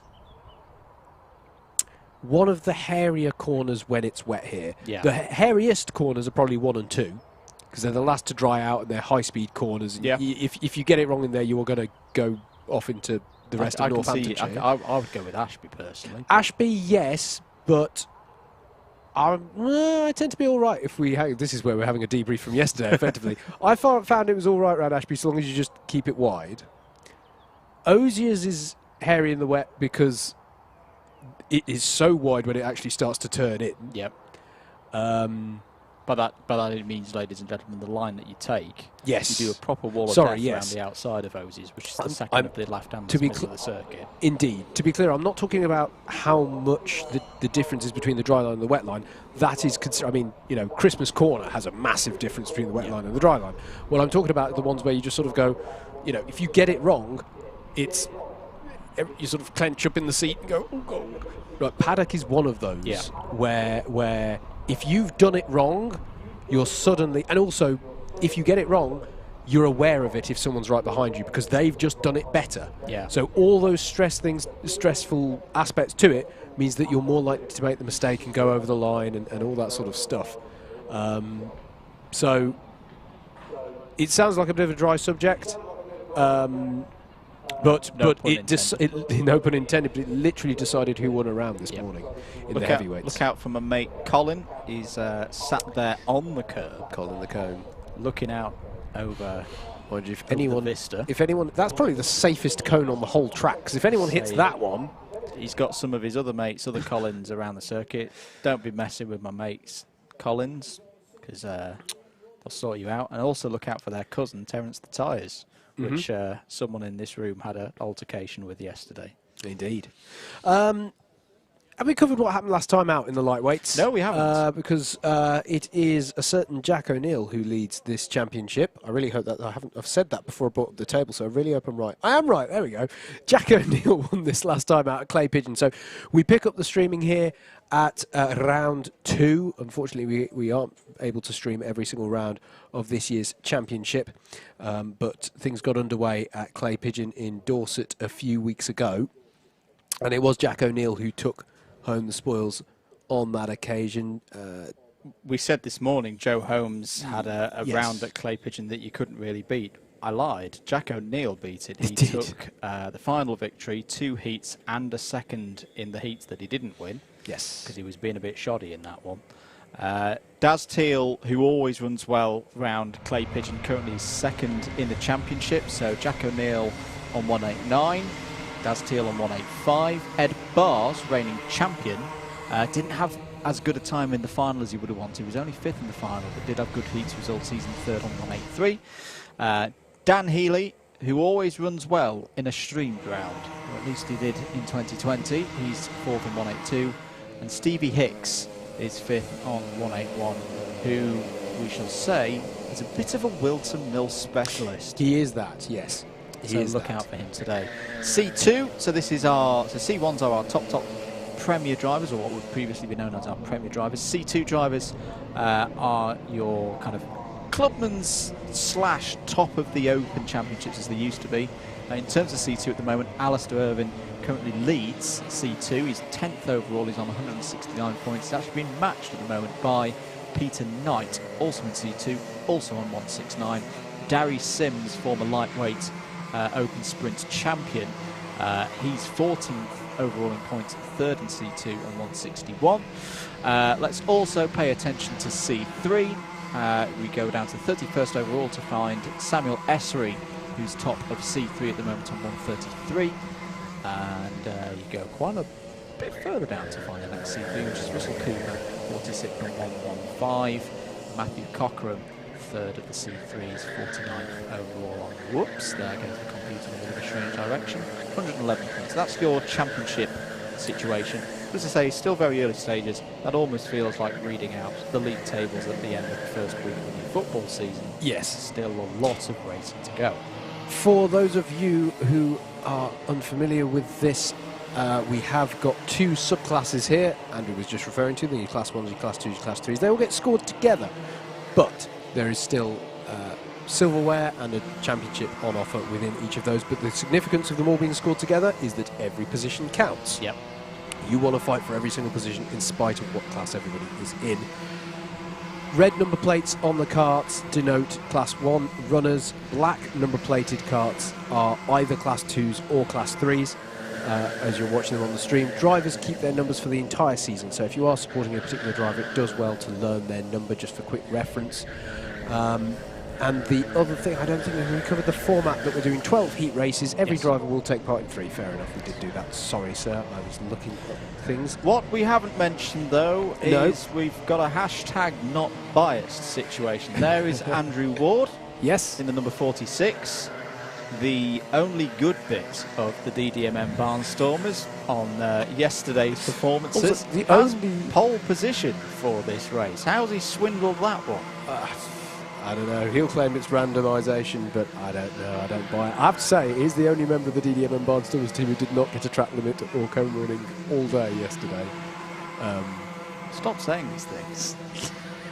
He also had no qualifying, did he? Because someone drove the kart around and practiced a little bit too long. Oh, it was a good day. And we don't even know if we've properly captured it on the GoPro, of course. We don't. We had a bit of a mare yesterday. So he starts from pole, and he will have carried virtually no knowledge from yesterday because the track conditions are completely unlike anything he had yesterday. Correct. He has had a practice session though. So. He has, yeah. No, he'll be in the groove, as it were. And lives about 10 minutes from the circuit, so he's got no excuses really. There's James Martin, another driver who when I think James Martin and Whilton Mill, I think good things. Yes. He tends to run strongly around here. Alistair Irvine, who we just saw going through shot as well, I think is a real. Yeah. Well, he's had front rows in BUKC qualifiers in years gone by, races that you have to do timed qualifying for. I should mention as well at the start of a new streamed round season. Good luck to Mr. Christopher Powell. There he is, because he's wearing my favourite number 56. So lots of reasons to be hashtag not biased in this race. Absolutely. Well, no, hang on. If there's loads of reasons to be hashtag not biased, you will actually genuinely. Yeah, I can see it cancels out. Anyway, yeah, we're about to get underway with streaming lightweight action for the first time in 2021. Do please keep your comments coming in via YouTube. Share and subscribe and hit the notification bell, please. It is fantastic to have your support, and we hope that we're very confident you will be rewarded with some fantastic racing, as we always see, in my opinion, from Club 100, but particularly around Whilton Mill, provides some really good racing action, which I hope you're about to see a demonstration of. Field under starters orders then here at Whilton Mill. Pace Kart Pro Kart will give us the thumbs up. There they are. He will drive straight on, and we've got this one under starters orders, as we say. Andrew Ward on the left of your screen in the red, black and white helmet. Matthew Collier on the right hand side of your screen. That's now switched round as we look to the lights. They're red, they're green. We're racing for round 2 of the Club 100 Lightweight Sprints Championship for 2021. Very good start from the pole side of the grid. Ward leads out of turn 1 and turn 2. Christopher Powell has followed him through. Alistair Irvine is already up to P3 from the 3rd row of the grid as they go through Christmas Corner for the first time. Nice steady start from the lightweights. Good clean running, that's what we like to see. Down into Ashby Corner as wide goes the number 61 of Andrew Rabbage, gets it back on circuit. As they come out of Ashby for this first lap, it's still Ward from Powell, Irvine there in 3rd place, and Bailey Morgan's had a good start as well, so it's 1st, 3rd, 5th, 7th, now all up in the top 4 from the grid. Yeah, exactly. Not for the first time today, mate, that we've said that, as look at this, a challenge for the lead. Chris Powell down the inside of Andrew Ward into the boot, and he's managed to make that stick. So change for the lead at the end of this one, and Alistair Irvine's bumping over the curbs to try and find a way through as well, and he's done that. That is nicely judged there by Alistair Irvine. So that is going to be Christopher Powell in the lead ahead of Alistair Irvine and Andrew Ward, your top 3. But yeah, not for the first time today that we've said that the pole side of the grid had a good start. Yeah. There, mate. It does seem to have had... I'm not sure if a reaction to the lights or not, because we've seen quite even starts as well. Yep. And there's no inherent reason why that should be the case either, because the racing line actually goes back over to the right-hand side in many ways. So yellow flag, somebody is out of the race. There's also a pro kart, pace kart looking, I'm guessing, to recover somebody. Ross O'Brien, who is off there according to timing. He's not come round on the first lap. 5.5 minutes of these of this particular heat to go. These short, snappy races. Contact warning for Matthew Cochran, one of the many C3s in this one, and Irvine down the inside. That's a move he's pulled many, many times before over the years. As Powell tries to fight back, misjudges it, and Ward's going to go round the outside. Bailey Morgan's not too pleased about that. Contact warning, as we say, for the number 30. But Irvine leads at the end of lap 2 ahead of Ward, Powell, Morgan, Collier, Langthorpe, Martin, Rabbage, Hobson, Mendes. Your top 10 is a spin with a yellow penalty for number 67, which is Liam Rogers. Yeah, so he'll have spun out at Ashby, and that is a demonstration or a failure to demonstrate that you were in sufficient control of the car in a yellow flag zone. So that is why that gets penalised. What Powell was trying to do on that last lap was he was trying to get the switchback to counter-attack, and he couldn't go anywhere with the overspeed, so he kind of just went, well, I'll just bump over the curb a bit, and it pushed him out onto the grass. That's why he lost out there. It's important for Bailey Morgan, one of the youngest drivers, we should say, in the field. Yep. Young Drivers' Championship last year in Club 100 and features in this sprint championship. He just needs to keep calm in those situations, you know, and it's actually to his benefit in a way because he's now got a kart to attack in front of him. Alistair Irvine with the fastest lap of the race, although several people besting that time as they stream across onto lap 4. So Irvine and Ward trying to work together now, pulling the tactics from this morning. We'll know all about those. So the race kind of calms down now into its middle state. 2 with 2 at the front, and then Matthew Collier in 5th place. Rob Langthorpe and James Martin working well together, I think, Andrew. Two Class 1 runners who are working to get onto the back of this breakaway group of 5 at the moment. I say breakaway group of 5, they're quite spread out in of themselves. And there is the signal from Andrew Ward to Alistair Irvine to say, yeah, no, it's cool for now, we're good. The gloves will come off in 2 minutes' time, we're all fine. Yeah. But they're working at the moment to try and bridge that gap. And actually, there's a change. I think James Martin's got by Rob Langthorpe, I can see in the back now, for 6th place. He has indeed. Track limit warning for the number 27, which is Callum Brewell, the former Warwick and Cranfield BUKC driver. And there is Rob Langthorpe in the number 12 with the yellow and red helmet. Up the inside of Archie Hobson there is Rogerio Mendes, who was in the chat earlier. Yep. I was asking about an onboard camera cart and whether that would be something possible in the future. It's like, well, it is possible. It is possible, but be careful what you wish for, Rogerio, because there is a curse. Thunderbolts and clouds yes. loom over this. BUKC viewers will know all about that. Anyone who has ever had an onboard camera fitted has not had a good race. Immediately failed to finish the race where they have the camera. It's genuine. A genuine thing. In even 1 year could arguably be said it decided a BUKC championship. So it could have. Don't do it anymore. Adam Wheeldon there getting past Matthew Cockram and up into Warwick 12th place. Battle. Yes, good point. Brewell versus Hobson. Internecine battle, I believe is the correct term here, both of the Warwick stable. Whoa, you've gone beyond my Yorkshire vocabulary there, Mr. Mitchell. Steady on. 2 minutes to go. Steady start this from the lightweights. Good to see you. It's a little bit too rough for my liking in the heavyweights this morning. There's some good racing out there to kick things off. I love the fact that there's still the traditional Warwick moustache there. Yes. I love the hobnob helmet. Everything about that setup is to my liking, to be perfectly honest, there for Archie Hobson in the 33. New fastest lap of the race from Alistair Irvine last time around. A hobnob would have been a very, very...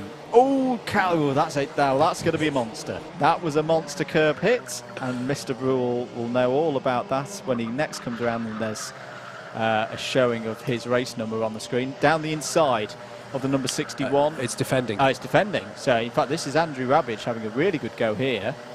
He was in C3 last season, if I'm not mistaken.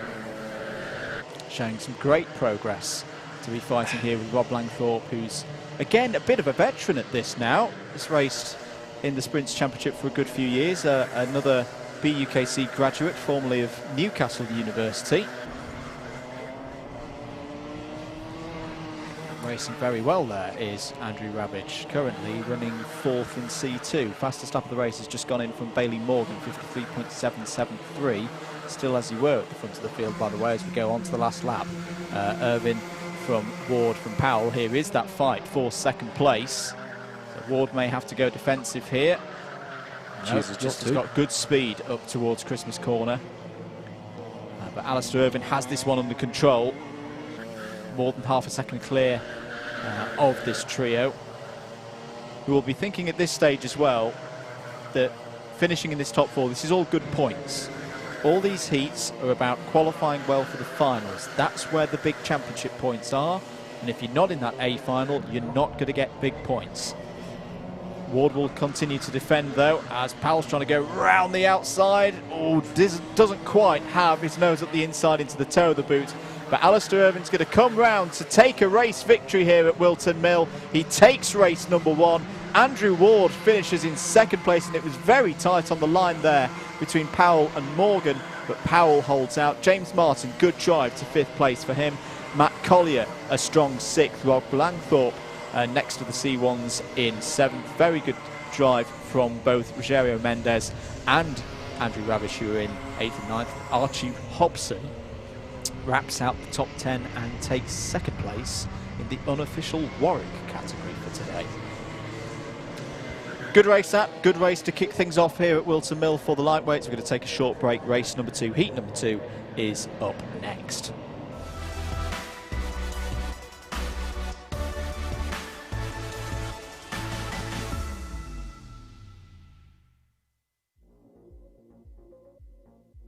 Getting set then for the second of 12 heats for the lightweights. Here is your grid. Daz Teal has pole position alongside Dan Seeger on the front row. Tom Dix was quick in the free practice session. He starts this one from row 2 alongside Josh Adams. Jonah Barker and Nana are on row number 3.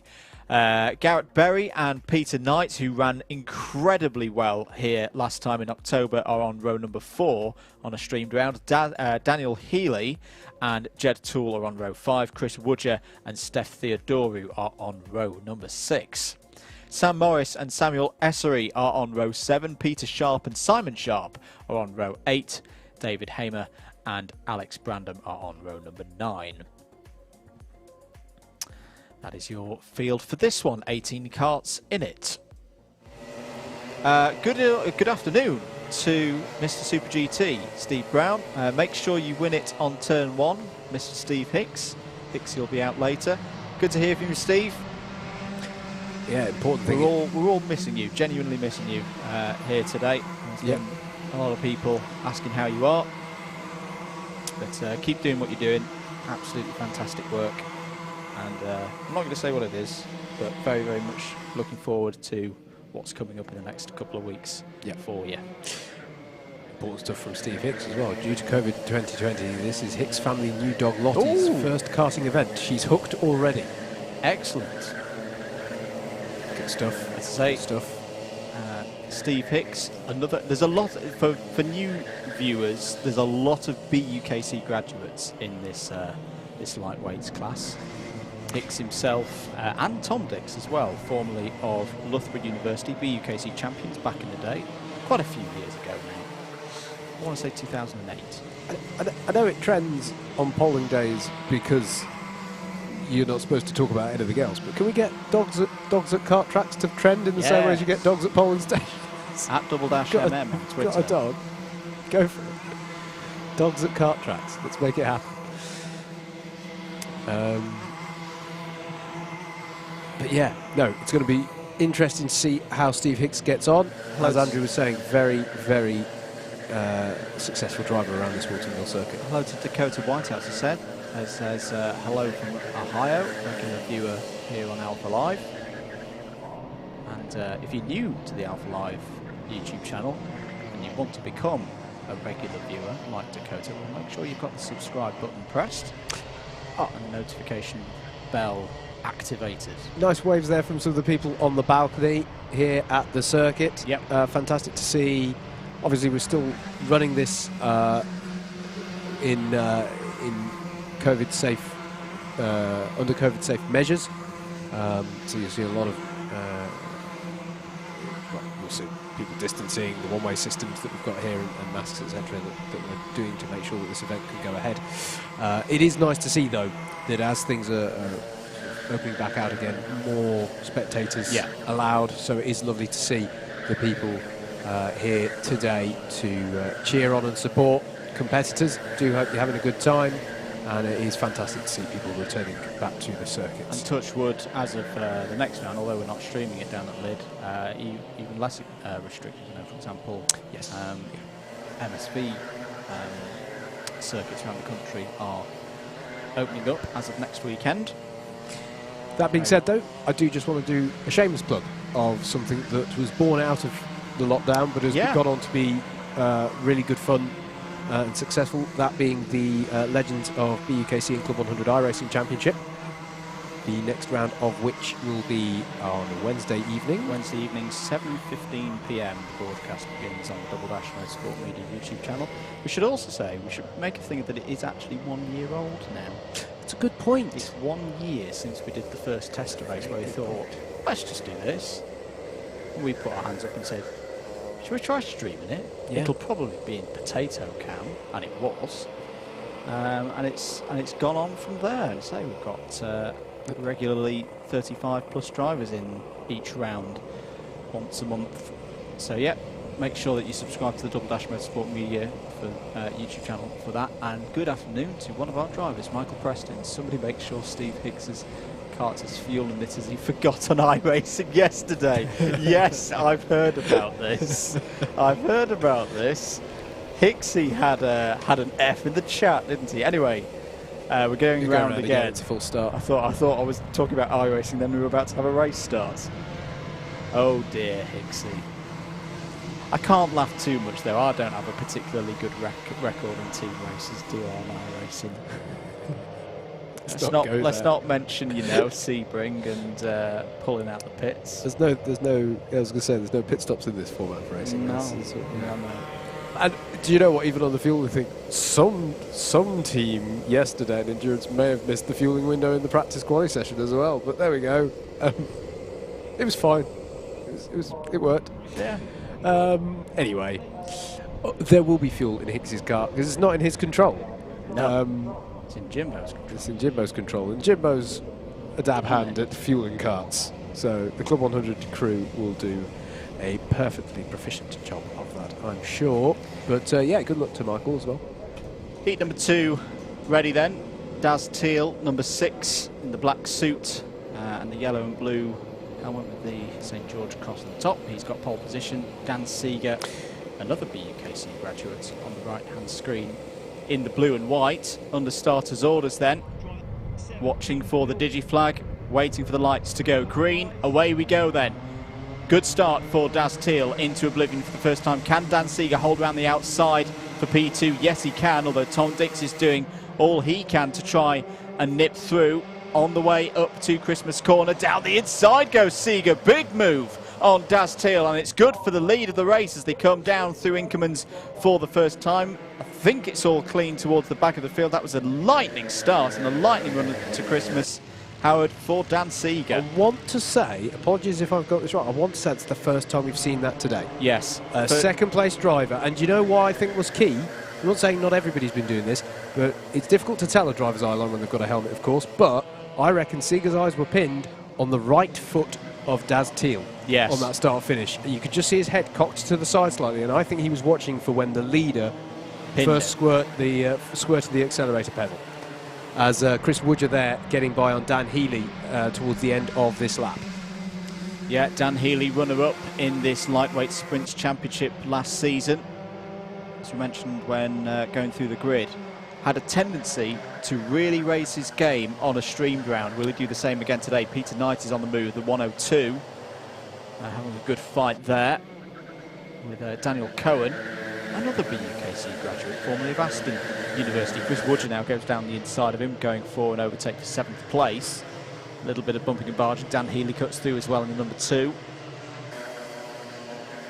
So feels like a slightly more frenetic pace at the start of this second heat compared to heat number 1. But still all good racing out there. 5.5 minutes of it to go. Support coming in from Jack Harding. Afternoon, Jack. Hope you're doing well. Cheering on Daz Teal. Jack, a very quick driver in his own right, of course.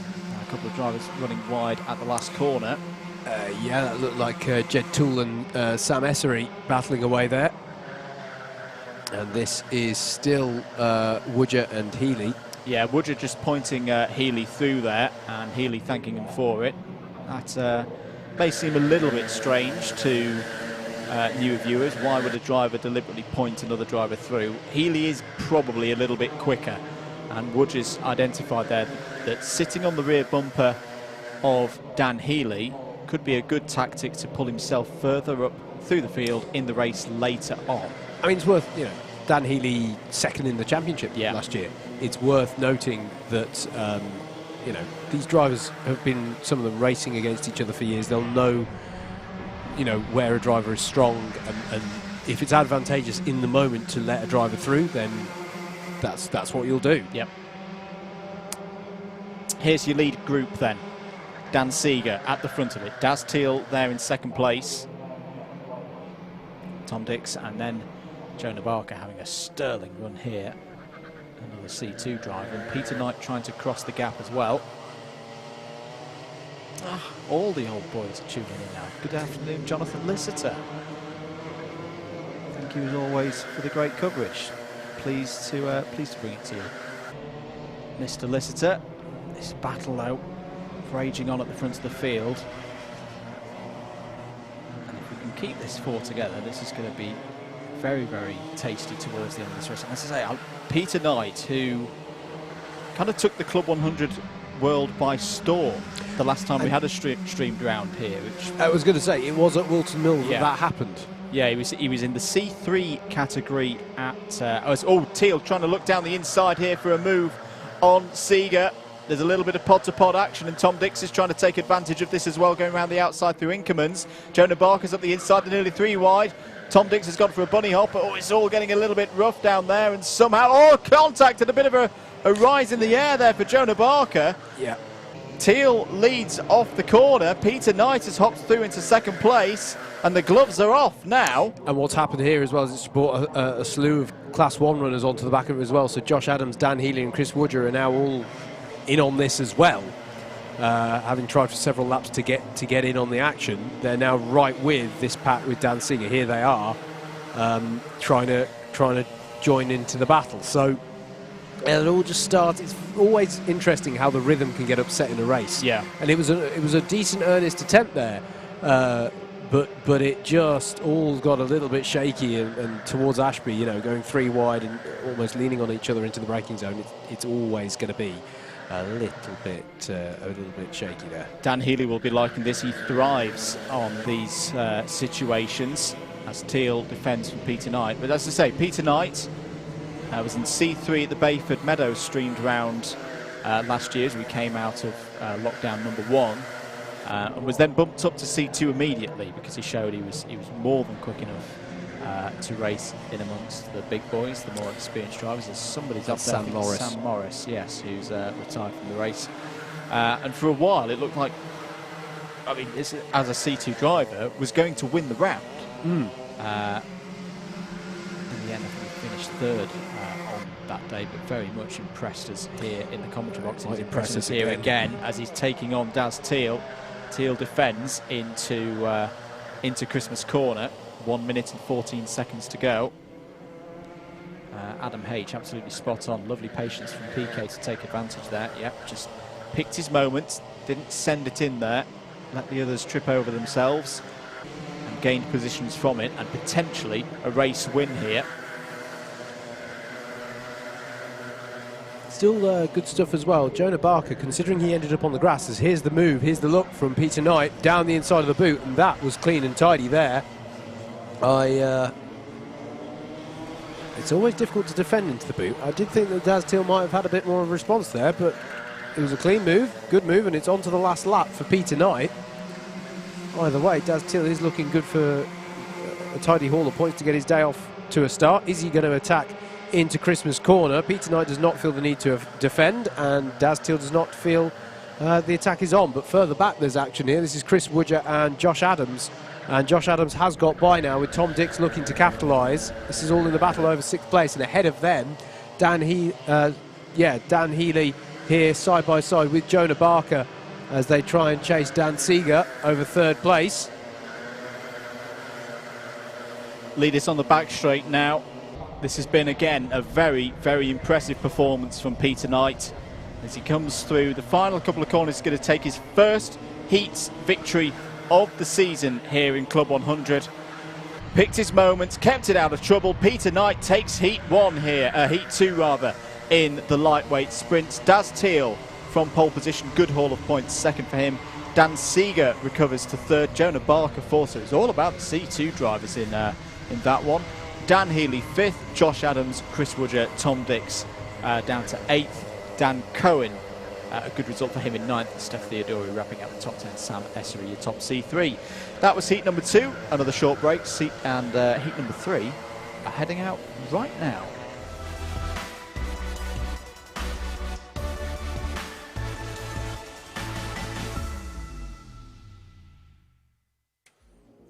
Heat number 3 then for the lightweights here at Whilton Mill, 2021 Club 100 Sprints, round number 2. Hussein Rashid has pole position for this next one. Pietro Pagano alongside him on the front row. Martin Auger and Jack O'Neill start the race from row number 2. Darry Sims great to see him back in action here on the Club 100 stream. Starts this one alongside Keith Segal on row 3. Chris Alcock and Reece Pope start from row number 4. Reigning champion Ed Bars and Tony Philbin are on row number 5 in the middle of the grid. Oscar Lancaster and Mike Coppin start on row number 6. Aaron Stillwell and Bryn Alban are on row number 7. Amy Breacher and Finn Farrow are on row number 8. Matt Hugo and Andrew Bushell on row number 9. 18 karts in the field for this one. Keep your comments coming in. Adam H, very happy with that drive from Peter. Jay Elliott, can we get a replay of Daz's move into Ashby? I'm not sure. Morgan, I don't know whether the replay function is working today. But yeah, it got a little bit tasty in there. If I can do dear old Daz. We've not got it. Apologies. But you can go back and watch absolutely everything on the Alpha Live YouTube channel. Don't forget that you can do that once this is all done. If you missed the heavyweights this morning, go watch the heavyweights. It was great. Honest. You got to check it out. So you can do that. You can go back. You can go back because we did establish, sadly, we are the next round that it's quite a while until we stream the next round of this. Yep. It's quite a while until the next round of which we are streaming, i.e. round 5. Yep. In the interim, there's so much stuff that you can go back and watch of Club 100s of yesteryear, and it's well worth doing. So I will Ed Bars do that. Problem. Yes, being recovered by the pace cars is, and that's going to mean that he's going to get a cold kart with not a lot of warm up. Yep. So challenge there for our reigning champion. Now you've got all the BUKC action on there. We've had some good streams there from Shennington a few weeks ago. Yes. Excuse me. And yeah, it was good for BUKC's first ever visit to Shennington as well. So that was great to be able to stream. Clay Pigeon as well. Hello to Ed Gordon. I raced online with Reece Pope through lockdown before racing with him in real life at round 1 of the YDC in July. Yeah, that's always a cool aspect of it.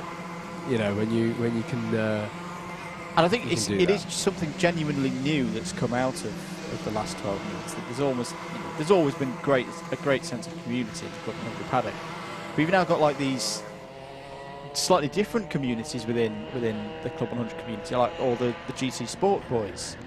Because a lot of them tend to race on a Saturday. So I'm thinking people like Kirith Cali Rye and Ryan Sandol, not Sandell. Sandor. And it's really good. It's really, really good. And I hope it does continue when we do get back to normality, whatever normality in the future looks like. Couldn't agree more. And I would say as well, you know, it's kind of, it was so nice during lockdown because we're not going to dwell on it too much, but, you know, it wasn't the you know, the golden days of anyone's social life really. To, you know, on a Wednesday, even if we weren't running around at the championship, there'd be something on Wednesdays. To have that social scene within the Club 100 family, that was fantastic to have. So huge shout out to Steve Hicks, who's involved in the creation of that, and organising the iRacing Championship. Huge part of that. Matt Hale's been doing loads of work on that as well. Tom Bates, it's been great. Shout out to all those guys because I think it was a really important and brilliant thing to come out of lockdown. So fair play. And just say as well, it's also being used for driver coaching. Yes. Oh yeah. Anwar from this morning, Anwar Brule Smith and Josh Ladd have been training people on iRacing, and it is transferable. It's transferable skills to this in real life in Club 100. So it really, really has been a rewarding thing to see. Someone needs to let the pace car through because he needs to be at the front. I just want to acknowledge a comment as well because Joe Craddock's asking on YouTube, how come you guys don't stream YDC? And we get a lot of questions about this of, you know, can we stream the Saturday action in the SP60 and the endurances and all that sort of stuff. We are not, as much as we race in this championship, we love doing all the stream, we're not the arbiters of that. But what I will say is that Club 100, they listen to their customer base. So if you're out there and you're going, oh, I wish they did it, like, make the point to John Weiger and Yep. the folks at Club 100. They they will hear you out on that most certainly. We wish that we could stream absolutely everything, but we haven't. Well, Andrew and I haven't got the capacity to commentate on all of it, and you'd all get sick of our voices. But commentating in the same race. we have. It didn't work. It didn't work. But you know, definitely get on there and start asking the question. Who knows? Bite off a lot. That was a BUKC 24-hour. That was a BUKC 24-hour. We tried to do that. Anyway, but yes, get out there and ask the questions. Definitely. Who knows? As things open up again in 2021, who knows? Ready for heat number 3 then. Hussein Rashid on pole position in the red and orange, and he's broken the tram lines there, so that's going to be at least a warning, but he's going to hold the lead through turn 1. Pietro Pagano makes contact there, and O'Neill's at the inside as well. Jack O'Neill, here he comes in the Titan Motorsport suit and has already got the lead. Well, that was a dramatic start to their 4 wide, 5 wide, and Ed Bars is involved in going through Christmas Corner there. Gary Sims as well. Yeah, that was all a little bit too rough as they went through the first couple of corners. And for me, Howard, that was all triggered right at the front of the field. Hussein Rashid breaking tram lines as he took the start. Yeah, there was just the attempt, wasn't there, from Pagano on Rashid there.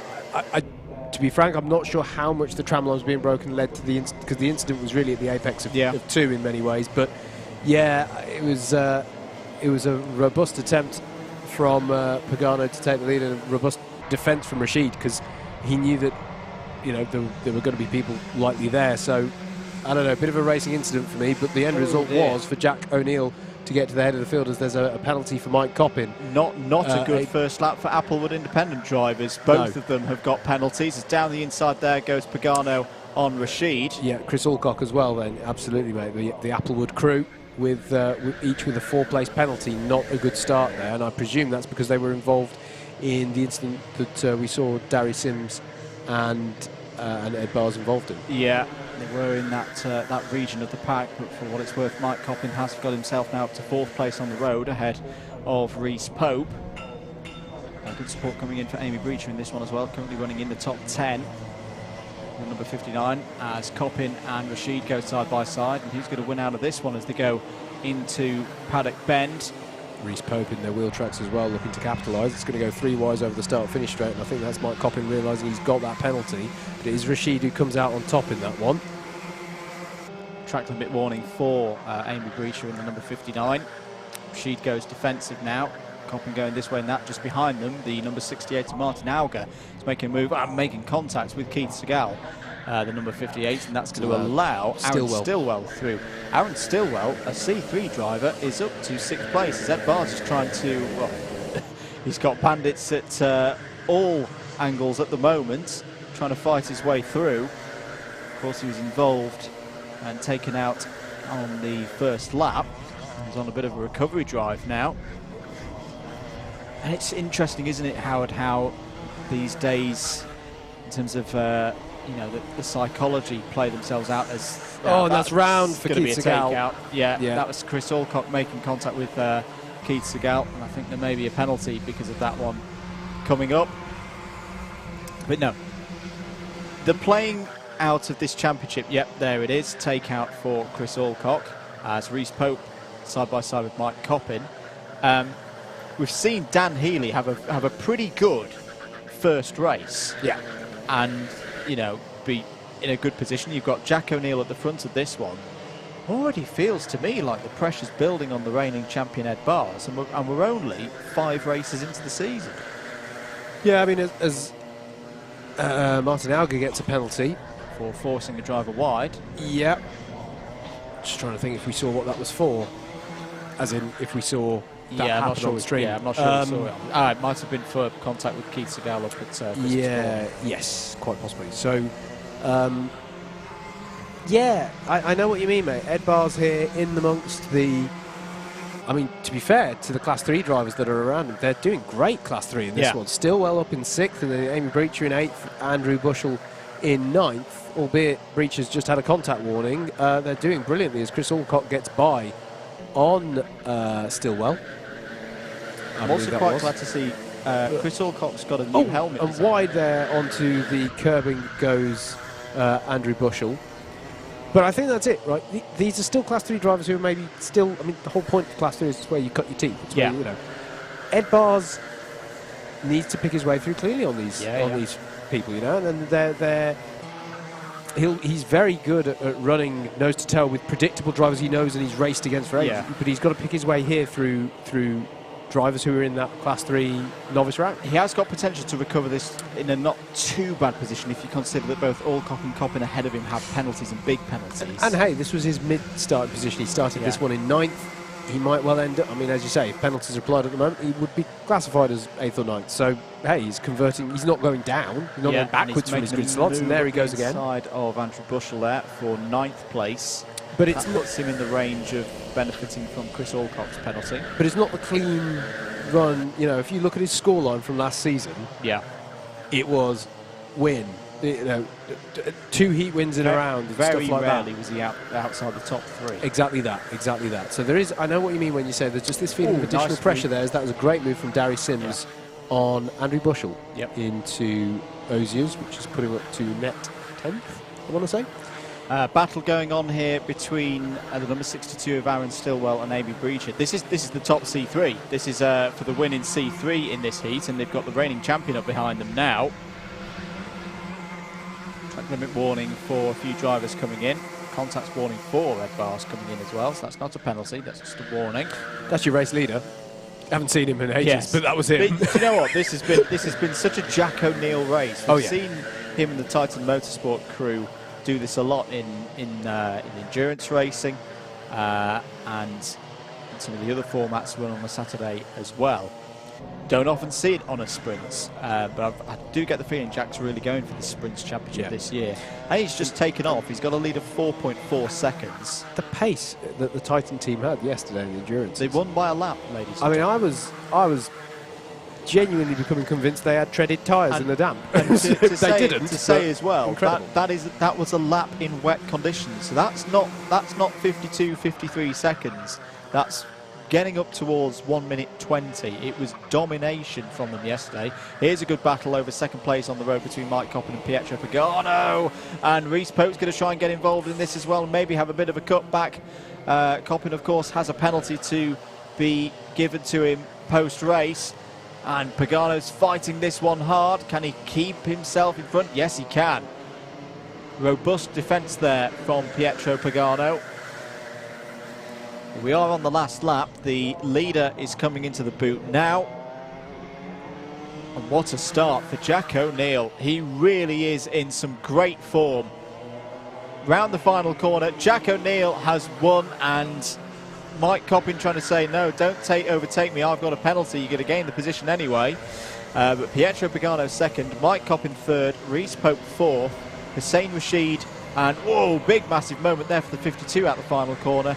But Reese Pope, Hussein Rashid, Chris Alcock, Aaron Stillwell, a C3 driver up in the top 10, and ahead of reigning champion Ed Bars.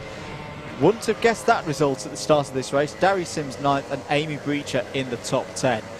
Slightly chaotic third heat, but we'll be back very shortly with heat number 4.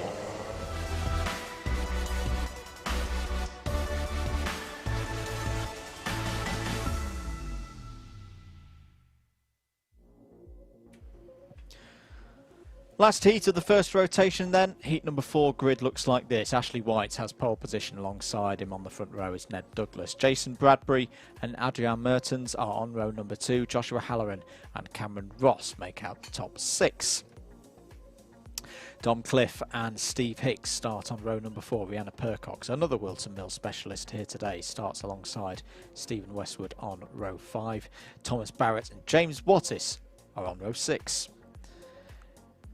Bartek Barakonski and James Dunnett are on row number 7. Tim Clark and Jagjit Singh are on row number 8. Dean Everest and Sean Glennon are on row number 9. 18 karts in the field. This will be the last heat that has some warm-up laps before it. Keep the comments coming in on the YouTube stream. Keeping an eye on them. New lid for Chris Alcock. Yes, very glad of that, because the Applewood boys before at Clay Pigeon Chris was wearing one of Mike's old helmets, and I was thinking in the back of my mind, don't you dare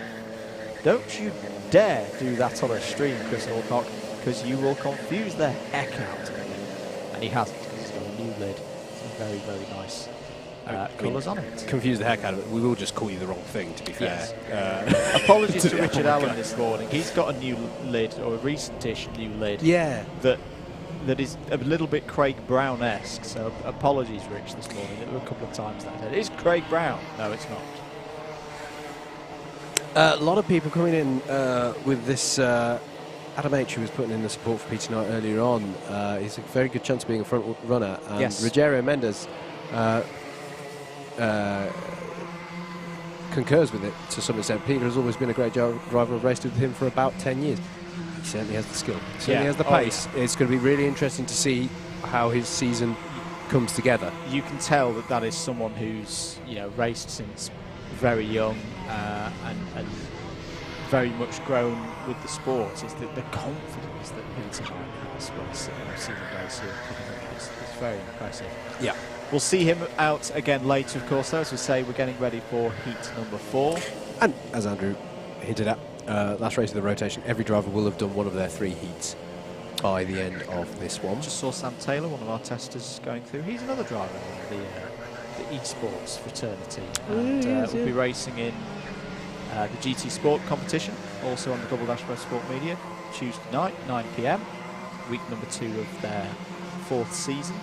They have short, snappy seasons, as opposed to the big, long ones like the R-Race competition. So do go watch week number 1 of that back over on the Double Dash Motorsport Media YouTube channel. Relatively even split of class 1s, 2s and 3s in this one, Andrew, just looking through the field. Looks like Steve Hicks may have come in for a kart change, because he's come around and done a 3rd lap. He will start this years one ago won the first super final, Club 100 super final here, when we had that super finals competition. Indeed. Tasha Motorsport. And former quadrants champion as well. Yeah. And former, I don't know why I've taken on the task of trying to list everything he's won, because it's going to go on for ages. But very, very successful driving Club 100 machinery, and certainly not least around this Whilton Mill circuit in Northamptonshire, just a few miles outside of Daventry. So nice central location within England. A lot of championships come here because it's a great track with a central location. Don't forget, of course, plenty of Alpha Live action. Plenty of Alpha Live action in Northamptonshire today. Yes. With F3 Cup action as well from Silverstone. So lots to enjoy here from Alpha Live. So the grid forming up then for this 4th heat. We'll be a 1/3 of the way through the heats already after this one. They're flying by here at Whilton Mill. As I say, you've got action at Silverstone here, or here on Alpha Live today. Next weekend, Sunday, WMKC round number 2. I reckon they're going to go around again. Yes, thank you very much, guys. Give me more opportunities to talk about WMKC. Will be myself, James Johnston on commentary.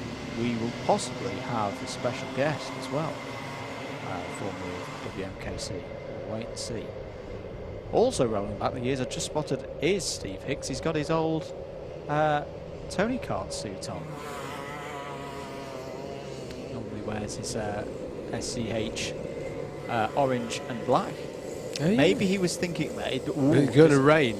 Does Hicks know something that we don't? Yeah, this is where you all crack out your old race suit because that one's fine. rain. I don't need to. Or was he racing yesterday and the actual normal suit is absolutely sodden? He wasn't racing yesterday. Okay, fair enough. In fact, I think he's only just come out of a post-work quarantine because he was Yes, of course. That's why yes, he was here yesterday. That makes sense. One of those scenarios. We are keeping an eye on the rain, by the way. It's still very unpredictable. It could be dry for the rest of the day. It could start raining heavily in the next 10 minutes. We just don't know. The thumbs up from the pace kart tells us the race is about to get underway. Not just that he's feeling great, although hopefully he is.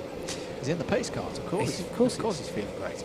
Ashley White on pole position then, number 18 on the right-hand side of your screen. Ned Douglas on the left in number 19. Away we go then for heat number 4. Very good start for Ashley White, and a good start as well for Jason Bradbury. Cuts through into second place straight away. Adrian Mertens has had a good start. He's held P4, and Bradbury is going for the lead here. Oh, there's a bit of chaos towards the back of the field, but I think Bradbury just went for the lead there and got it. No, he was held off by Ashley White, but it was a good go. Steve Hicks has already made himself up to, I think, about 8th place. That was a good couple of moves. Okay. It wasn't a good couple of moves then. He's starting exactly. I thought he started further back. There he is on going for a move on Rihanna Percox. Someone's taken out Howard's favourite tyres. I'm hurt. But I'll get. You hurt them. I hurt them by crashing into them yesterday. Jason Bradbury, we haven't mentioned him yet on the warm-up, but he's been a proficient driver around this track as well. Yeah. And he's got himself in the pound seats here for challenging for the lead in second place at the end of this first lap behind Ashley White. Last year was a bit of a B final specialist. He had it down to a T of racing through from the B final, but hopefully today can get the results in the heats that mean that that's not necessary. Automatically qualified for the A final. There has been a meatball flag for Joshua Halloran. For new viewers, that means there's a mechanical issue with his car with race control and not happy about. There's a safety concern, so he's got to come in, and unfortunately that will be the end of his race. I wonder if it's crash damage. We did see a little bit of bumping and barging on that first lap.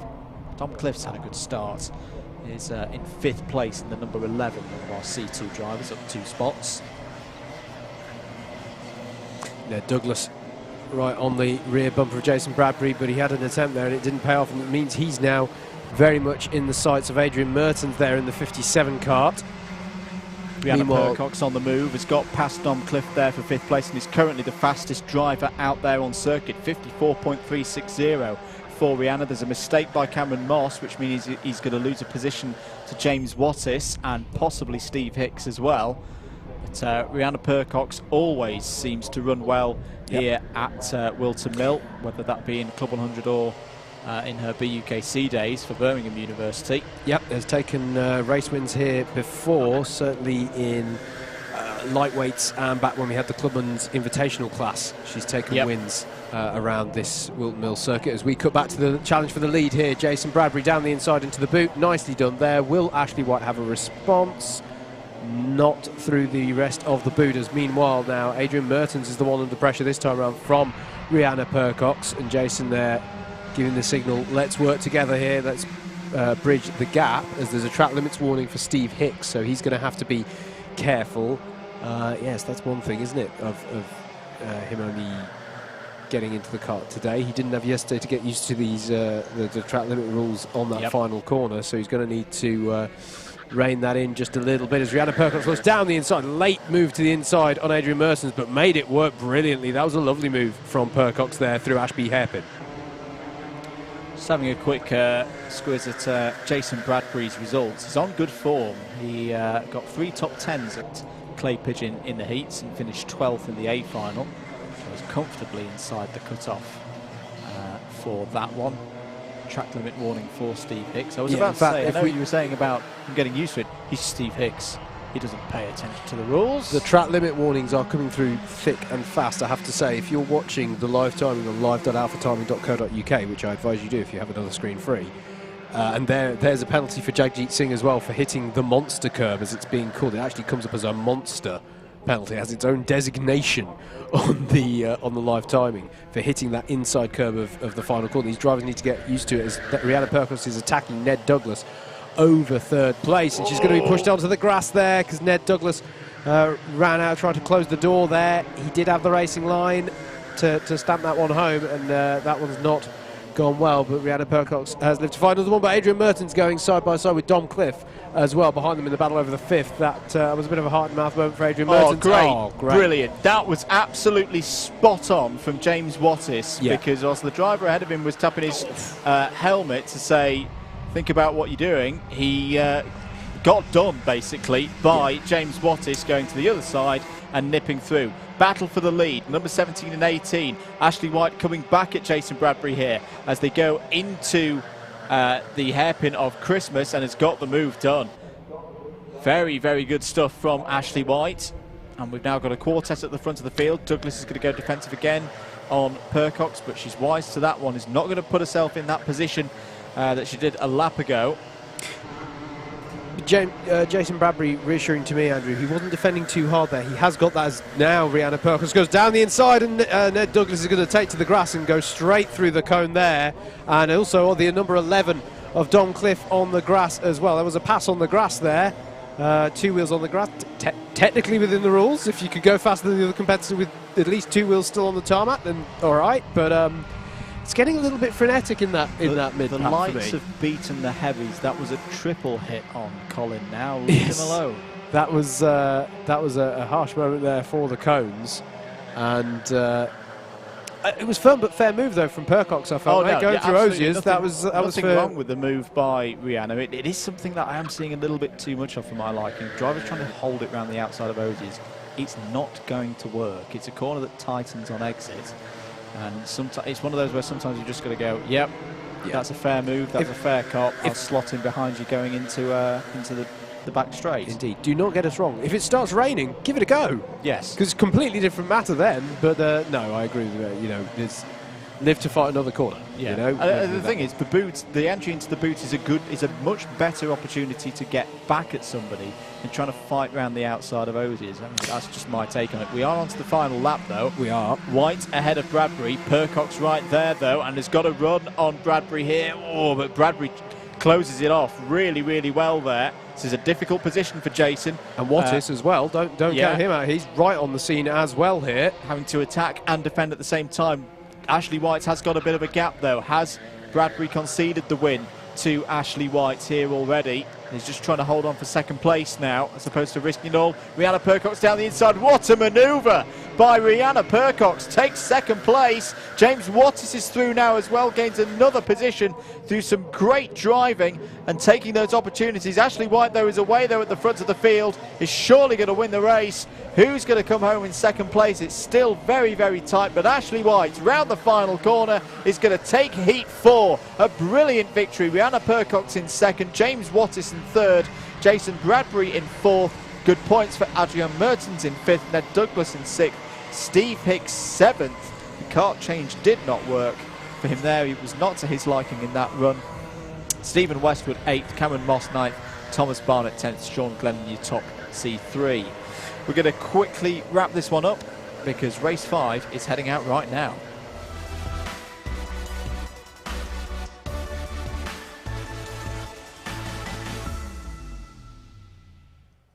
Quickfire grid then here for heat number 5. Adam Wielden will have pole position alongside Tony Philbin, Dan Healy and Ramanas Sakauskas on row 2, Josh Adams and Andrew Ward on row number 3. Matt Collier and Martin Auger will be on row number 4, James Martin and Chris Alcock on row number 5, Rogerio Mendes and Alex Brandon on row number 6. Alex the first of the C3s, Russell Cooper and Matthew Cockram on row number 7, Samuel Essery and Peter Sharp on row 8, Amy Breacher by herself on row number 9, 17 karts in the field. Yeah, a significant number of Class 3 runners in this one. There's a bit of a Class 3 derby in this one, so that's going to be interesting to see. Keep the support coming in. See Joe Craddock saying notice that plenty of Brentwood representatives for Club 100. Absolutely. A good centre for, it's provided a number of strong drivers over the years. Says Adam Wielden. New suits, sir. There's quite a few new suits around this year. I mean, you know, we've had lockdown. Yeah. People have no one's had any nights out. They've all saved up the money for a new set of karting pyjamas. So you know, there's plenty out there. Karting pyjamas. Heck, I had one. I got a new suit. You did? There we go. Support coming in for Rihanna during that last race as well from Kim Eddy as well. It was a good drive from her there, and one wonders what would have happened if there were a couple more laps on that race, because she had a real momentum to her race. Yeah, probably one or two more and she probably would have got that, but that's the nature of these short sprint races. Can't win them all. Dan Healy having a little look around. Is that a driver going, ooh, is it about to rain? Well, The apps in the comments box are still saying rain in about 40 minutes, but it's been saying that for quite a while. The unpredictable nature of weather here in Northamptonshire doing its finest today. But we are ready for heat number 5 then. Another race for the drivers to compete. Adam Whilton on the right of your screen going from pole position. Can he get the whole shot into turn 1? Yes, he can. Dan Healy's followed him through. He's already into second place. Tony Philbin being forced out wide there. Andrew Ward trying to go round the outside. But already heading up to Christmas, it's Whilton ahead of Healy. Healy's down the inside though, going for the lead of the race. Classic Dan Healy through into first position, being followed through by Josh Adams. Nice move there by Josh, through into second place. There's a yellow flag out for a short period through Inkermans. I think apart from that, everybody is through the first few corners. Yeah, decent start there, and exactly what Dan Healy needed to do. And yeah, very impressive. Josh Adams is working his way up through the field. Here is Chris Alcock, who needs a better race. With a penalty earlier on, he definitely needs to move his way up through the field in this one. Coming round to finish lap number 1 then. There is Dan Healy, over start finish at the front of the Club 100 field once more. Josh Adams just behind there in second place. Contact warning for the number 30 of Matthew Cockerham on that first lap. So Healy from Adams, Whilton, Collier. Andrew Ward has had a good start, he's up to 5th place. James Martin up 3 to 6th. Chris Alcock as well, better start this time. He's up to 7th. Yeah, and is now working to get onto the back of this top 6. Is Chris having, I don't like to say the term cleared the traffic, because everyone's in the same machinery and is racing, but you know, got himself out of the Class 2 and Class 3 karts, amongst which he was starting in this one. Sam Essery's had another good start, he's up to 8th place, another strong C3 showing at this stage of a race here at Whilton Mill. So Healy continues to lead then from Adams by 0.1 of a second at the end of lap number 2. Whilton from Collier, which is a brief look there at Andrew Ward.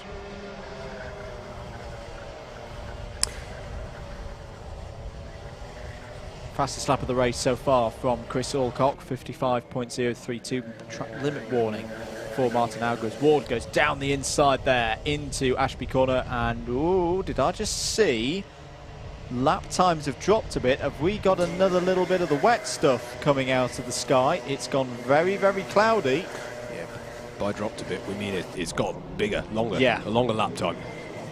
So yeah, it is looking a bit grey in the sky as down the inside tries James Martin on Matt Collier and gets the move done into the boot, but Collier's going to try and come back at him. He has got good drive. He's going to be side by side through paddock, and they give each other good wow. That was great, well racing done. room given. Great stuff, although what it has done is it's allowed Chris Alcock to get right onto the scene, and he's already got by Matt Collier. That was good, respectable racing, but I think they compromised both of them, and now actually it looks like Alcock might have the pace to get by on Martin as well, and indeed he does. So good, courteous racing. I stand corrected. You can have 2 karts go through the final corner now without touching the monster, without touching or going beyond the track limits. Yes, I take your point, Howard, that they were slow off the corner and Alcock pounced, but no, that was good racing between those 2 drivers. Just keeping an eye on the lap times. Yeah, they just dipped, didn't they? They went out to the 55s and the 56s, and now they're back into the 54s. So that was another one of those classic Whilton Mill 20-second showers. I should explain. We're in a I was about to say insulated room. I don't think that's quite the right term. Basically, folks, we have no windows to see outside as to whether it's actually raining or not. So forgive us on that one. Yeah, it has to rain pretty heavily for us to know about it. Let's put it that way. It's yeah, or hail. There's been plenty of that in the UK over the last few weeks. So never say never. We talked about Josh Adams. He's absolutely doing a sterling job at the moment in the lead of this race. 0.4 of a second. Oh, as Rogerio Mendes has collected Howard's favourite tyres. Sorry, that's going to stick, mate. I think that's what I'm calling them now for the rest of our times. here on Club 100 streams. There are candidates who have hooned them across the track far more than I. But Yeah, fair but you play. did it first. I did it, yeah, okay. Yeah, here is the lead battle. Josh Adams ahead of Dan Healy. Fantastic job that he's doing. You're absolutely right, mate. I'm using the Gambon corner logic here. Michael Gambon was the first to have a Top Gear moment through that last corner. I mean, Tom Cruise had a much bigger moment. It didn't change the corner name, did it? whilst I will completely concede and accept the name gladly, I will say this. I reckon if you're saying I'm the first person to have punted the tyres there, JV's reaction will be if only. Because it's been done plenty of times. But I'll accept it. I'll take the title. I doubt anything else is going to be named after me. Oh no, doing a 360 after you've piled into a load of standing water. Oh, yes. But anyway, so Josh Adams here versus Dan Healy, and Dan Healy's looking to tuck underneath, but can't here, and you're absolutely right, mate. He's doing a fantastic job. Is Josh Adams here with 2 minutes left on the clock? He's doing brilliantly. Adam Whilton racing well in third, kind of having a quiet one here. You might just see him come into the back of this long shot, but as Adams feels the need to go defensive now on Healy, and Healy's going to try and use the switch back through the next few corners to set up an opportunity into Ashby. Is he going to have it? Yes, he's already got his nose alongside, but can't do it because Josh is quick to head that one off. But yeah, Whilton in third. Andrew Ward versus Chris Alcott's one to keep an eye on as well, over fourth place in the closing stages of this one. Onto the back straight, leaders come. Really trying to get that overlap. Adams is simply too quick on the run into the boot there and keeps it nice and tidy under control as they go through the boot. There is Adam Whilton, number 79. There's been a swap there for fourth place as Alcock is now ahead of Ward. Martin just behind, but the C1 drivers doing what they need to do at this stage of proceedings, making sure they get the good points and they get into that A final. Is this now an opportunity for Healy to cut to the inside? No. Again, Adams is just too quick on those straights. He's getting good drive out of the medium speed corners. Doesn't need to defend into Ashby either. This would be a big win if Josh Adams could close this out. I just want to give a shout out before the closing stages here of still impressive drives here from Class 3 runners. Yes, absolutely. 8th, 9th, 10th, 11th, all occupied by Class 3 runners. Very impressive stuff. Into the boot for the final time then. Can Josh Adams close out this victory ahead of a big driver in this championship in the shape of Dan Healy? Round the final corner, yes he can. Josh Adams takes his first victory of the season, and it is a big one. He wins heat number 5 ahead of Dan Healy, last year's runner-up. Adam Whilton in third. Chris Alcock, a much stronger run there in fourth. Fifth for Andrew Ward. Sixth, James Martin. Matt Collier in seventh. Samuel Essery, top C3 again in 8th ahead of Matthew Cochrane, and another top 10 for Amy Breacher. Great race there in heat number 5. Heat 6 is up next.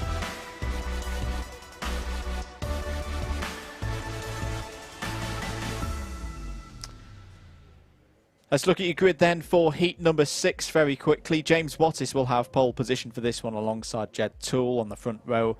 Row 2 is Andrew Rabbage and Thomas Barrett. Row 3, Jack O'Neill and Daz Teal. Dan Seeger and Ned Douglas are on row 4. Peter Knight and Dom Cliff on row 5. A lot of experience on row 6 in the form of Darry Sims and Keith Segal. Into the C3s now. Liam Rogers and Matt Hugo are on row number 7. Aaron Stillwell and Matthew Cliff are on row number 8.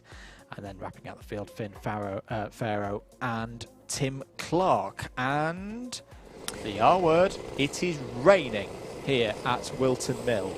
And I think it's raining probably more substantially than we've had so far today. So not this weekend. We said that we can't tell in this comms box when it's raining. I have the smallest... The reason why is we have some misted windows. There is the smallest break in the misted windows, and I can see the rain. Oh, you can see it on camera now as well. In Oh, fact, crikey, yes, okay, I can fine. hear it off. So I think I can hear it off last corner camera. Oh, that's a very happy David on the balcony there The behind the rain impacting on Mr. Whitehouse's hood and... Don't send in your prediction now, David. Your phone might not be that waterproof. We're going to get some stick for being that cruel to it's raining there. Yes. But so, yeah, here is the challenge then. These drivers not all kitted up in rain suits, I have to say. No, good This point. could be quite interesting and quite uncomfortable as well, because Not for this race, the rest of the day. That'll be well, yes, if you've got And for new viewers of Club 100, they're all on slicks, no wet tyres. I know there was a substantial incident in the FIA European Karting Championships yesterday, where a load of pros on wet tyres all fell off. This is going to be hit too much water. It's a thumbs up from the pace car driver, but I don't think that reflects the mood of many of these drivers. This is going to be a voyage into the unknown. Into, you know, if you've done the practice session this morning, it doesn't tell you much. Yep. This is going to be fascinating. The braking zone at Christmas Corner, the track limits coming out of this corner they're on now. This is going to be fascinating, Andrew. This is going to be a bit of a chaotic race. Who's going to survive it? James Wattis in the 103 starts it from pole position. Jed Toole alongside on the front row. Do they make it even through turn 1? Because the conditions have completely changed. Away we go, and look at the understeer. Daz Teal cutting through the middle there from row position 6 on the grid. They're all struggling for grip, trying to get out of the crook and up towards Christmas Corner. Who has got a good start? Well, James Wattis has got one from pole position. And down the inside comes the 99 of Jack O'Neill. They're all struggling again for grip, and there's someone who's gone round in the middle. There's two drivers round. Jet Toole is one of them, I think. Liam Rogers, I think, as well. Ned Douglas was in trouble as well there in the 19, but down it. Oh, what a huge save! Massive save from James Wattis. I thought he was going off there at Ashby, but he just about hooked it up. But it's Wattis from O'Neill.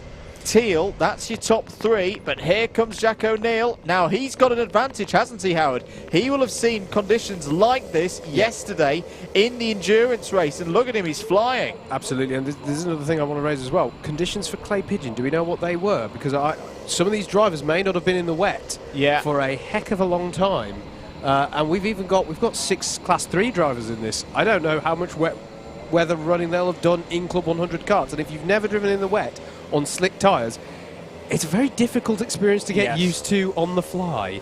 Penalty for Darry Sims. It's an ABC takeout, so that's 6 positions at the end of the race. And whilst I think the clerk of the course has been applying some leniency somewhat with the track limits on that final corner, the rules are the rules, and they have been enforcing it in these conditions. So, there's the lightest number 93. It's Thomas Barrett. That's so easy to do, and unfortunately for the C2 driver, he's going to lose that 7th place. Yeah, absolutely. This is Dan Seeger trying to put a move in and finding good grip on the inside. Christmas Corner's an interesting one because there is a bit of abrasiveness on the inside. So actually, whilst the wet line does work through Christmas Corner, you can get grip on the inside. It transitioned massively yesterday. At the start of the race, it was down the very, very narrow inside. It's down the inside of the 75, goes to 28. That's Dan Seeger making a move on Jed Toole. So the start of the race, you wanted to go hard down the inside as you watch. You know, a lot of the best drivers do, but it then transitioned mid-race as Peter Knight's on the way through as well. Is going to get both of these drivers to the extreme outside to give yourself a bit of a slingshot down through Boxing Day. Indeed, yeah. And Jed Toole now having a look at Peter Knight. Yeah, sorry, I don't think Jed Toole did spin on the first lap. I think I got my Jeds and my Neds mixed up in the heat of the moment because, as you say, Ned Douglas was involved in the spin up at Christmas Corner, but I think Jed Toole was fine. Peter Knight alongside Dan Seeger, who's going to win out here, and that's the wet line demonstrated brilliantly. Yep. That was Peter Knight going around the outside at Paddock, a move that you can only really pull off like that in the wet, and now he's going by on Jed Toole, but Jed Toole's going to try and come back at him, but that is turn 2 in the wet exemplified as well, because the drive that Peter Knight is able to get off the outside. Now look there, you see Peter, that wasn't him defending, that was him going to the inside line where there's a little bit more, as you say, abrasion in the track surface. And it's only really until you get to the point of standing water, and we're nowhere near that stage at the moment, before that line doesn't work. Round goes Toole. Round goes Toole down at Ashby. He's going to keep it out the grass, so that's not too bad a situation. If he'd ended up in the grass, he would have had to push that kart back out, but he's lost, I think, 3 or 4 positions with that, unfortunately. There's Darry Sims and number 44. He's lost out to Dan Seeger and Dom Cliff. And Darry Sims, sorry. Yep. As you say, Darry Sims passed Dom Cliff there. And yeah, it's just the squirreling around and finding the grip out there right now. Lead is 2.5 seconds now for Jack O'Neill over Daz Teal. And they are clear of James Wattis now as well. It can feel so clumsy driving in these conditions. It really can, as literally the grip just falls away from you lap by lap. Andrew Ravage, and again, Peter Knight trying the outside line. Is he going to do the cut back here? Yeah, again, that is a very nice wet line from Peter Knight. Yes. Spot on. Absolutely spot on, and it's gained him a position there. And you can see how he was actually able to comfortably get the kart slightly going sideways on him under braking because of the grip that he was able to find on that inside line. It's all about having that experience and having that knowledge. Ashby FO's Dan Seeger here is attacking Andrew Ravage, who can find the grip in the midst of Ashby Corner.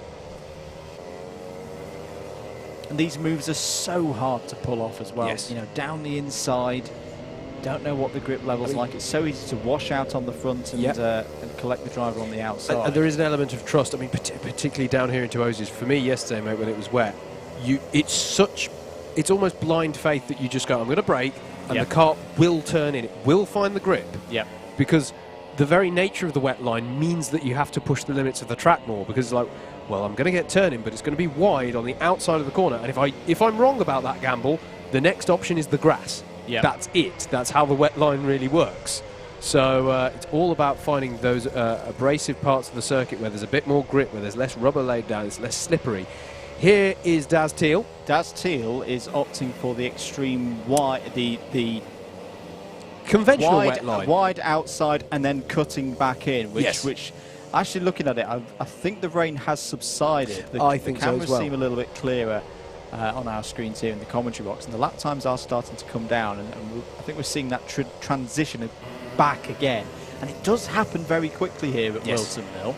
I should say that. It does, and it's then a case of what's the last place to dry out, and the answer is turn 2. Turn 2, which happens to also be the fastest corner of the circuit. So that's another aspect to this Whilton Mill circuit. Here's James Wattis, still running in third. As Andrew mentioned earlier on, fantastic saves that he was doing trying to get to grips with the conditions starting on pole. And currently on target for some impressive points, but not quite as many points as this man here, who at the moment is steering himself towards another haul of 20 points for the heat win. He is indeed. Jack O'Neill is on some great form at the moment here in Club 100. See him taking that wet line, so he's sticking to the inside. He's liking that inside line for his initial braking, and then switches to the outside for his turn. And he's got a little bit of traffic ahead of him, which is Matt Hugo, the number 70. One of our Class 3 runners who has, as I say, how much running in the wet on slick tyres will these Class 3 runners necessarily have? So, you know, it's a case of them just trying to keep it on the island, I think, at the moment. There you can see he's trying to get to grips with these conditions. Blue flag shown there to the number 70, and doing the right action as a result of that blue flag. But Jack O'Neill, hand in the air, that probably means that there's a yellow flag out through the boots, that somebody's had some form of incident, or a bit of the track furniture is the official term. It's being replaced, but this is a very good victory for Jack O'Neill as he continues this great form at the start of this Club 100 season. He likes that. That will not have been easy to get that victory, and he's taking it. Daz Teal takes second place, good points for him, and a C2 win for James Wattis. Very nicely done indeed. Peter Knight is going to take fourth place. There he is in the 102, fairly content with that. Dan Seeger in fifth. Darry Sims is going to come across the line in sixth place, but has penalties, so he won't stay in sixth. Andrew Ravage, good drive from him in the number 61. He's going to finish 7th on the road. There's your top C3. Aaron Stillwell in 8th, Thomas Barrett in 9th, Dom Cliff in 10th. Ned Douglas had a spin on lap number 1. Finn Farrow, Jed Toole, Keith Segal, who's gone a little bit beyond track limits there, finishes in 14th place. Liam Rogers 15th. And just a couple more as well. Matthew Cliff there, not happy in the number 22. Tim Clark, the number 96, and Matt Hugo, as we say, a lap down. That was race number 6. Next up, race number 7.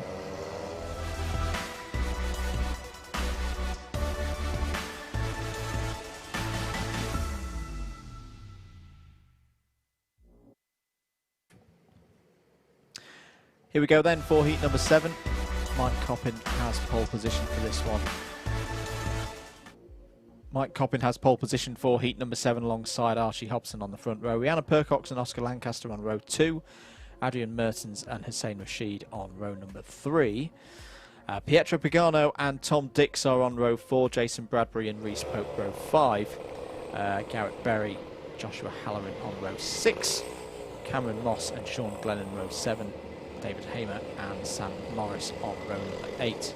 Bartek Barakonski on row number 9 alongside James Dunnett. And Jagjit Singh and Ross O'Brien wrapping out the 20 kart field on row 10. Our pole sitter is a man who needs a good race, Andrew. He does indeed. Sudden rain suits have been discovered in the boots of the cars and the motorhomes and the bag. All the paraphernalia has been pulled out for the rain. And as far as I can tell, it's pretty much stopped raining. Yes.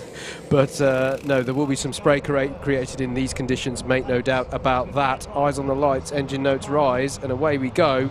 And it's a bold start from Mike Coppin, pushing the limits, maybe a little bit of the tram lines there, we'll see. Rhianna Percox as well with a good start off of grid 3 there as they all work through turn 2 for the first time.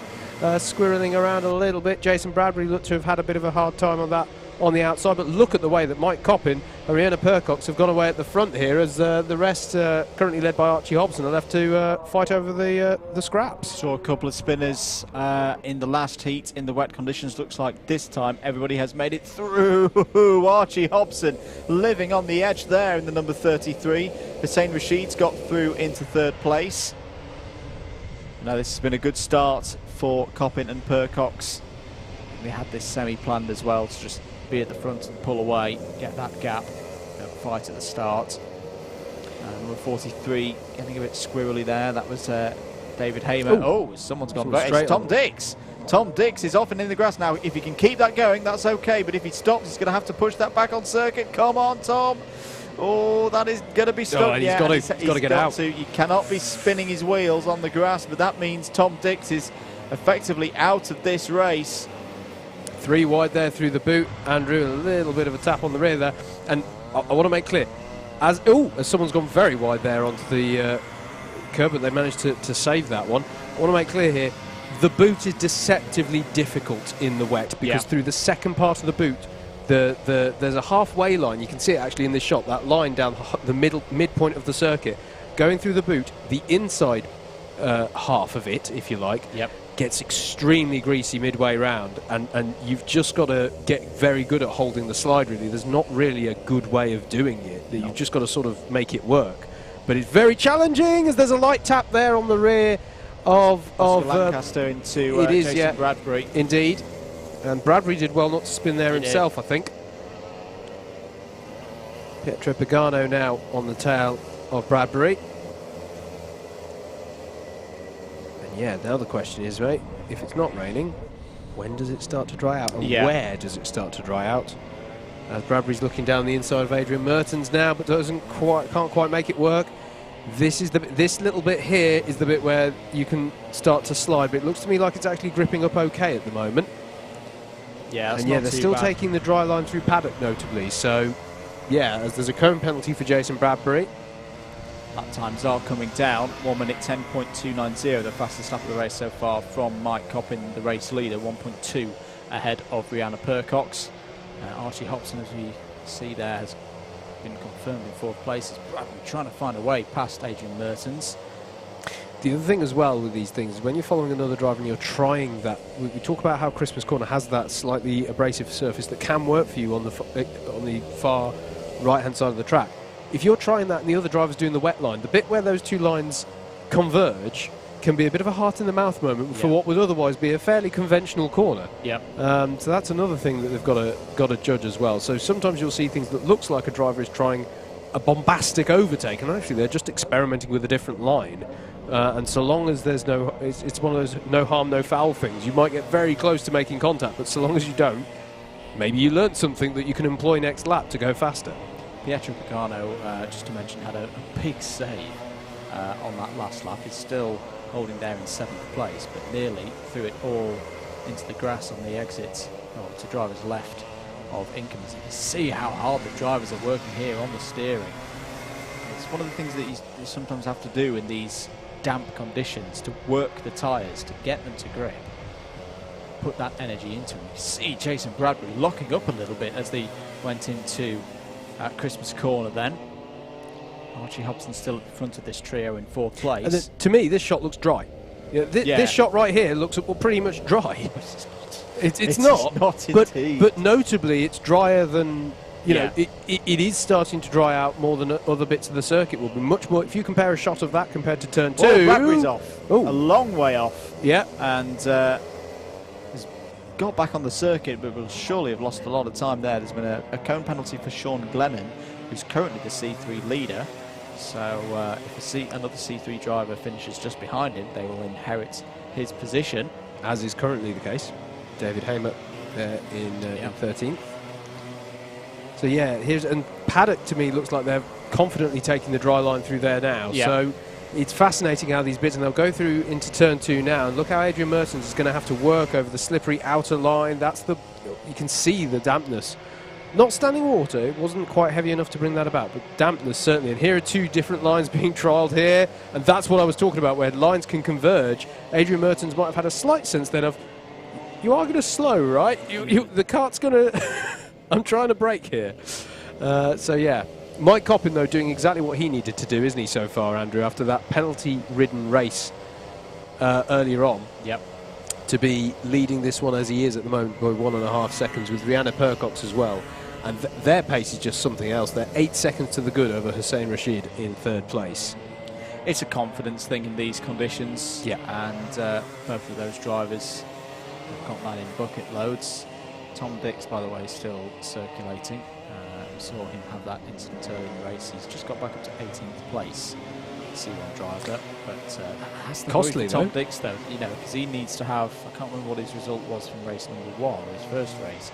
He definitely needs to have a strong run in his 3rd race, otherwise we're talking one of the lesser finals for someone who would be at least an underdog for a podium overall in the round here today. Absolutely. There's Archie Hobson, still running in 4th place. He's definitely driven in greasy conditions or wetter conditions than this in years gone by. There's no finer initiation to wet conditions than competing in the BUKC, running as it does during winter and early spring months conventionally. Slightly unusual. Oh, and that's a tag on the tyres from Pietro Pagano there, so not sure if we might see a cone penalty coming in for him, but slightly different setup this year with the BUKC. There is a race meeting running in June. Yep. Which is a little bit unusual, but yeah, usually you get plenty of rain in a standard BUKC campaign. Here, though, is Mike Coppin at the head of the field. Quick look over his shoulder, but it can't be because he feels there's a threat from behind, because he is comfortably ahead of Rihanna Percox, albeit she has just set the fastest lap of the race, a 1:03.4. So that's by some margin. 1.3 seconds out of Coppin on that last lap. Yeah, so once again, Andrew, I feel like we're left asking, how would it have gone for Rihanna were there another couple of laps, to be honest, because her pace has just switched on. She's really found, you know, as this circuit is drying out, she's the one who's just pushing the boundaries of that at the moment. Hussein Rashid still holding well in 3rd place. But again, this is a good response from Mike Coppin after a not so good first race. He looks a little bit frustrated out there. He's got back on the horse and piloted it to a race victory. Mike Coppin takes heat number 7 here at Whilton Mill. Double thumbs up there.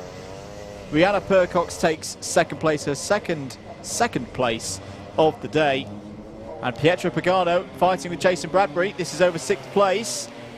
Into the final couple of corners. I think Pagano's going to have the inside line. Yes, he is. So Hussein Rashid takes 3rd. Very close on the line, though, with Adrian Mertens. Archie Hobson in 5th. Pietro Pagano 6th. Jason Bradbury 7th. Garrett Berry in 8th. Cameron Moss in 9th. Reese Pope wrapping out the top 10. Joshua Halloran in 11th place. In fact, no, Oscar Lancaster just got him on the line there. Halloran 12th. Sean Glennon in 13th. In my mind, that's a stroke of luck. The cone penalty will not remove his C3 victory because he will lose a position over Tom Dix, who's in C1. That was heat number 7. We're going to take another short break. Heat number 8 is out next.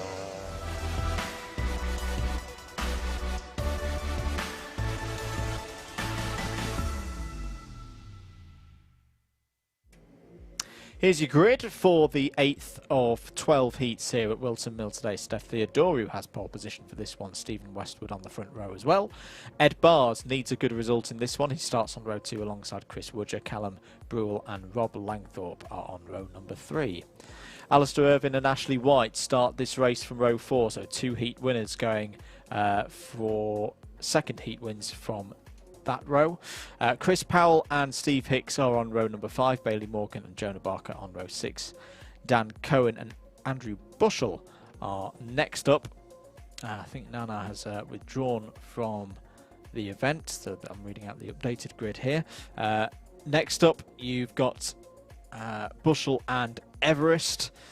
Luke Dunnett all into the C3s now. James Browning, Bryn Albon and Simon Sharp wrapping out the field.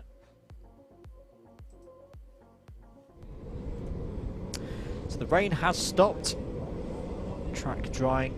Wetsuits still the order of the day for our drivers. But more rain due, according to our... Excellent. So there could yet be some more spice thrown into this one.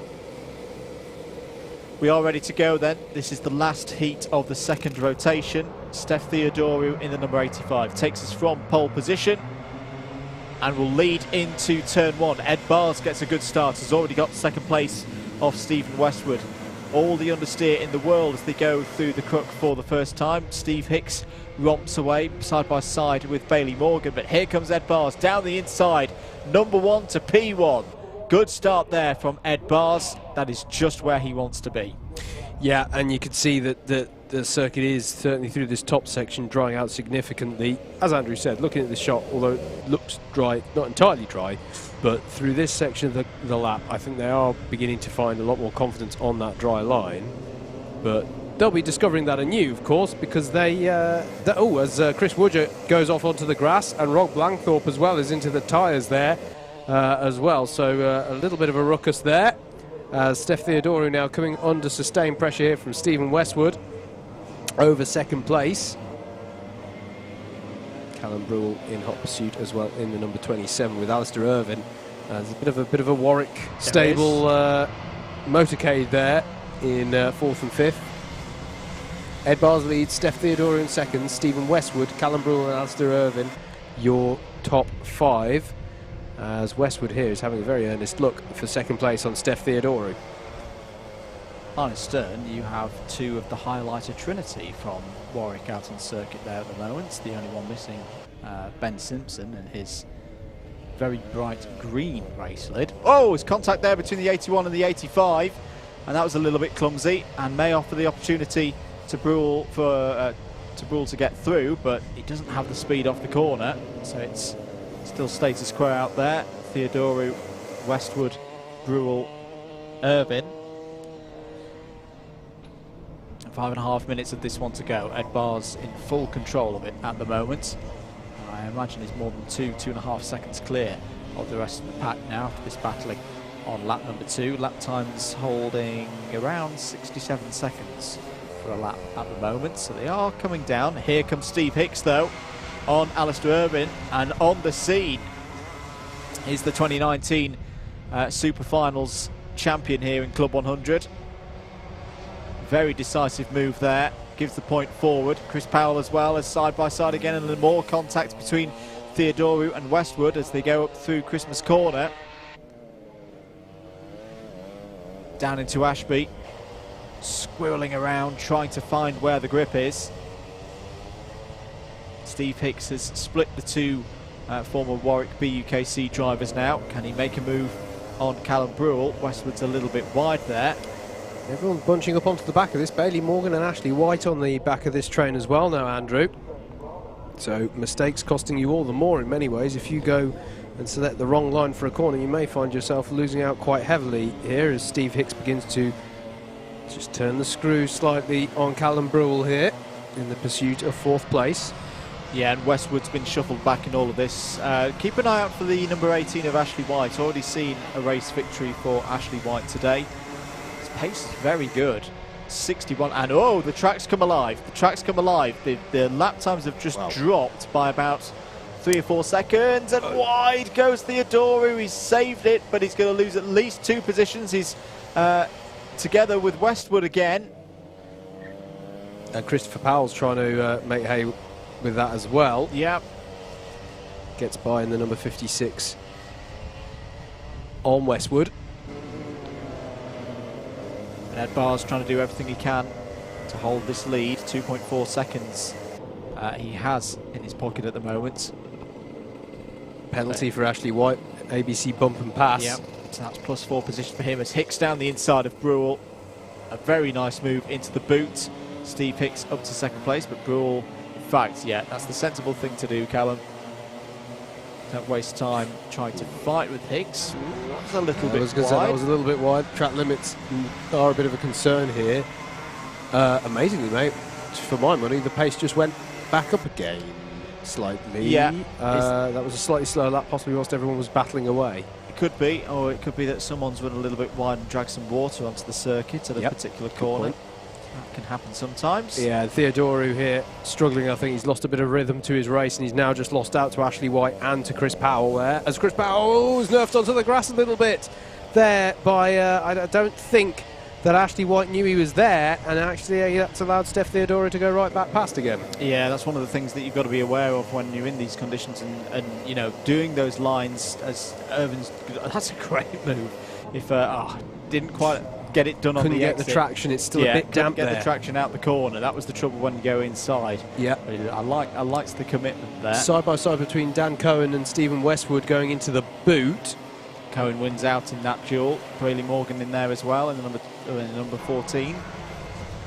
UPB's just gone in from Callum Brewell, and the lap times have come back down again. We're now back into the 61s and the 62s, so the fastest drivers out there. Yep. Which Jonah Barker is currently the fastest, 61.684.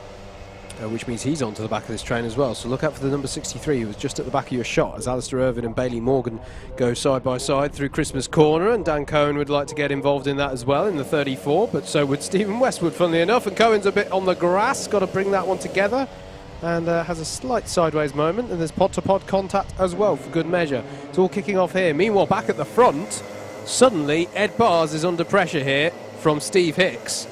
He is indeed. And Hicksy must have really sensed these conditions well, Andrew, because Ed Bars, for a lot of this, was looking like a 2.5 seconds out front, but Hicks is absolutely on it here. And Callum Brewell has been very sensible and somewhat gone with him as well, because Callum Brewell's within a second of these two. So on to the final lap then. 6 down, 1 to go. Ashley White is just set to 60.925. Interestingly, definitely taking a dry line through turn 2 there as the confidence gains for these drivers. Steve Hicks a bit too far back to try anything into Christmas Corner, but you can see he is gaining here on Ed Bars in that number 1. Bars under good control. I just wonder, did Hicks sneak up on him? Was Bars taking this one easy and safely? And did Bars try a line somewhere that just didn't work? Possibly, yeah. See how trying around the outside of Wilkins. That's going to be interesting. There's going to be traction on the outside for Hicks here through Oziers, but is he going to be given the room? No, he's not. I figured that Ed Bars would probably shut the door in that manner.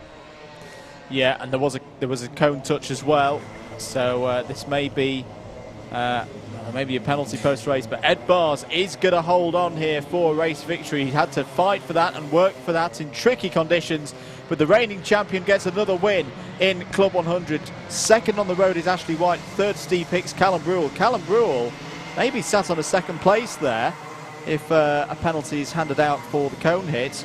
Chris Powell 5th, Steph Theodoru 6th, Bailey Morgan 7th, Jonah Barker, Stephen Westwood, Alistair Irvin wrap out the top 10. Top C3 in that race in 14th place overall was Dean Everest. I remember Ashley White has a bump and pass penalty as well, so yeah, there's plenty going on there. That was the end of the second rotation. Heat number 9 is coming up right away here at Whilton Mill.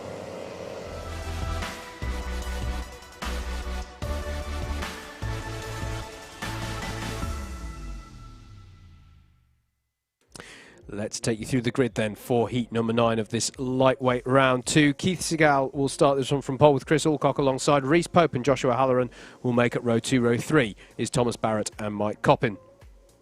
Row 4 is going to be Adam Wilden and Dan Healy, with Tom Dix and Matt Collier rounding out your top 10. Jack O'Neill and Daz Teal are on row number 6. Row 7 is going to be Tim Clark and Alex Brandon. Matt Hugo and James Dunnett make up row 8, with Matthew Cockram rounding out your 17 kart field for this one. Here they are on rolling up behind the pace kart. No warm-up in these conditions, which no warm-up for these heat races post the first rotation, but the significance being that as the conditions change, you have no chance to warm up in this and get used to it. So, you know, if it's still damp on turn 2, tough luck. You got to work it out as you approach for the first time under race pace. As there's the thumbs up from the pace kart driver. So we will be good to go this time around. Keith Segal in that number 58. A lot of experience. Chris Alcock in the number 4. Ready to go then here for heat number 9. Last heat of the day for these drivers. So drivers needing results need to do it now. Away we go then. Keith Segal leads us into turn number 1 for the first time in this one. Chris Alcock tries a wider line through turn 2 to try and hold on to P2. I think he's done, in fact, he's done more than that. He's up the inside of Keith Segal on the run up to Christmas, and everybody's bumping and barging. I think there's a bit of loading coming from the midfield there, but Alcock will lead from Segal as they come through Inkermans. I'll tell you who I was watching through the first few corners. I'm still watching him quite intently. Jack O'Neill just positioned himself brilliantly during those first few corners. Yep. And he's already looking. He's going to try and put a move here down Thomas Barrett into Wilkins, and he's going to make that stick. And he's already up to something like 4th or 5th place just through good positioning for those first few corners. As there's definitely you could see that someone was going to go across the grass from a mile off there. They're still 4 wide on the back straight, but for the lead here, Reese Pope down the inside of Keith Segal as they head into the boot. And then Dan Healy and Mike Coppin are battling away, trying to find a way through, but there's nothing on for them at the moment. It wasn't for the lead, sorry, it's for second, because of course Chris Alcock is up the road by some 2 seconds. Not quite sure what Reese Pope was gesturing about at that point. It's worth noting as well, Dan Healy getting ahead of Mike Coppin on that first lap. Healy started behind Coppin and is now through, but not particularly pleased about something there. He's past Segal though. That's him up to 3rd. Yeah. And I think Coppin was trying to allow some people out. Just a little bit of a scruffy start this one. Yeah. Just a little bit of, you know, an absence of clean moves, I think is how I would summarise it. But as I say, judged well here is Jack O'Neill, now on the tail of Mike Coppin for 5th place. So just very interesting to see how our championship leader coming into today negotiates all this. As Dan Healy goes by on Reese Pope. So that'll be himself up to 2nd place now, and he can set about his pursuit of Chris Alcock, who is some 3 seconds up the road. As Reese Pope now, his rhythm somewhat upset by Dan Healy at the end of that one, is now having to fend off, it must feel like, absolutely everybody. Reese Pope and Daz Teal behind him going through Christmas Corner. You can tell it's the last heat for a number of the drivers. There's a lot of gesturing going along. Good point. First race of this 3rd rotation of heat, so this was every driver's last chance to get as many points as they can on the board for the championship and also for their optimum grid spot going into the finals. Lap times have now dropped below a minute, by the way, quite comfortably. I did spot one person, forgive me, I forgot who. One person did just on the last lap manage to dip below the 1 minute mark in the last race. We are now comfortably getting below that. Might be National White, I think. I feel like it was someone further down. Oh, okay. I'll double check. 4 minutes of this one to go. There's Mike Coppin and Jack O'Neill duelling over 3rd place. Jack O'Neill's had 2 race wins so far today, trying to make it a hat-trick, but he's got to get past 3 very quick drivers indeed. There's one of them. So Jack O'Neill passed Mike Coppin for 3rd place. Bit of housekeeping, it was Chris Woodger. Thank you very much. And that was a very similar incident between Jack O'Neill there and Mike Coppin. Not incident, similar move to something we saw between a certain Mr. Joe Holmes and Anwar Burrell-Smith this morning, with the driver being run out wide. But that was just on the right side of it, where Jack gave the space, and Mike also backed out. And various different opinions could be had on that incident this morning. Bit of a racing incident, bit of a we were in fact talking to Adam Wright in the break, who felt it was a bit of a racing incident and didn't know for certain there would be a penalty issue. There was a penalty issue to Joe Holmes in that instance. Not on that one. Not on that one, sorry. Apologies. Although it's interesting that Adam thought it might have been for that one. He wasn't aware that Joe had got it for the monster curbing. Yes, sorry. And it very much played into how he approached that race. Yeah, good point. Good point. So, yes, sorry, it wasn't judged to be Joe Holmes' fault. It was a racing incident. But Holmes going on to get a penalty for that monster curb, as it's known, for the inside of paddock, which, as predicted, since we've had the rain, nobody's been getting a penalty for monster curb, because you want to stay well away from it when it's damp, although as the circuit dries out again. That's going to be one to watch. Here is your battle for the lead. Chris Alcock and Dan Healy. Lap times now down into the 56s. The circuit clearly drying out, but there's still some showers forecast. It really does depend on which forecast you look at, to be honest, at the moment. Or Healy up alongside Alcock here, trying to get through for the lead of the race. Alcock squeezing him a little bit. That was close racing between two top drivers. But what that's done is it's brought Jack O'Neill properly into play now. And look at this. Look at this 5 at the front. This is a bit of a teaser before the A final of the quality of driver at the front of this race. Alcock, Healy, O'Neill, Coppin, Teal, they're all in there. Couple of laps to go for these drivers then. Can Chris Alcock hold out for this victory? Round the final corner he comes. Healy was quite strong through Oblivion and the Crook last time around. Got half an overlap, and it's decent again, and Alcock is squeezing him towards Fine Lady, but Healy's got the run underneath, and surely this time I think he's getting help from behind as well. Yes, he is. Dan Healy to the lead of the race here in heat number 9, and great driving as well by Jack O'Neill. Saw the door open, stuck his front bumper in it, and has got second place as a result. Yeah, brilliant judgment there, and still plenty of battle to go on for this last lap. That's Daz Teal with Chris Alcock in hot pursuit. 40 seconds to go then. This will be they'll be shown the final lap board this time around. There it is.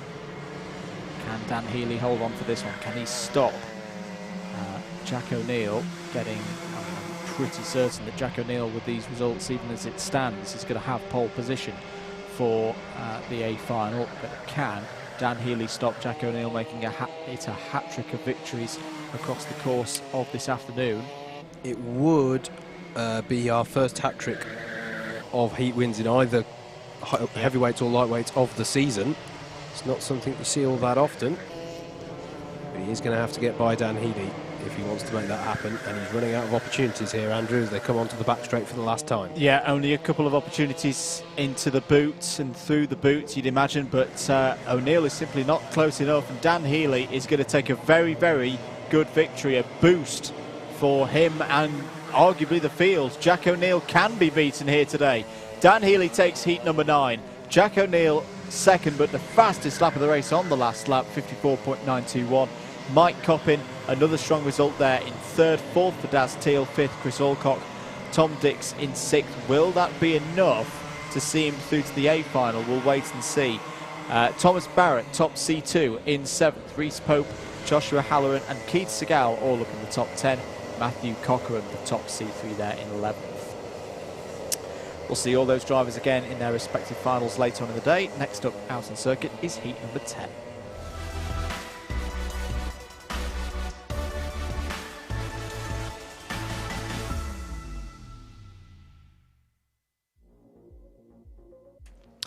Moving on then to heat number 10. Cameron Moss has pole position. Dom Cliff also on the front row. Steve Hicks and Oscar Lancaster form up row 2. Steph Theodoru and Stephen Westwood are on row number 3. Andrew Rabbage and Martin Auger are on row number 4. Dan Seeger and Josh Adams row 5. Hussein Rashid and Ross O'Brien on row number 6.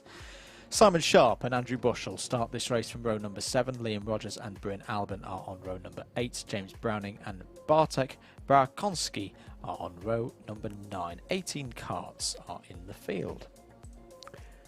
We've had a comment coming in on YouTube from Nick Mason. Big shout out to Slavic and Whitehouse. I mean, David Whitehouse, both cameramen I raced against.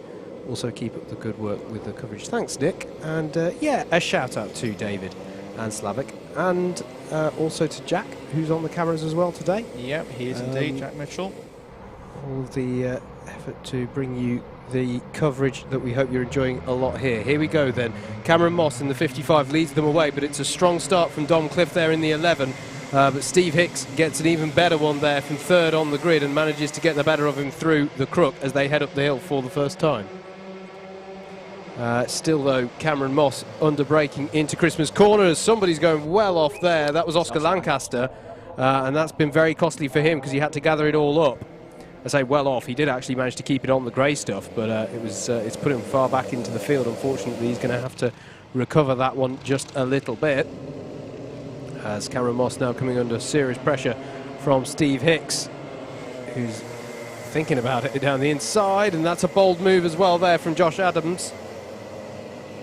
It is Josh Adams. He's just in his rain suit. We've got to adjust as everyone changes their clothes over the course of the day when it's this kind of weather. And changes them back as well. I think we're in that, that point of the day where some have gone with rain suits, some haven't.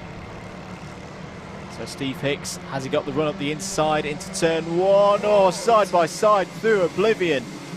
Very, very close indeed, and a brilliant switchback there by Steve Hicks. He's going to have the run up and he's going to have the lead even before Christmas corner. So Steve Hicks to the front of the field here at Whilton Mill. I think that shows his confidence, but I think also that shows how the track is developing. Yeah. To have the grip to be able to do that switchback like that is indicative of quite how it's drying out. Steph Theodoru now is challenging Cameron Moss over second place. Meanwhile, behind them, side by side, goes Hussein Rashid and Andrew Rabbage. Dan Seeger in there as well, in the number 28. Yeah, and Oscar Lancaster there as well. So it's all quite close up in the lower part of the top 10 here. Simon Sharp, by the way, has had a good start in C3, up 2 positions to 12, leading in that category.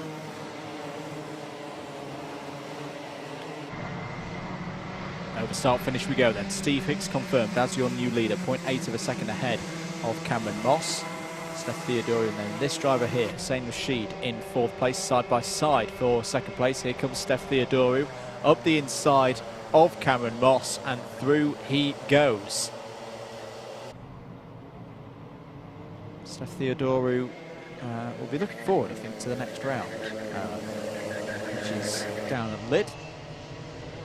Circuit saw he was doing a bit of running up recently in a Steve Super GT Brown video when we were doing some testing. I want to say senior road tax, apologies for wrong on that one, but Dan Seeger goes down the inside of Hussein Rashid. A bit of opportunism as well from Rabbage, who sees the opportunity here and he's going to try down the inside and is going to make it stick. That's a cheeky little move there from Andrew Rabbage, but it developed nicely for him. Josh Adams getting involved as well in the number 9 and round the outside of Rabbage as well into oblivion. That's bold, and actually that puts Rabbage out wide into turn 2, which allows Hussein Rashid and Oscar Lancaster to get back at him. Nice little exchange there. Just shows the ebb and flow of go-kart sprint racing, the likes of which is definitely helped by the layout here at Whilton Mill that allows that kind of, I was like to talk about the dogfight element. It allows good battling around this circuit. 3 minutes and 40 seconds to go. Steve Hicks continues to extend his lead. There's the number 61 of Andrew Rabbage onto the back straight. Josh Adams, really, really good form here today. You see him there in number 9. Oscar Lancaster has recovered well from that little half spin that he had on lap 1. Still holding there in the top 10.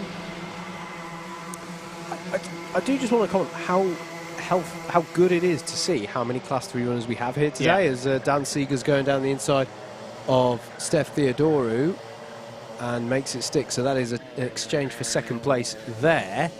Cameron Moss still keeping himself in the fight here in 4th place in the number 55. But every race it feels like there's 6 or 7 Class 3 runners, and that's great. That means that we've got some plenty of newcomers this year. Newcomers with pace very quickly out the box with a few sessions. And you know, those are your drivers that you give them a couple of years, they become your top C2 drivers. Some of them, you know, even C1 drivers. In years gone by. So absolutely echo your sentiments there, Howard. It's very good to see. Couldn't be, we've got one heck of a C final as well. There might be some bit of a Class 3 derby there, and I'm perhaps being slightly harsh because, as you said, we've seen some great pace from our Class 2s today. We could be featuring prominently in the B final as well, and who knows? We have seen Class 3s get through to the A final before as well. We'll talk about the promotion system in a moment when we get to it. Steve Hicks leads by some 3.5 seconds at this point. Yeah, he's properly under control of this race. It's a race for second place now, but saying that, Dan Seeger himself has pulled away from this pack. There's a yellow flag there. Was that the number 70? I hope it wasn't the number 77. I saw Simon Sharp spinning in the background, because if it was, he's lost the lead in C3. It might have been the 67 of Liam Rogers. We'll confirm that on timing in a few moments' time. Across start finish. 2 laps to go for the leaders. Here's your battle for third place. Steph Theodorou ahead of Cameron Ross. It was Simon Sharp. Oh, Simon has lost the lead in C3. Oh, as Josh Adams was trying to tuck under Cameron Moss at the same time as Cameron Moss in the end tried to put a move on Steph Theodorou. It didn't pay off. It's allowed Josh Adams to go, and Hussein Rashid wants to buy in as well, and he's gotten a return on investment there as well, as has Oscar Lancaster coming through. This has all got a bit frantic on the penultimate lap of the race. Oscar Lancaster now ahead of Hussein Rashid, and Josh Adams is bouncing across the grass and loses out again.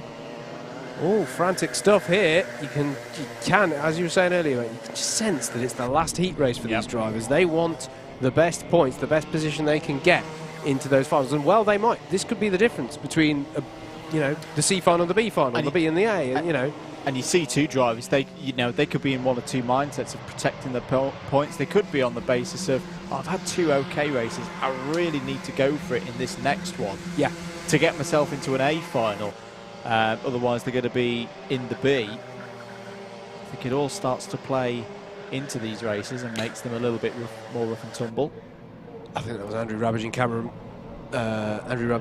Moss going side by side in the back of shot. No, it wasn't. It was he and Lancaster down the inside of Theodorou. Sorry, Howard. It's all right. Going for third place. Did he get the position? No, look, they're side by side, 3 wide. As Adams and Rashid trying to fight through. There's a little bit too much pod-to-pod contact. And Theodorou's been left to dry on the outside there, quite literally. Andrew Ravage now having a go. We are on the last lap, and there is a Steve Hicks winning in Club 100. Once again here at Whilton Mill. We said he's the Whilton Mill specialist, and he's taken a very, very convincing victory. I am just going to check. It is his 3rd heats victory of the season so far. Dan Seeger 2nd, Josh Adams 3rd, Oscar Lancaster and Hussein Rashid wrap out the top 5. Steph Theodorou, Andrew Ravage, Cameron Moss, Don Cliff and Stephen West with the top 10. Ross O'Brien was your top C3 runner. Quick break. Heat 11 heading out now. Their race is up next.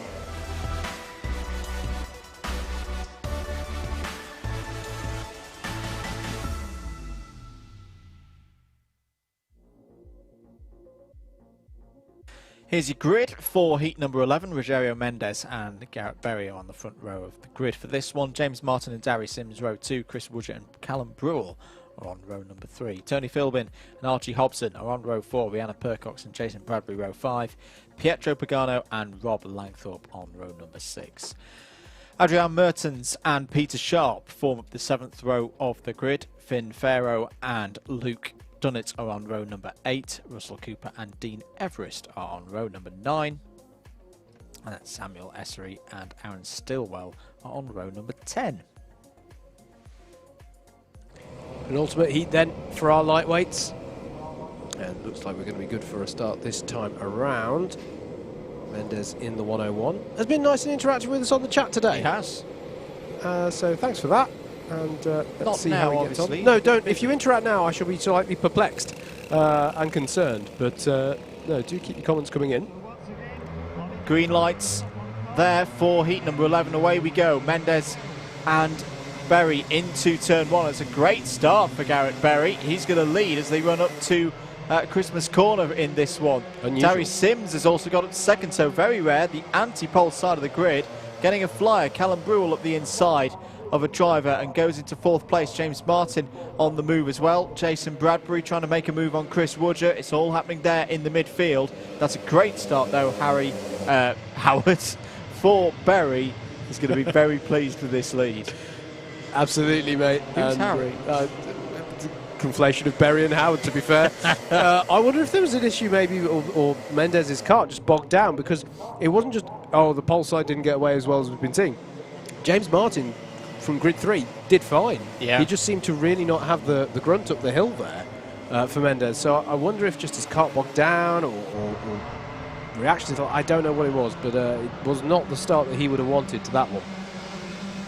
Garrett Berry leads though at the end of lap 1. Darry Sims in 2nd, James Martin in 3rd. Callum Brewell there in pursuit in the number 27. And down the inside is trying Darry Sims, but he hasn't quite got the pace there, and they're both going to go out wide. James Martin clatters into the side of them, and that's going to allow Callum Brewell to have a look in, but I don't think he can do anything with it as they head down into Ashby. Meanwhile, Rihanna Percox is trying to get by a few people. I think that was her executing a move on Chris Woodger in the background. Yep, Rihanna making more good overtakes, having a strong day. Darry Sims down the inside again of Garrett Berry. Can Garrett? No, there goes a Colin. Yeah. That was always going to happen once again, and that's the result. Look how many positions Berry has lost now. James Martin's come through, Callum Brewell's come through. Contact warning for Darry Sims, but the overtake was okay. Berry back down the inside, little nibble of the curb, and still lots of water being kicked up in the cattle grid curb on the exit of paddock. Side by side, and here comes Rihanna Percox through the pack, demoting James Martin there. I'm not surprised. If I was James Martin, I would be. I mean, he was bolder than I would be, having gone through the cattle grid and seen the water sprayed up. I would have been a bit more, a little bit more humble through turns 1 and 2, to be honest. But he managed to hold on to it. Fastest lap of the race with Dean Everest, Class 3 runner in 15th at the moment, a 56.8.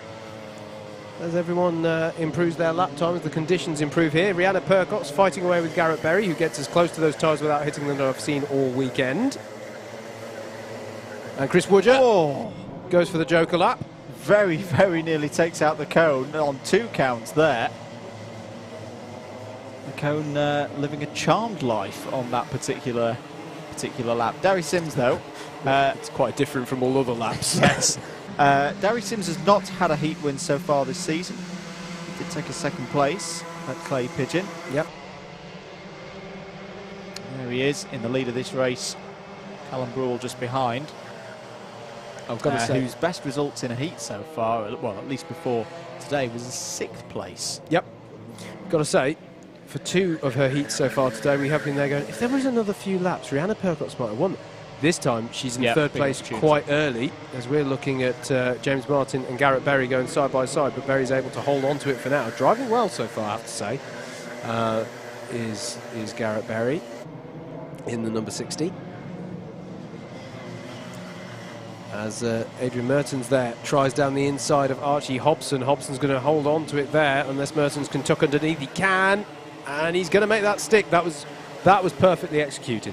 That was brilliant positioning. He is going to run wide a little bit there, so he's got to be careful of that. Look at the track limit warnings on that digi-flag as they all go under it, and they are coming in. There's one there for Adrian Mertens, funnily enough, as our lead battle heads up towards the top of the hill at Christmas Corner. Darry Sims in the 44, Callum Brewell in the 27, and Rihanna Percox in the number 5. Highest placed of the Class 1 runners in this at the moment. There's a penalty for Finn Farrow in the 97 for taking out another competitor, which I have to assume is Luke Dunnett, who's dropped to the back of this one. Yeah, not good news for the driver in the number 37 there. He's 30 seconds off the leader now. Here is your leader, Gary Sims, the number 44. Two classic British world champion numbers racing against one another here, 44 and 5. I thought Rihanna was going to get a mega switchback through the boot then, but there wasn't quite the space for her to convert that in the way that we saw Adrian Mertens do a few laps ago. Callum Brule keeping it in there as well, having a cracking race in the number 27 in third place. Cone penalty for Jason Bradbury. There's quite a lot of cone penalties actually. Yeah. The conditions is there for the lead. There's Rihanna Percox down the inside at Ashby and gets by on Darry Sims. Nice move there, and it puts Percox up into the top spot. Does indeed. There was a yellow flag out coming into the boot last time around. Let's see if it's yes, it has now been cleared. Just been a bit of track furniture replacement. Hello again to Greg Smith. Afternoon, chaps. Back home now and watching the lights. Great to have you with us, Greg. Hello to Fabio Ramos. I interpret from that comment is watching from Brazil. International audience. We always love to have that support. I know there's been a few people asking, is Steve Super GT Brown racing here today? He's not today, but you should definitely subscribe to the Alpha Live YouTube channel because there is stuff coming up in the next few weeks where he will be racing. So yes. There was never a reason for you personally to click that subscribe button. Super GT fans, there it is. That's the reason. Round out the comments. Got to agree with Kim at the moment. It is class driving from Rihanna. She's done a brilliant job. She's been knocking on the door of a heat win all throughout today so far, and as she goes on to the last lap, if she can hold it together for one more tour of the circuit, and she starts it in style by setting the fastest lap of the race, she is on for finally converting into a victory. And it's going to be a good grid slot as well. Yes. Second, first. That is going to be surely on the top two rows of the grid for the A final. Yep, as Garrett Berry is still defending against James Martin. I'm very impressed by this from Garrett in fourth place here during this race. I think he did collect the cone at some point potentially, but yeah, he's really driving well here, positioning his car nicely to put off James Martin. Have not seen the Class 1 runners rising up the field in this one, as perhaps on average we would expect. Indeed. Leaders coming into the boots for the final time in this one. Next time we'll see all of these drivers will be the final, but Rihanna Percox is going to make it 3 top twos out of 3 with a win there in heat number 11. Darry Sims in second place, third place for Callum Brule, fourth for Garrett Berry, which I think will convert into a top 3 because Darry Sims has a penalty. James Martin in fifth, Adrian Mertens in sixth, Pietro Pagano seventh, Rob Langthorpe, Archie Hobson and Chris Woodger wrap out the top 10. Samuel Essery finishes in 11th as top C3 runner again. Another good race. One more heat to go then for our lightweights. Heat number 12 is next out on circuit.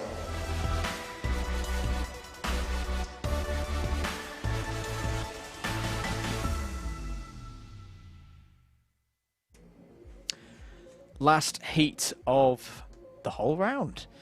Here's your grid for it. I think we've got a change because the driver known as Nana, which I think is just Daniel Cohen, because he's the number 34, is on the front row alongside Bailey Morgan. Peter Knight and Jonah Barker row 2, Ramanas Sakauskas and James Wattis row 3. Jed Toole and Ed Bars are on row number 4. Christopher Powell and Alistair Irvin on row number 5. Ned Douglas and Andrew Ward start from row number 6. Ashley White is the last of our C1, C2 runners. Then we're into the C3s. Amy Breacher on row 7 there. Jagjit Singh and Sean Glennon on row 8. David Hamer and Matthew Cliff on row number 9. And Samuel Morris on his own on row number 10.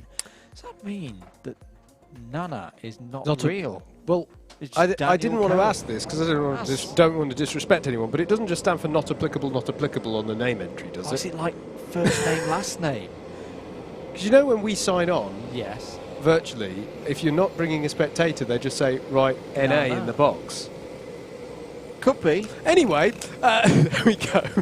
is Dan Cohen in the number 34. Bailey Morgan alongside for one last time in the heats at least. It's eyes on the lights, engine notes rise, and away we go. Even start from both sides of the grid. Peter Knight goes side by side with Jonah Barker through turn 2, and it goes the way of Jonah Barker for now as Dan Cohen leads them up the hill for the first time. And Bailey Morgan retains second place. James Wattis is trying to get involved there. And Ed Barr's there in 6th place. He's going to find a cheeky way through. James Wattis seems to stumble across the curb there through Boxing Day corner. Alistair Irvine able to capitalise and get himself up into 6th place as they all work their way through the mid-sector for the first time. Bar's now on the tail of Jonah Barker. Christopher Powell there going side by side with Raminas Sakauskas through Oziers, but I think and someone else is putting in their joker lap early. Bit of an interesting situation this for Ed Bars, because he had a very good second race, of course, took a race victory. But great pass, by the way, so very good. But didn't have a good first one. Yeah. Gets a solid result in this one, he's in the A final, but you know he wants to be as far up that A final grid as possible, so he still has got to get a really strong result in this one to kind of recover the issue that he had earlier in the day. Number 36, Alistair Irvine going down the inside of Peter Knight there for what was that, 5th place. Yeah. And James Wattis not too is happy. gesticulating again and is now in 7th place. Now coming under pressure from Andrew Ward. But yeah, I've got to say as well, Ed Bars finished 5th at Clay Pigeon, which by his extremely lofty standard set last season, it's not where he wants to be. No, if he's going to take the fight for the championship here to retain his title, it is going to have to be a little bit better than that. But Ed Barr's going for the lead here around the outside of Daniel Cohen. Very impressive indeed. Do you think he heard me? I think he did. You are going out over the tunnel at the end of the day. This is true. Didn't think we were turned up that loud though. Ed Bars leads then. Dan Cohen second, Bailey Morgan. All contact between Morgan and Jonah Barker, and I don't think Morgan's going to be too happy about that, especially as Alistair Irvine's come through as well, and Peter Knight. So that really didn't work for either the 63 or the 14, because they've both lost at least 2 positions out of that. And Bailey Morgan goes round, catches it, great 360, but I think has got every right to be quite aggrieved there with the driving standards from the number 63. Yeah, I can understand his grievance. I have to say though, if karting doesn't work out for him, get yourself down to Liddon Hill. That was quite stylish, really. Yes. Yeah, so costly moment there for Bailey Morgan. Got to be UKC graduates battle out on circuit at the moment. Daniel Cohen, formerly of Aston University, and Alistair Irvine of Warwick. I was going to make a comment about, in fact, Alistair Irvine's going to completely interrupt me there by going round the outside. That was good. Very, very nice indeed. Peter Knight is coming through though and trying to take both of them. Very strong on the brakes there was Irvine. He braked much later than Peter Knight, gained a bit of breathing space on him in the braking zone, so very strong on the brakes at the moment. I was going to make a comment about was the whole Nana thing, if it is NA, you know, to do with Aston University students being able to fill in boxes on electronic systems, but you know, I won't do that at all. Which unit did you go to? Birmingham. So into the boot goes Alistair Irvine in 3rd place. He has the close attentions of Peter Knight in the 102 as they swoop through the final corner on this now blissfully dry again Whilton Mill circuit. The rain that was forecast, the additional rain that was forecast, has not materialised yet, at least. Might that be an extra little zing that's added to the finals as we go into them? Peter Knight tries down the inside of Alistair Irvine. He's matching Irvine on the brakes into Christmas corner this time around and makes it stick. Gets himself up into 3rd place. There's Ed Bars, your leader. And, sorry, I said 3rd place. 2nd place, indeed, it is for Peter Knight, because they both got by Dan Cohen a lap or so ago. As you can see there, Bailey Morgan on the recovery a little bit after his off-track escapades a few laps ago. And now, here's a question. What is the pace of Peter Knight like? Now he's in clean air, trying to chase an Ed Bars. Have we mentioned a penalty for James Wattis for track limits? So that will be going over the white line too many times on last corner. There is Peter Knight, confirmed in 2nd place. Track limit warning as well for Dan Cohen, number 34. Andrew Ward, I really hope I'm not going to commentator curse this now. Andrew Ward having a very strong day, in 6th place at the moment. Just see him there at the back of your shots. Christopher Powell in the number 56 trying to chase him down. Don't commentate, he knows where you live. He does know where I live. He will not thank us if we manage to commentator curse our endurance teammate. But yeah. Wouldn't be the first time. No. No. There's the number 13. Sikauskas trying to chase James Wattis, but right now having to worry a bit more about what's behind him. Promoted up to C2 this season, of course. Yes, good point. And with a Class 3 runner on his tail in the form of Sean Glennon. Have you seen a penalty? No, it was in a previous heat we saw a penalty for Glennon, I think. New fastest lap of the race in from Peter Knight, 54.371. 1 minute and 15 seconds of this one to go. Good battle this over 9th place. Yep. Sikauskas goes defensive again as number 18 of Ashley White. All three classes. Who won a heat earlier on today. Yes. Oh, did I just see a decapitation, possibly, by the number 18? Of a cone. Of Don't a cone. panic, folks. Good battle. I don't like to see that. Good battle Sometimes we do. between Ned Douglas and Jagjit Singh in the background of this as well. The swap positions, you'll see that just in the back of shot. Number 19 of Ned Douglas. And yeah, some good battles further down. Jed Toole and Sam Morris on that last lap just got past Amy Breacher. That's in the battle over 16th, 17th and 18th place. As our leader, Andrew's on to the final lap. Indeed. Ed Bars, another very assured drive here. There's been an overtake there by Christopher Powell. He's got past Andrew Ward for 6th place. But this is exactly what Ed Bars would have wanted. He's still not going to be at the very sharp end of the field because he still had that incident in his first race where he finished, I want to say, about 8th. But he's responded very, very well. He's responded like a champion with 2 first places as long as he can see out the rest of this lap. Peter Knight continues to be very, very strong here at Whilton Mill. He's going to take 2nd place. But Ed Bars round the final corner is going to take victory here in heat number 12. There he is, another win for the champ. Peter Knight, a future champ in the making? Possibly. He takes P2, Alistair Irvine P3. Jonah Barker is 4th on the line ahead of Dan Cohen, Chris Powell and Andrew Ward. James Wattis in 8th. Ramanas Sikauskas does hold on to 9th. Sean Glennon, top C3 runner and in the top 10 there. Very, very impressive indeed. And that, Howard, brings an end to all of the heats here today at Whilton Mill. Yep. And they've been thoroughly entertaining, I think. Yeah, they've been very, very good. All afternoon here with the lightweights. Keep your comments coming in. Hello to Nathan Hurd, who was cheering on Sam Morris in that last race. Got a 17th place finish. And I'm enjoying C3 today. Yeah. Sam Morris there in C3. It's been really, really competitive. And I'm hoping we're going to be able to give them quite a showcase up next in the C final. But as I say, I might be doing them a disservice there. They may. Several of them qualified up into B. Interesting comment coming in from Rogero Mendes. Not sure what was going on with my kart there. Was well off the pace, disappointed. Yeah, it's rare.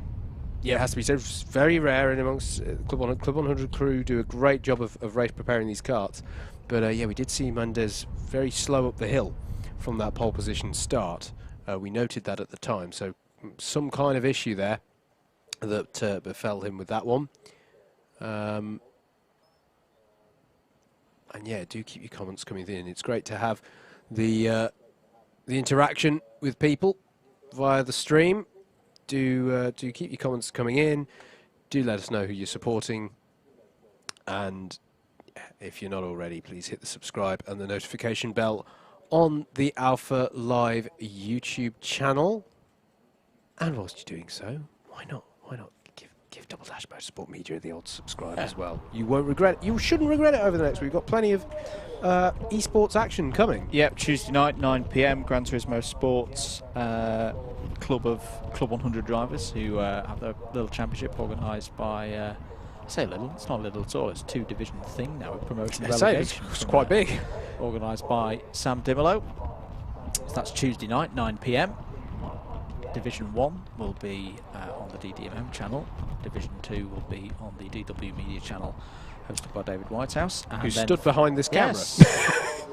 Yes. Yes. And then Wednesday night, we'll be back 7:15 p.m. for round 6 of the 2021 Legends of Club 100 and BUKCI Racing Championship. Josh Ladd, your championship leader in that one, will be at Barcelona, Circuit de Catalunya in the Ferrari GT3s. I wonder which. Are we using the reprofiled corner in Barcelona? No, we're using the proper one. Yes. That stupid chicane will not be in action. Well, if it is, someone's going the wrong way. But Joker lap. No Saying annoying rubbish chicane on in the last sector of circuits. And there's the reprofiled one at the end of the back straight now that we're not using as well. Because they were racing with a different one there the other Yes, that one I didn't mind so much because that's basically just put it back the to old what it one. was in 2000. Well, It's it's true. a new profile. It's not new It's at all. not new. You've just put it back You've to painted what the it should have lines been. differently. But there we go.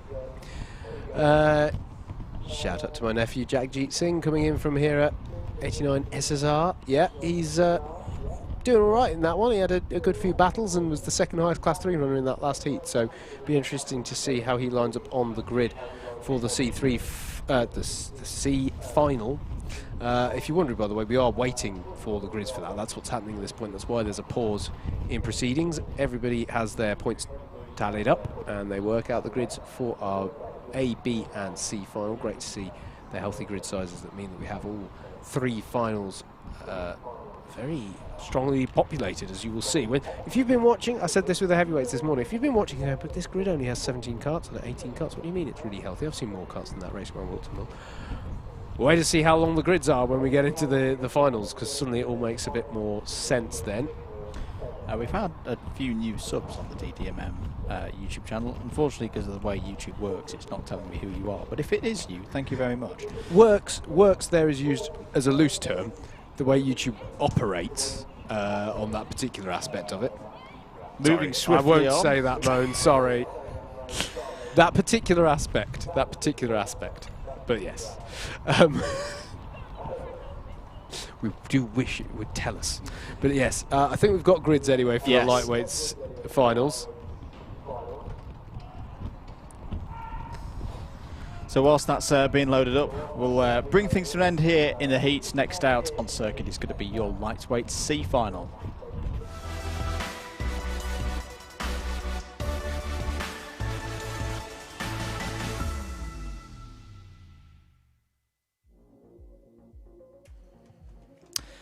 Getting ready then for the C final. Top 4 from this race go into the B final. Amy Breger has pole position for the C final. Ramona Sikauskas alongside on the front row. Jed Toole and Keith Segal on row 2. If those drivers are able to hold on to those positions, they will progress forward to the B. Trying to stop them, trying to get in, will be the likes of Joshua Halloran and Bryn Albans starting on the 3rd row of the grid.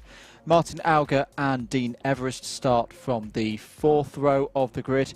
That's a decent row to start this race from. They can do something from there. Andrew Bushell and Finn Farrow wrap out the top 10. Russell Cooper and Jagjit Singh are on row number 6. Alex Brandom and Peter Sharp will start from row number 7. Adam Wheeldon in the C final on row 8. Now that is a surprise for me. David Hamer alongside him on that 8th row. Tony Philbin and James Dunnett on row number 9. Tim Clark and Matt Hugo are on row number 10. James Browning and Luke Dunnett are on row number 11. Bartek Barankowski and Matthew Cliff are on row number 12. Sam Morris and Ross O'Brien on row 13, Simon Sharp and Liam Rogers on row 14. Well, that is an intriguing grid. And I think it's going to be a very competitive race. And I just checked as well, Andrew. Yep. If you finish as the highest C3 in this one, you wouldn't even be on the podium for that class. Wow. We have 4 Class 3 runners in the B final. Having said that, though, yeah. you do have a chance of getting a podium in C3 by racing through. There is John Weiger inspecting the circuit. I have to say, the shorts wonderful to see him in the paddock, particularly yesterday. I thought that was a brave decision, considering how cold and wet it was. But no, it's tactical. Any good Boy Scout will tell you that. Your skin dries quicker than your clothing does. But if you've not watched one of these C finals before, we may commentate on this in a slightly different way, because the key position in this race is 4th, which, I say, if you're new to this one, you're thinking, what? No, we don't really care who wins the race or finishes 2nd and 3rd, because they progress through to the B final. 4th also progresses through to the B final. 5th does not.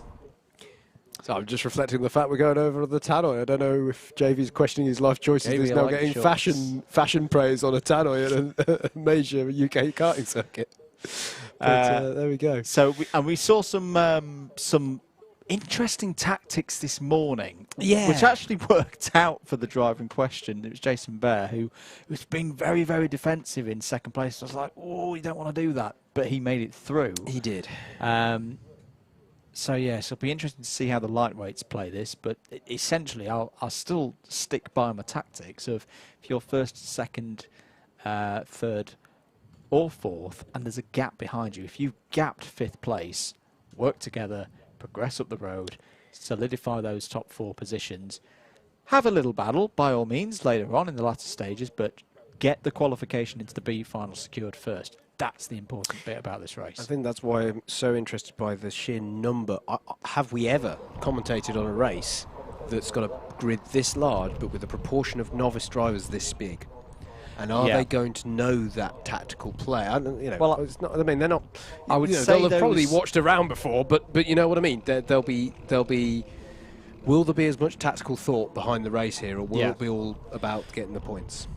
Well, Amy's raced for quite a few rounds, because I've seen a race in some of the Saturday competitions. I remember she was at PFI in the special event last summer. Ramanas, Jed, Keith, all experienced drivers. It's that 4th place and how that's all going to play out, and then you take into consideration you've got a driver in the form of Adam Whilton, whose sheer pace is not C final pace. I'm not quite sure what's happened to Adam there for him to be in that position, but I would not be surprised if we see Adam come through this field. Now, if he gets all the way up to 4th, that remains to be seen, and he's also got to do it cleanly, which, we saw that earlier. You can rule yourself out of a promotion into the next final straight away if you pick up an ABC bump and pass, because it's 4 positions. So this is going to be a very interesting race, longer race as well. It's 12 minutes, so there is time to. I mean, we've seen with the 8-minute heats, there is time to play out a strategy. You don't have to go banzai for every single overtaking manoeuvre on every single corner of every single lap. You can pick your moments to come through cleanly, and there's even more chance of that in this final. But away they go in grid order. No practice laps ahead of a C final. So out on circuit they go. Conditions still dry. The clouds continuing to threaten here at Whilton Mill. Conditions still dry, but sky still ominous. Yeah. Is how I would describe it. Although that shot looks a bit more scenic, but that looks to me like a bit of a foreboding cloud look in the background. The key bit will be, what's the wind doing? Is that cloud aiming towards us, or skirting around us, or away from us? There's a few drivers who. I love the way that rain suits are sort of. Good shot of flags. That means I think that cloud's going away from us. I think that's what we had earlier. Although saying that, my sources are saying 15 minutes to the next. I'm not convinced, because they're blowing away from camera, and the ominous cloud was behind David on the camera as we were looking at it, I thought. We'll remain to see. We may both be failing. We may be failing a spatial awareness test right here live on air. One of us is. C final ready then. Amy Breacher on pole position in the blue and pink suits there. Black and pink lid. Good chance for a B final here. Just got to get eyes forward of the front row. not fight too hard. 12 minutes on the clock. Lights are green. Away we go for the C final. Amy Breacher leads into the first couple of corners. Jed Toole trying to hold around the outside of Ramanas Sakauskas there and has got the job done. Good start for Jed Toole, up to P2 straight away. Side by side for fourth between Halloran and Segal. Is everybody going to get through Christmas corner? Yeah, just about. It's a good start for those at the front of the field. And if there's one person, when I was talking about, it's quite a novice field, if there's one person with the experience to know what to do, Keith Segal is the man. Yes, absolutely. Yes, absolutely. It's been racing in Club 100 for a very long time. I'm still getting used to him not being in his old Firestone suits, though. Having raced against Keith I think we're quite into a few times in my early years in Club 100. I know what you mean. I think we're into the second season of him wearing it, though. We better Still we need to feels swat wrong. up. Still feels wrong. Many a time I've been behind that Firestone suit thinking, oh no, I've got to get past Keith. He's a firm racer, loves his racing. Great to see him back here for another season of Club 100 sprints. So the situation end of lap 1, top 3 are clear. They need to work together now. They're already being closed in by Segal and Halloran. Down the inside there goes the number 16, that's Bryn Alban. Getting past Dean Everest. So we've got a race on here, Howard. This is not going to be one of those where the top 4 run away. It's, oh no, off and out goes Bryn Alban. Got it all wrong downhill into Ashby Corner. It's so easy to do, and he will not be progressing through to the B final. And I believe there's spots of rain, so yeah, the rain may already be here, and this is going to make this very, very tricky now for the drivers. It may literally just be a light spitting, though, to be honest with you. May have melted away quickly. We're basing that partially off of Ruggiero Mendes putting a comment out there a few moments ago, but honestly it could have melted away as quickly as it came, but we'll see. Tucking underneath Breacher, though, at the moment, though, Jed Toole trying to find a way, prise open the door, and it looks like he's got the job done as they break into Christmas Corner, and that is a change for the lead as Keith Segal behind them is doing battle with Joshua Halloran at the moment. And well, he might, because that is for the last of the promotion spots. As now Ramanas Sakauskas has a look at Amy Breacher, but she's able to fend off for now through Wilkins. Yes, difficult situation this, for many reasons. I think the one in particular that's in my mind at the moment, because it's close at the front, you know, there's not a guaranteed, oh, we've broken away, this is all good now. Your drivers in like that 3rd and 4th place position, they get a bit tetchy. On the example of, I don't want to be here, I'm in the danger spot. If I get overtaken, I'm not going to be in the B final. And that kind of makes them a bit more punchy to try and get into 2nd or 1st. Now, what's key at this moment is it looks like Toole and Breacher have broken away. If they keep working together, they're in a good position. They can get through to that B final, no problems. That, again, is going to make this race for 3rd, 4th, 5th, 6th even more tense, because that hope of getting further ahead is no longer there for the likes of Ramanas in 3rd and Joshua there in 4th. Yeah, indeed. Indeed. Good stuff here for Amy Breacher. Staying on the back of Jed Toole here. At the moment in the pound seats for the promotion. Fastest lap of the race with Martin Auger at the moment as he tries to work his way into this, and I think that's the thing, Andrew. There are still a few drivers that I've got my eye on working their way up through the field here. I don't think this is going to be a done deal. David Whitehouse has just confirmed to me what happened to Adam Whelan.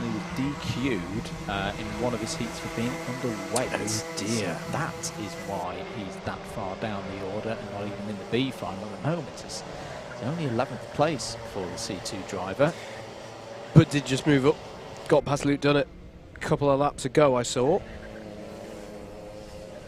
As now down the inside of Segal, that was a look from, was that Auger? I think it was Dean Everest. It was number 20 in the green and yellow. In the, yes, it was, sorry, yep, Dean Everest, and there now is Auger having a look in the 68. And what are we going with? Norwich City colours for Dean Everest there? Lotus colours? 7 minutes and 50 seconds. Let us know in the chat if that's a connection. Oh, penalty though. That is the end of the chance of getting into a B final. Yeah. It's a bump and pass. It's +4, even if Everest wins the race. And that will have been classified 5th. That will have been the move in Ashby on Keith Segal, I think, because it was quite a robust exchange. So they head up the hill another time. So another minute ticks by here, and it's still very close. You know, only 8 seconds covering the top 13 here. Especially if we do get a little bit of rain, or the rain starts to harden.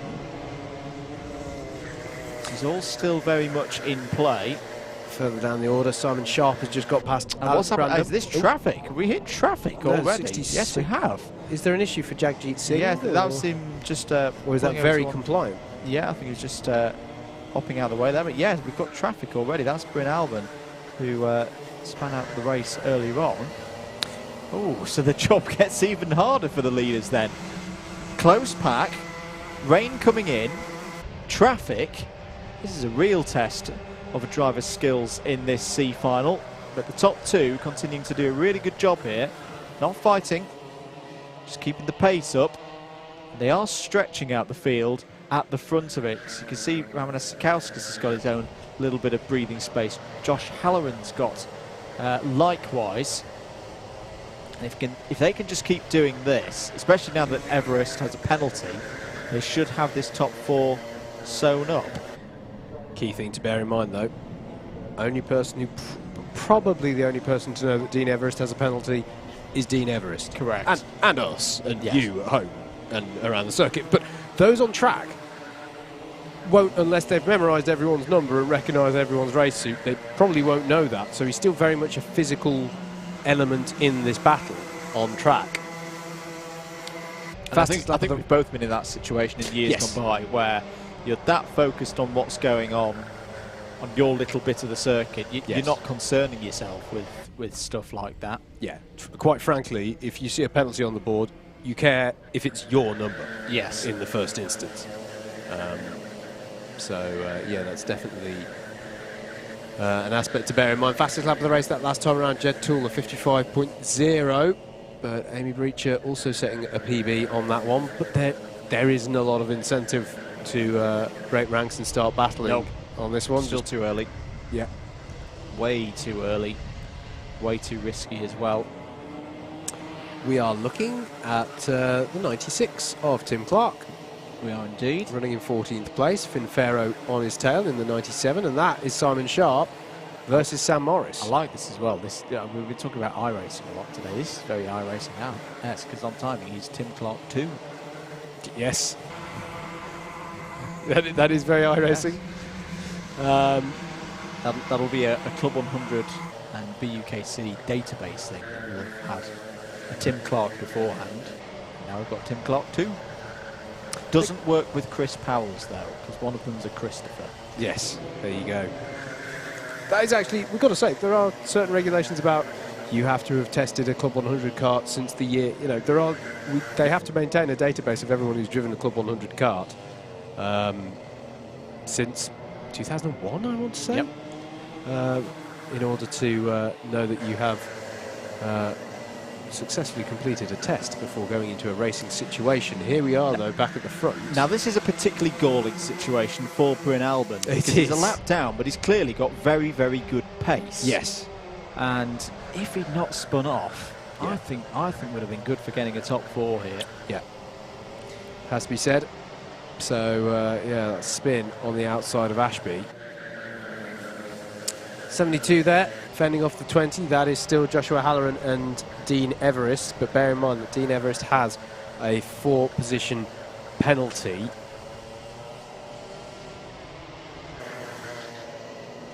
This, though, is Keith Segal versus Andrew Bushell for the... I'm just trying to work this out. No, it is, at the moment, it is for the last... The first of those who do not get promoted, unfortunately. As having a look now is Martin Auger. No, sorry, it's Adam Wheeldon who's gained 2 positions there. So here it is, Adam Wheeldon is starting to come into play in this race. A driver who we wouldn't ordinarily expect to be finishing his day in the C final. What can he do in the closing stage of this race? Because he has done what you said was crucial, Andrew. He has worked his way up through the field cleanly and without penalty, as far as I can tell at the moment. So what can the driver of the number 79, do in the last few moments. He's got to get past Keith Segal. Or he and Keith have to work together, either or. But they've got to get themselves onto the back. I don't think he can't do it. It's 5 seconds. 5 seconds, a big Adam's praying for rain right now, that it falls, and it falls now. And that he can nip through past Keith Segal. Saying that it's just had a change for the lead. Amy Breacher has just gone to the front of the order. Side by side. Well, both of them were outside track limits there. Adam Wheeldon is through. So Dean Everest has a penalty, so that takes the number 79 to 5th place. Here is the leading trio. No, it's not the leading trio, because again, that's Albin a lap down. Bartek Breacher has taken the lead here. Barankovsky has just got a black flag, so unfortunately he has to pull into the pit lane and will lose out heavily. Cone penalty for Luke Dunnett. That's not important in terms of who's going to the B final. Where is Luke at the moment? He's in 10th place. He's getting a decent haul of points. Unfortunately, will drop 1 point because of that cone penalty. 67 seconds to go, so there should be 2 laps unless there's a last one. Oh no, it is the last lap. Apologies, there's a slight timing glitch at our end. So this is the last lap then, as the number 72 is fighting with the number 20 and might not know that number 20 has a penalty. This will be nervous for Joshua Halloran, and side by side for the lead of the race as well. Amy Breacher and Jed Toole. There is a trophy, of course, for winning the C final, so this does have something for it. This is a great scrap, side by side. Into Wilkins. Yeah, into Wilkins. Jed Toole trying to get the cut back into Ozies, gets the lead back. Will Amy Breacher get the run down the back straight? Great racing here at Whilton Mill. They are side by side again down the back straight into the boot. Amy Breacher's back through. Great progress of corners back and forth between these two. Can Amy Breacher hold on? Here comes Ramona Sakauskas on the inside. Amy Breacher wins the C final. A really entertaining race. Jed Toole can't believe it, but at least he gets into the B final. Joshua Halloran gets 4th on the road, so it's Breacher, Sakauskas, Toole and Halloran, your top 4 going through to the B final. Dean Everest 5th, but has a penalty. Adam Wheeldon, not his day, in 6th place. Martin Auger 7th. Russell Cooper, Luke Dunnett and Keith Segal wrapping out the top 10. Tony Philbin 11th. Andrew Bushell 12th. Peter Sharp in 13th. Tim Clark in 14th. Simon Sharp 15th. Good drive that from Simon from the back of the field. Ross O'Brien 16th. Finn Farrow 17th. Sam Morris, David Hamer and Alex Brandon wrapping out the top 20.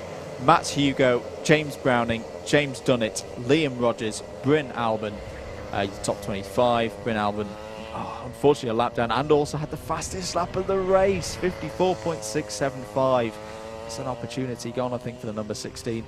Jagjit Singh's in 26th, Bartek Barakonski in 27th, and Matthew Cliff in 28th, a retirement. That is the C final done. Drivers come back into pit lane. 4 of them will be very, very happy. They will proceed on to the B final. And hopefully some of the others are happy as well with some good racing. I was going to say, of course, the day. I hope that's been a really good day's racing for some of our Class 3 drivers there. That is the end of their racing activities here today. It is raining. It's raining. We are told here in I the can commentary see. box, I can and see it hear through it again. Yeah. On the microphones. So we'll move on to the B final. That'll be the next race out in circuit here at Whilton Mill.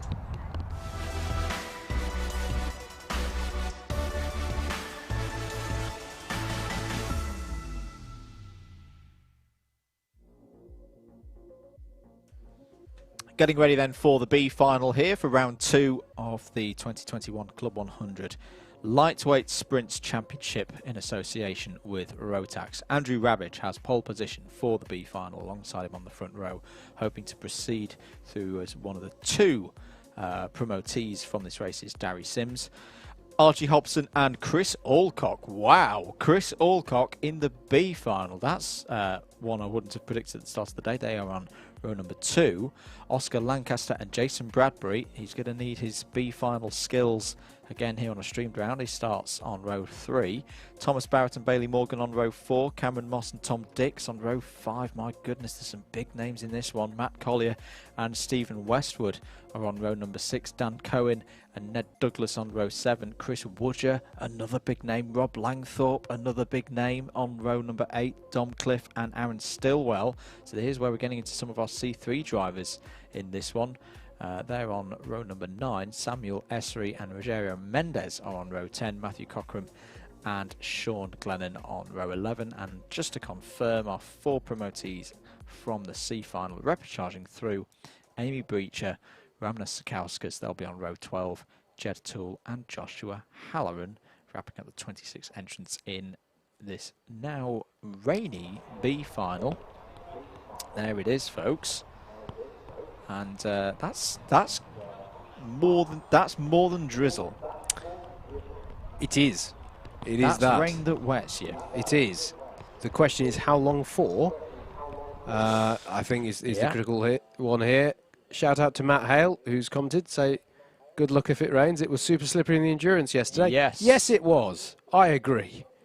I don't know what... He's a wise man, is Mr. Hale. I don't know what the rain was playing at. I've written a strongly worded letter, but obviously it hasn't been received yet, because it's back again.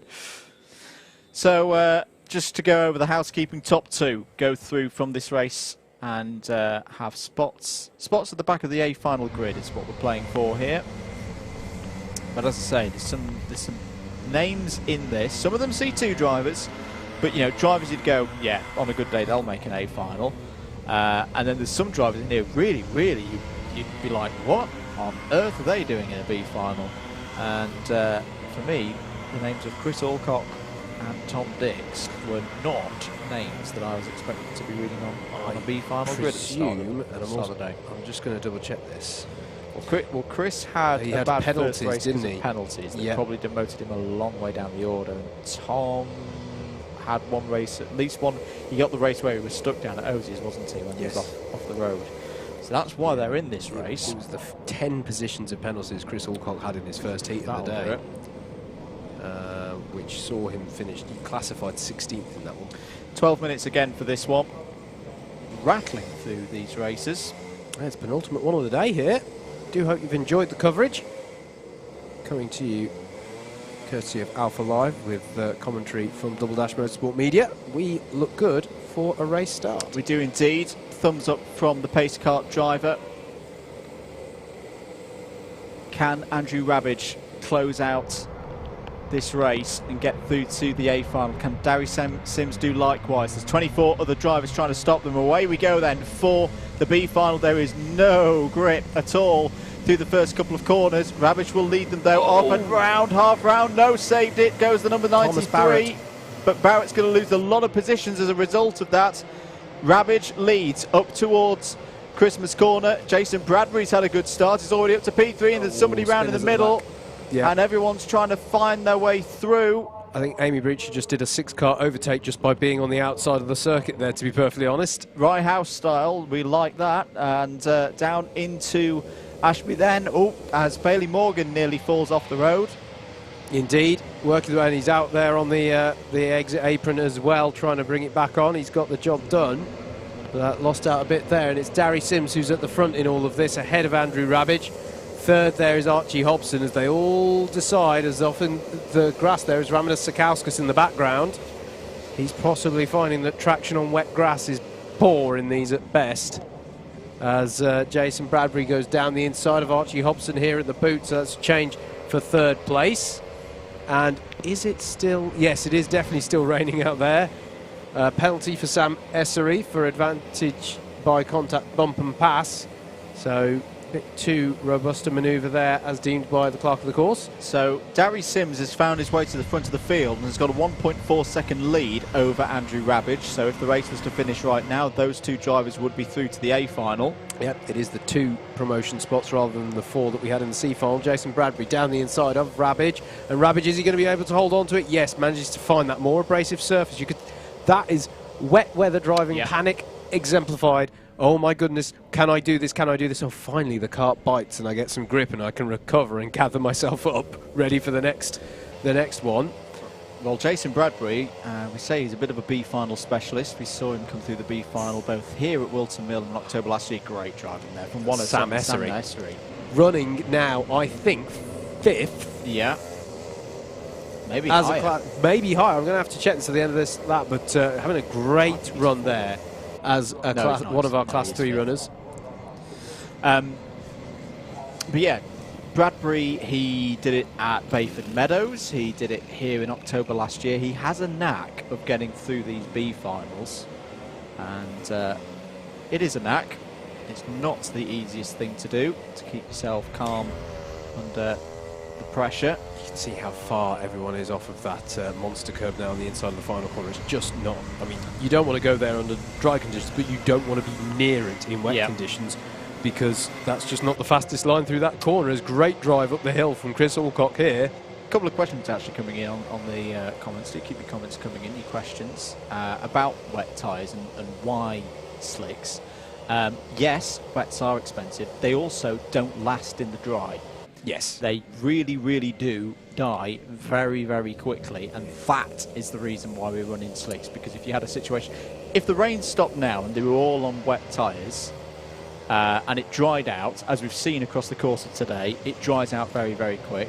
Poor Club 100 have then got 26 sets of wet tyres that have done a whole 4 minutes of actual proper running, and they go in the bin.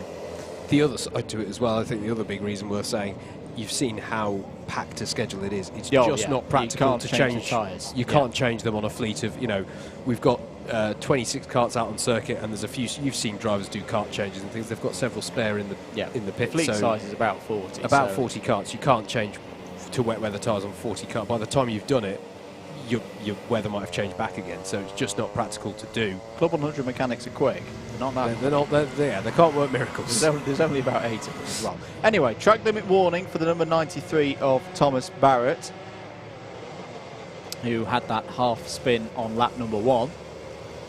What are the times looking like? Well, Sims and Bradbury 1:16.1, 1:16.3 last time around. We've got a 3-second lead. Well, it's 3 seconds from Sims to Alcock, but Alcock is the quickest driver out there on circuit, 1:15.967. That's not a fully wet time at the moment. Yeah, that's in the questions for us, mate. They've got it. LG and Kaz. Yep. It would be quite a delay. It would. Also, shout out to Jonathan Hall. Great commentary, guys. I'm watching with some tea and scones, and it's been a thoroughly great day. Thank you very much. I think we've... I would love it. All right, there's only one more race. Power through.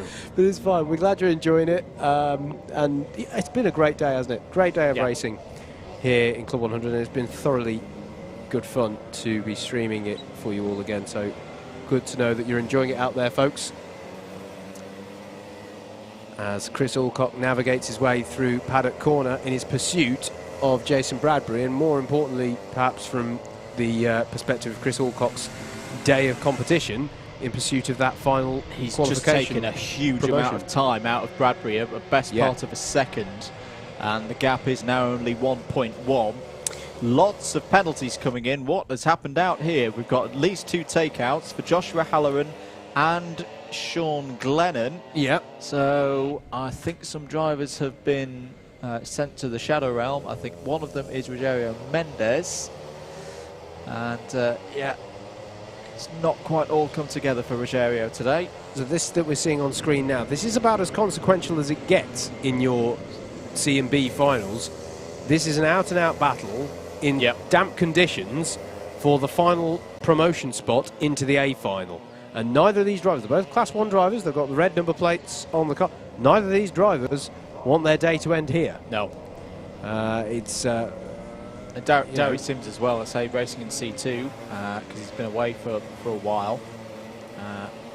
But back when he was a regular, won the lightweight sprint championship back when it was an open class, and he didn't race with the Prems and the Clubmans. Yeah.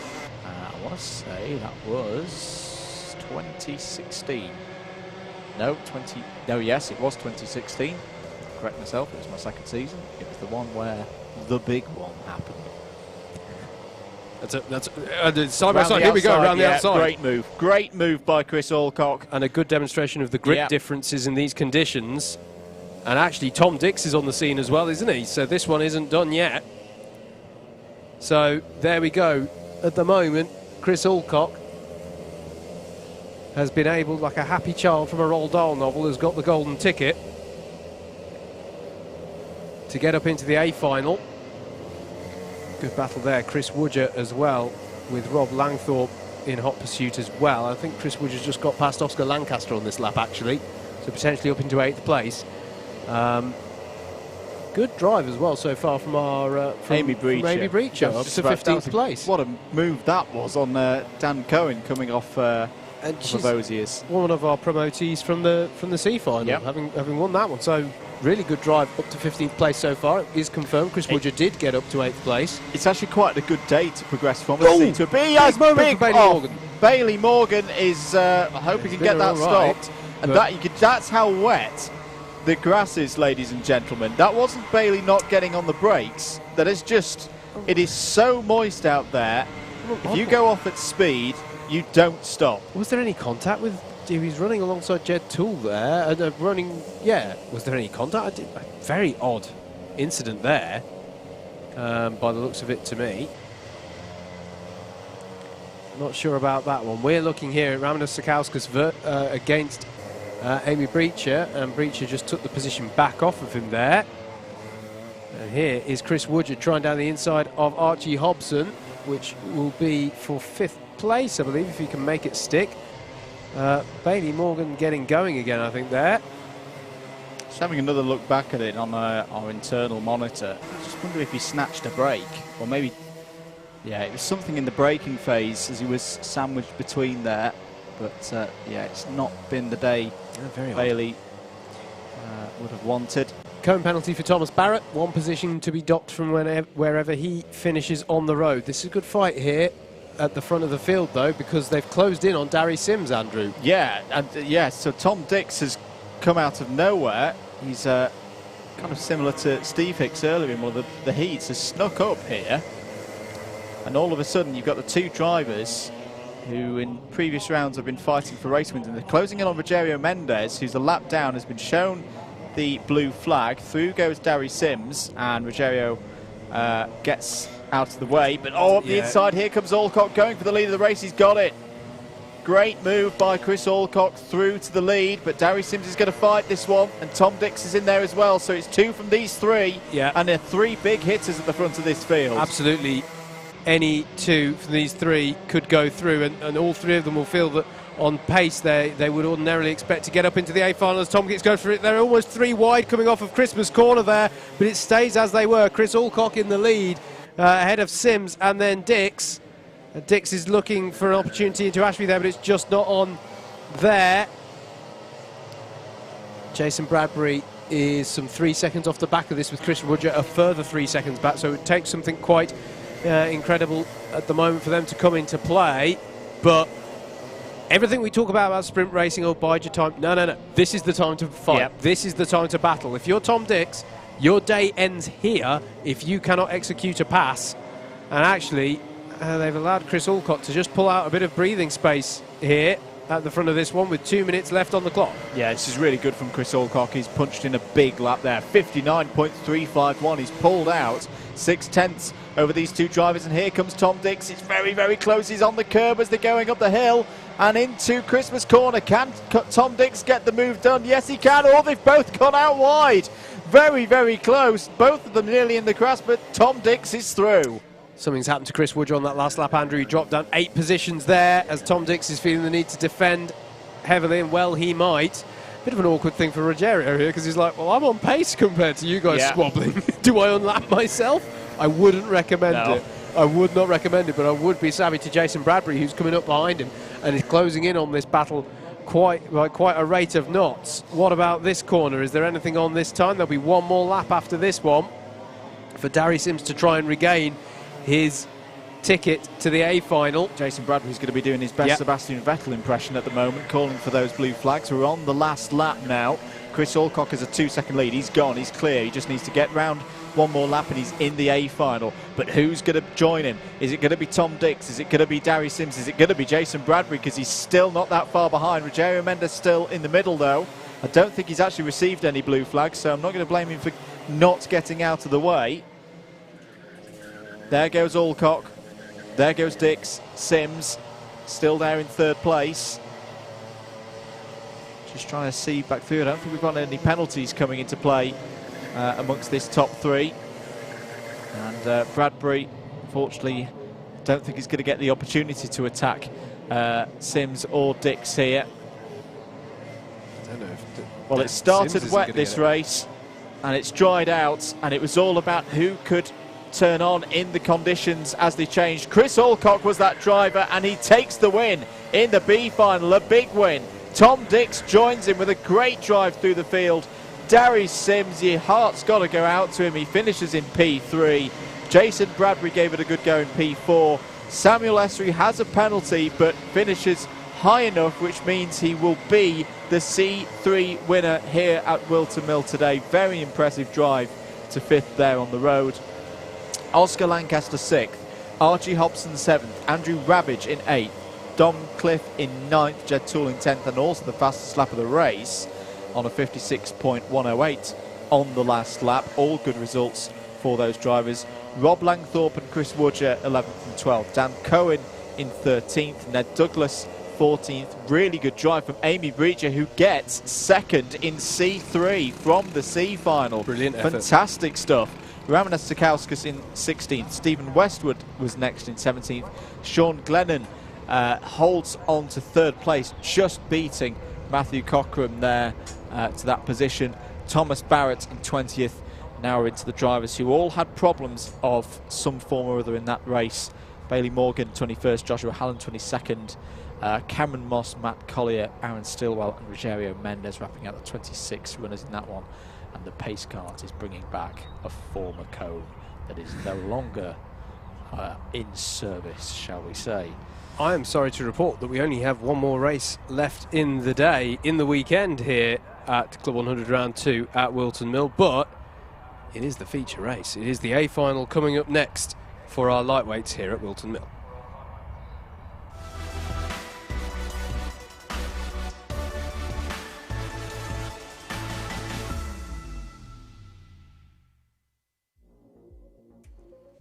A final time here at Whilton Mill. You're watching live coverage of the 2021 Club 100 Lightweight Sprints Championship. Here is your grid. Jack O'Neill has pole position for the 2nd round in a row. Alongside him on the front row of the grid is Rihanna Percox. Peter Knight is top C2 runner and starts this race from the 2nd row of the grid alongside the reigning champion Edward Bars. Dan Healy and Daz Teal will be looking for good results there from the 3rd row of the grid. Steve Hicks and Josh Adams start from the 4th row of the grid. They both could be factors in this A final. Dan Seeger has had a really solid day so far, starts this one on the 5th row of the grid alongside Mike Coppin. Hussein Rashid and Christopher Powell are on row number 6. Alistair Irvine started the day very well, won the very first heat of the day alongside Andrew Ward on the 7th row of the grid. Adrian Mertens and Jonah Barker on row 8. James Martin and James Wattis on row number 9. And then Pietro Pagano and Callum Brule wrap out the top 20. Ashley White and Garrett Berry are starting this race from row 11. Steph Theodori and Reese Pope were the last automatic qualifiers through to this A final on the 12th row of the grid. And our 2 promotees confirmed from the B final are Chris Alcock and Tom Dix. They'll start on row 13. You want to pick a winner out of those that grid, mate? Because Wow. I don't want to. Yeah, and still with some, changeable conditions. Yep. It's now no longer raining. Sun is beaming. I almost feel like, bizarrely, in a comms box with where we're so tucked away, I feel like putting my sunglasses on, mate. Yeah. It's got really quite bright in here right now. And that's because the sun is battling through the clouds to try and dry this circuit out. I know it's sounding a little bit of a cop-out. Jack O'Neill's on some really strong form. I struggle to think of another time in my years watching Jack O'Neill where I think he's raced better. No, I know what you mean, but and he's had the mix of conditions across the course of the weekend. that's true. That is very true. But also, first race where we've really seen Rihanna Percox not have to work her way through the traffic before challenging the lead. So how's her pace going to be in clean air? And you can never count out Ed Bars and Peter Knight. So much conversation. Rogerio Mendes is punting for Peter Knight here. Yeah. Matt Hale says, and he nearly did it here last year, of course. Yeah, Matt Hale. Jack O'Neill on for the triple, says he. I'm just going to remind myself what the final result was of the sprints round. It wasn't the very final round of the year. It was earlier in there. It is. It was round 7 that we streamed last time. And yeah, Dan Healy took the win. Who starts on row 3. Starts on row 3. Peter Knight was second on that day. Ed Bars was third. Steve Hicks was fourth. All of them were a factor in it because those 4 were covered by 0.6 of a second on that day back in October 2020. Yep. Not too dissimilar conditions. It was cold that day, so there wasn't a lot of grip around. As I say, yeah, you've got the likes of Jack O'Neill. His name I didn't read out in that result from October. Rihanna wasn't in the mix on that one. Practice laps going on at the moment, so if you're wondering why there's no timing on the screen or we're not commentating in full gusto, this is just practice laps at the moment. And the C2 battle, I think, is going to be interesting as well. You've got a good group of C2 drivers there from the 5th row of the grid downwards. So Dan Seeger, Hussein Rashid, Alistair Irvin, they're all going to be fighting over potential trophies today. Notably, we're almost back down to standard dry times, I'd say here, mate. Yeah, 55s coming in at the moment. So we have seen 53s at points across the day. We've got a couple of drivers changing their karts. Jack O'Neill is one of them. Is that Alice? No, I see long enough. Hello to Jamie Henderson, who's cheering on both Ed Bars and Dan Healy. Both of them for the win. Unfortunately, Jamie, they both can't win. It is Alistair Irvin who did. Daz Teal as well in there, going for a kart change. The thing is, whilst we're on dry lap times, for certain parts of the if you're on the grass, it's wet. Yes. If you're significantly offline through turn 1 and 2, saying, oh, I don't know, at the start of a race when you all go side by side, it's wet. So, yeah, interesting stuff here. And all those drivers doing the kart change, we spoke earlier today about the risks that you're taking. You don't get a chance to do what these drivers are doing, i.e. run your kart in, get everything up to temperature. You don't have the opportunity to do that, so it's always a risk as Alistair Irvin comes out right in front of former Warwick stablemate Callum Brule. And if my memory serves me correctly, Steve Alvarez-Brown tried this in that round in October, did a kart change, and it didn't work out for him. I say it is always a bit of a risk. Yep. Going out with a cold kart. Maybe a little bit more to your suiting as a driver, but you just don't know until you're underway. Callum Brule tipped for victory by David Whitehouse.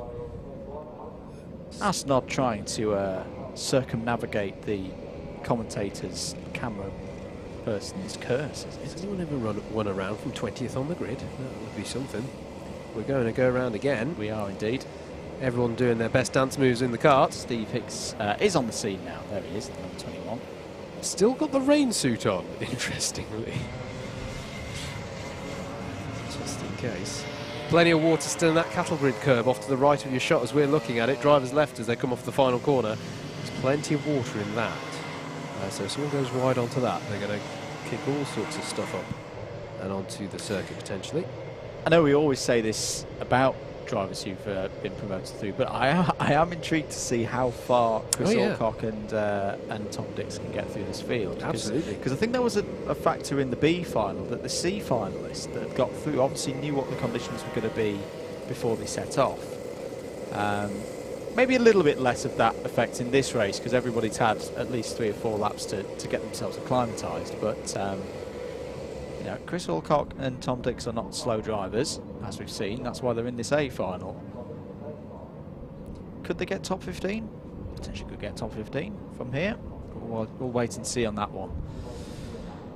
pace kart driver telling drivers just to space out there. He's not saying how big. Don't you get how big is my head? That will have been a call from race control to say there's some drivers towards the back unable to get through because some drivers at the front are weaving. I think we are now good to go. Yep. Hand up from thumbs up from Carson. So here we go. A final time here at Whilton Mill. This circuit has a tendency of giving us some absolute crackers in A finals over the years. Is this going to be another one? Jack O'Neill, number 99, in the black and green suit, will take us from pole position. Rihanna Percox alongside on the front row. Watch those lights. 12 minutes on the clock. They're red, they're green. We're racing here at Whilton Mill. Very good start from those on the pole side of the grid. Jack O'Neill gets an absolute flyer. Peter Knight follows him through, and I think Dan Healy got a good start there as well. Yes, he did. So look at Steve Hicks coming up from the fourth row of the grid. He's already up to P4, going round the outside of Rihanna Percox. What a start that is from, as we say, the Whilton Mill specialist. Ed Bars is fighting in there alongside Daz Teal. As there's a few drivers off towards the back of the field, and there's more collisions going down into Ashby Corner. And are we good for a start? Rihanna Percox has been absolutely mugged and is down to about 7th position.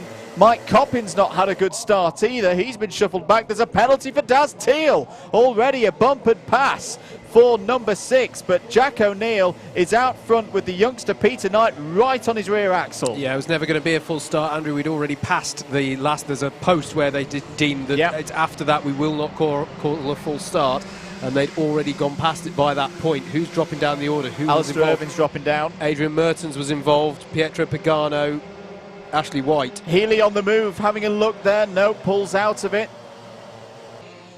As we say, won the sprints round here at Whilton Mill in October, the last one that we streamed at this circuit. So he knows how to get around this place. But it's this top 4. And Howard, I'm getting those feelings again. This is feeling like BUKC Super Final. You've got a top 4 out front here who should just work together at this stage. Yeah, BUKC Super Final, our Super Final Championship that we had a couple of years ago. One round of which was the first round of which was around Whilton Mill, I want to say. On that day, it was Steve Hicks who came away with the spoils.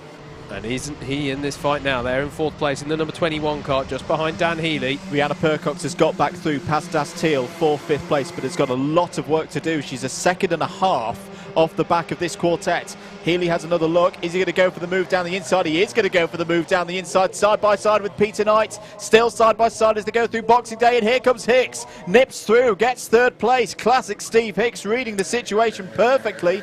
But what has that done, Howard? It's allowed Jack O'Neill a bit of a gap here. And this is my thing, that for me, even though it's frantic, they can't battle too much. Jack O'Neill is a real threat at the moment with the form that he is in. If you all battle over 2nd place, you're losing him.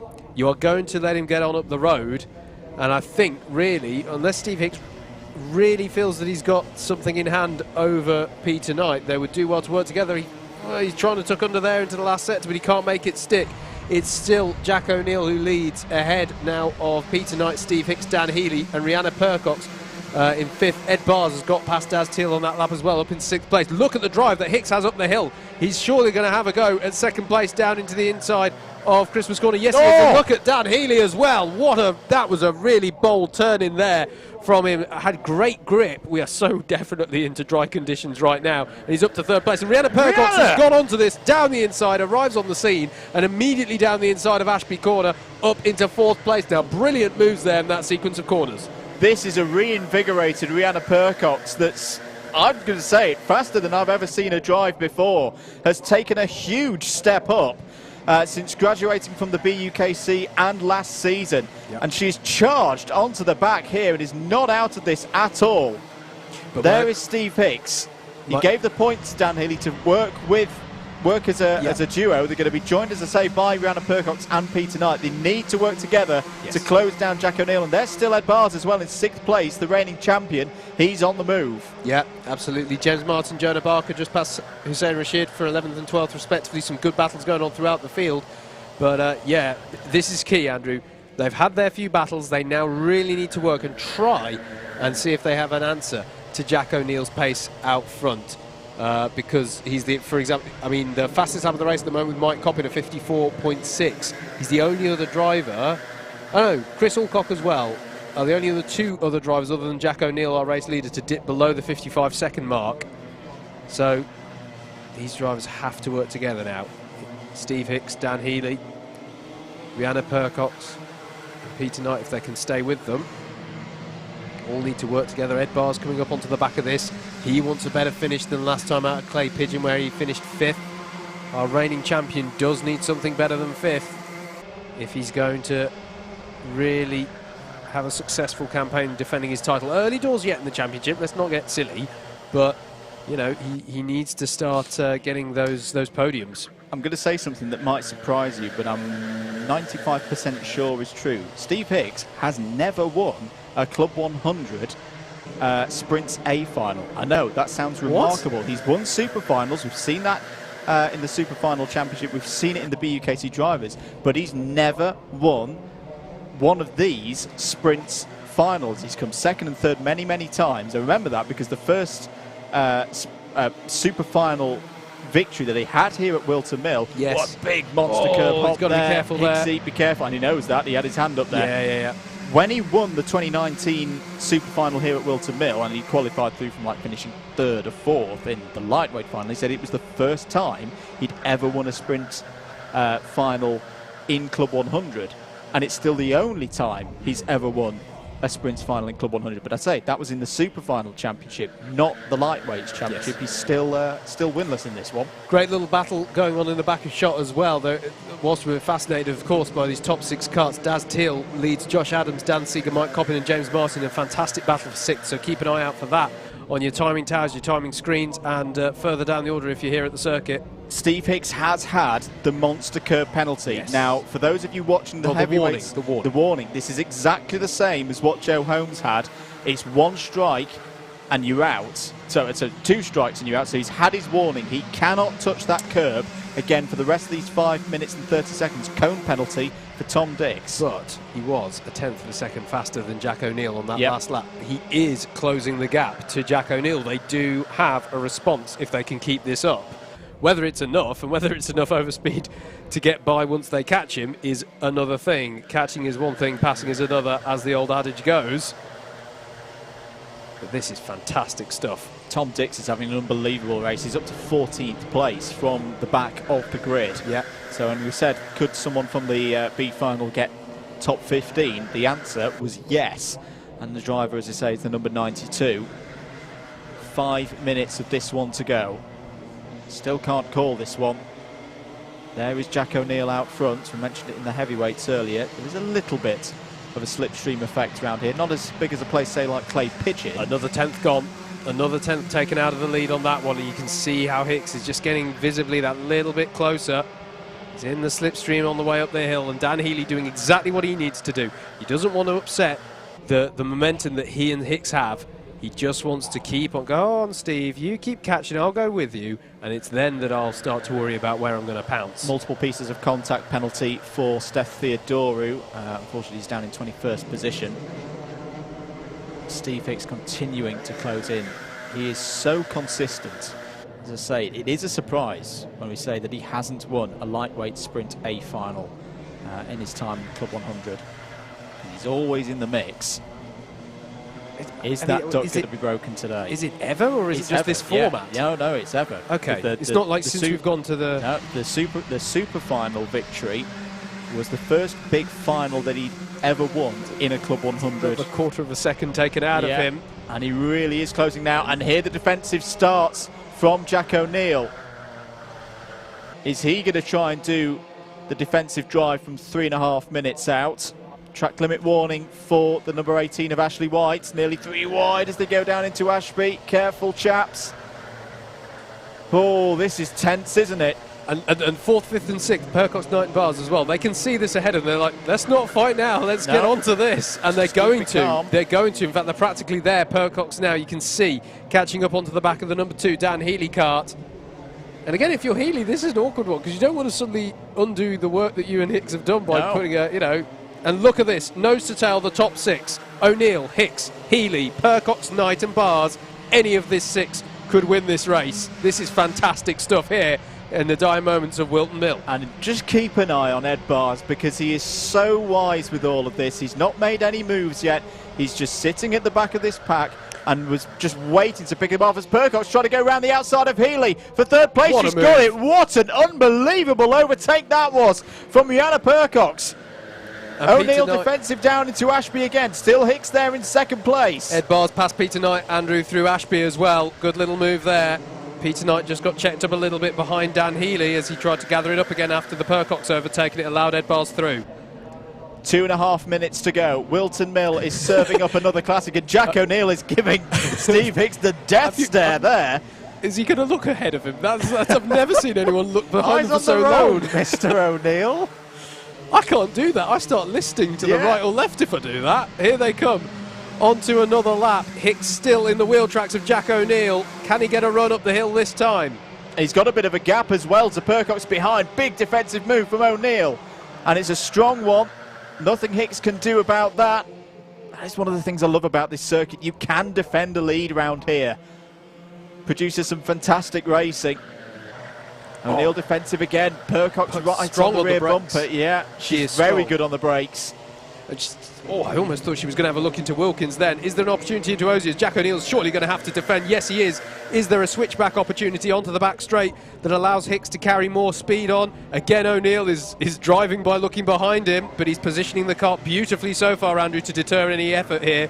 Does Hicks get a switchback here? He does, but he can't tuck his nose under at the moment. 2 more laps. 2 more laps here in the lightweight sprint A final for Club 100 2021 at Whilton Mill. Can Jack O'Neill hold on for another minute and a half? It would be his second A final victory of the season, having taken round 1 at Clay Pigeon a few weeks ago. Steve Hicks, Rihanna Percox, Dan Healy now trying to go round the outside of Rihanna Percox, and he's going to have the inside for Boxing Day. He's got it. Returns and the through favour. goes Ed Bars and Peter Knight as well. Percox shuffled down to 6th place. But now Dan Healy down the inside of Steve Hicks, pushing him wide, has got through and into 2nd place. Ed Bars now up to 3rd place. Here he comes, the reigning champion. This is what I thought he might do. There's still 1 more lap, and still Jack O'Neill leads. Brilliant stuff there. Dan Healy returning the favour, getting past in exactly the same manner as Percox, but Percox I think has recovered a little bit as well as she got by on Hicks now in the background. Have to see as they come round. Yes, she has. So Hicks is down to 6th because Peter Knight, and look at this, everyone else has arrived as well. Josh Adams, Mike Coppin, Daz Till, James Martin are all part of this train as we're on the last lap of the weekend. Can Jack O'Neill make it 2 out of 2 in the lightweight sprints? Dan Healy, can he take another A final win in a streamed round? Tries to do the dummy. Jack O'Neill defends. He's got through 1 overtaking opportunity. That's Christmas done. Next one is Ashby. He's going to go to the inside again. Ed Bars looking to the outside now, trying to go round the outside. Rihanna Percox side by side as they come off of Ashby corner. This is an unbelievable race once again here in Club 100. Still Jack O'Neill leads it. He's got to chop down. He does chop down. There's just a couple more opportunities for this whole pack to get past Jack O'Neill. He's defending again into the boot. He's going to do it, surely. That's the initial entry done. Just toe it round the toe of the boot. Jack O'Neill is going to take one of the most unbelievable victories I've ever seen from him. Jack O'Neill wins at Whilton Mill. Dan Healy 2nd, Ed Bars 3rd, Rihanna Percox 4th, Peter Knight takes C2 at 5th overall. Steve Hicks is 4th. There's a big wide moment for Pietro Pagano on the last corner. Josh Adams 7th, Mike Coppin 8th, Daz Teal 9th, James Martin 10th. The top 10, Howard, is covered by 1.852 seconds. My goodness. That was amazing. That was an amazing way to finish off the weekend. That is, gosh, it's only the first stream round. We can't have seen Race of the Year already, can we? That was absolutely incredible stuff. And I tell you something now, if Jack O'Neill goes on to win this championship, it's because of his ability to handle that situation and win on a day like that. And cleanly as well. Good sportsmanship there between O'Neill and Hicks. Let's just go through the rest of the results because there's other key results that we need to cover. Dan Seeger 11th, that's 2nd in C2. Hussein Rashid 12th, 3rd in C2. Jonah Barker 13th, Tom Dix 14th. What a drive that is from the B final. 15th Alistair Irvin, 16th Christopher Powell, 17th for James Wattis, 18th Steph Theodorou, 19th for winner of the B final Chris Alcock, Ashley White in 20th place, Garrett Berry 21st, Reese Pope 22nd, Pietro Pagano 23rd, lost positions on the last lap. Callum Brule 24th, Andrew Ward, his bad luck in A-finals, particularly streamed A-finals, continues 25th, and it was a big loss on the last lap as well, with a 61-second lap. Adrian Mertens finished in 26th place. I've got to say, you were talking about how the top 10 separated by about 1.8 seconds. Like 10 seconds separated the top 16. Yeah. It's so close throughout the whole field. And with the exception of Mertens fell off the back a bit, we saw the spin near the beginning that put him some 30 seconds back. Otherwise, everyone covered by less than 18 seconds. That is an incredible A final. Thank you for all your comments and your support. Just read through some of them. Greg Smith says, what a race. Skin Dog, what an exciting race. Jonathan Hall, great defending. Bacon sums it up brilliantly. Now this is why I love racing. Luke Battersby, Batters Racing Company, that was a damn good race. Epic defending by Jack. And as I say, to do that, we've seen several drivers try and do that, Howard, over the years, do what I like to call the Gandalf. I can't remember many better than what we've just seen there from Jack O'Neill. Sometimes, you see people try and defend it out from 4 or 5 minutes and they lose it in the last lap or the last two. Yes. But that was a stupendous show from Jack O'Neill. That was superb stuff, mate. You and I have covered a lot of races around this Whilton Mill circuit, and that one was right up there for me. That was a fantastic display right there from some of the best. And we haven't got a super final style format here, so we haven't got the creme de la creme of the heavyweights that we had this morning, but that was absolutely superb. Yeah. From some of the best Club 100 drivers in the country, no doubt about it. And when I say best Club 100 drivers, I do basically say some of the best kart drivers in the country right now. That was absolutely fantastic, and thank you everybody for the interaction today. And it's been great to have you along for it. We should talk a little bit about what's happening next in the world of Club 100. Let's talk about the physical on-track stuff. Maybe before talking about the esports. The next round of this championship is going to be at Lydd. That's on the 13th of June, and then it's going to be at Glannygord Park on the 4th of July, and then I'm just going to cut in as well with my standard. If you haven't booked in for Glannygords yet and you've never driven Glannygords yet, please, and you're thinking, oh, it's a bit far, oh, it's crossing that Welsh border, stop it. Stop that now. Book www.club100.co.uk. Yes. Glannygords, most underrated circuit in the country for me. Absolutely fantastic. Please come out and support that round. Gorgeous part of the world as well, has to be said. Rye House, round 5 on the 11th of July. That is when we are next streaming one of these. If you've enjoyed the stream, we are next. Hey, there's plenty of other things that are being streamed between now and then, but the next one of this Club 100 Sprint Championship being streamed is on the 11th of July for Rye House. So make sure you're with us for that. Ella Park is on the 1st of August for round 6. Bayford Meadows, round 7 on the 12th of September. We are also streaming that one, so be with us for that. Put that 12th of September in your diaries. Landau, I'm going to shove the other tracks on. One of those, I'm unusual. You are the Landau lover. I am the Landau lover. So round 8 at Landau on the 19th of September. I'm looking forward to that one. As many people are. It's just, I'm the Southern Wales circuit advocate, as much as I like GYG as well. Whilton Mill, we're back here on the 10th of October. Rye House on the 31st of October. And those two, Whilton Mill, when we're next here in October, and Rye House will be streaming both of those. And Bayford Meadows as well on the 14th of November, at the moment scheduled to be a live stream round as well. I'm quite excited about the fact that we are streaming the last 3 rounds of the championship for the first time ever. Yes. As it is currently scheduled, and goodness knows there's been plenty of things changing over the last 18 months or so bear with us, but at the moment the plan is that we're going to be streaming the last 3 rounds of the championship. So if this wasn't exciting enough for you, imagine some championship fights. A few more comments. Thank you. Just Tim Hill, because I love this one. Great guys, fantastic job commentating, great coverage as usual. Even my wife watched it live. Let me tell you, that is something. It's fantastic.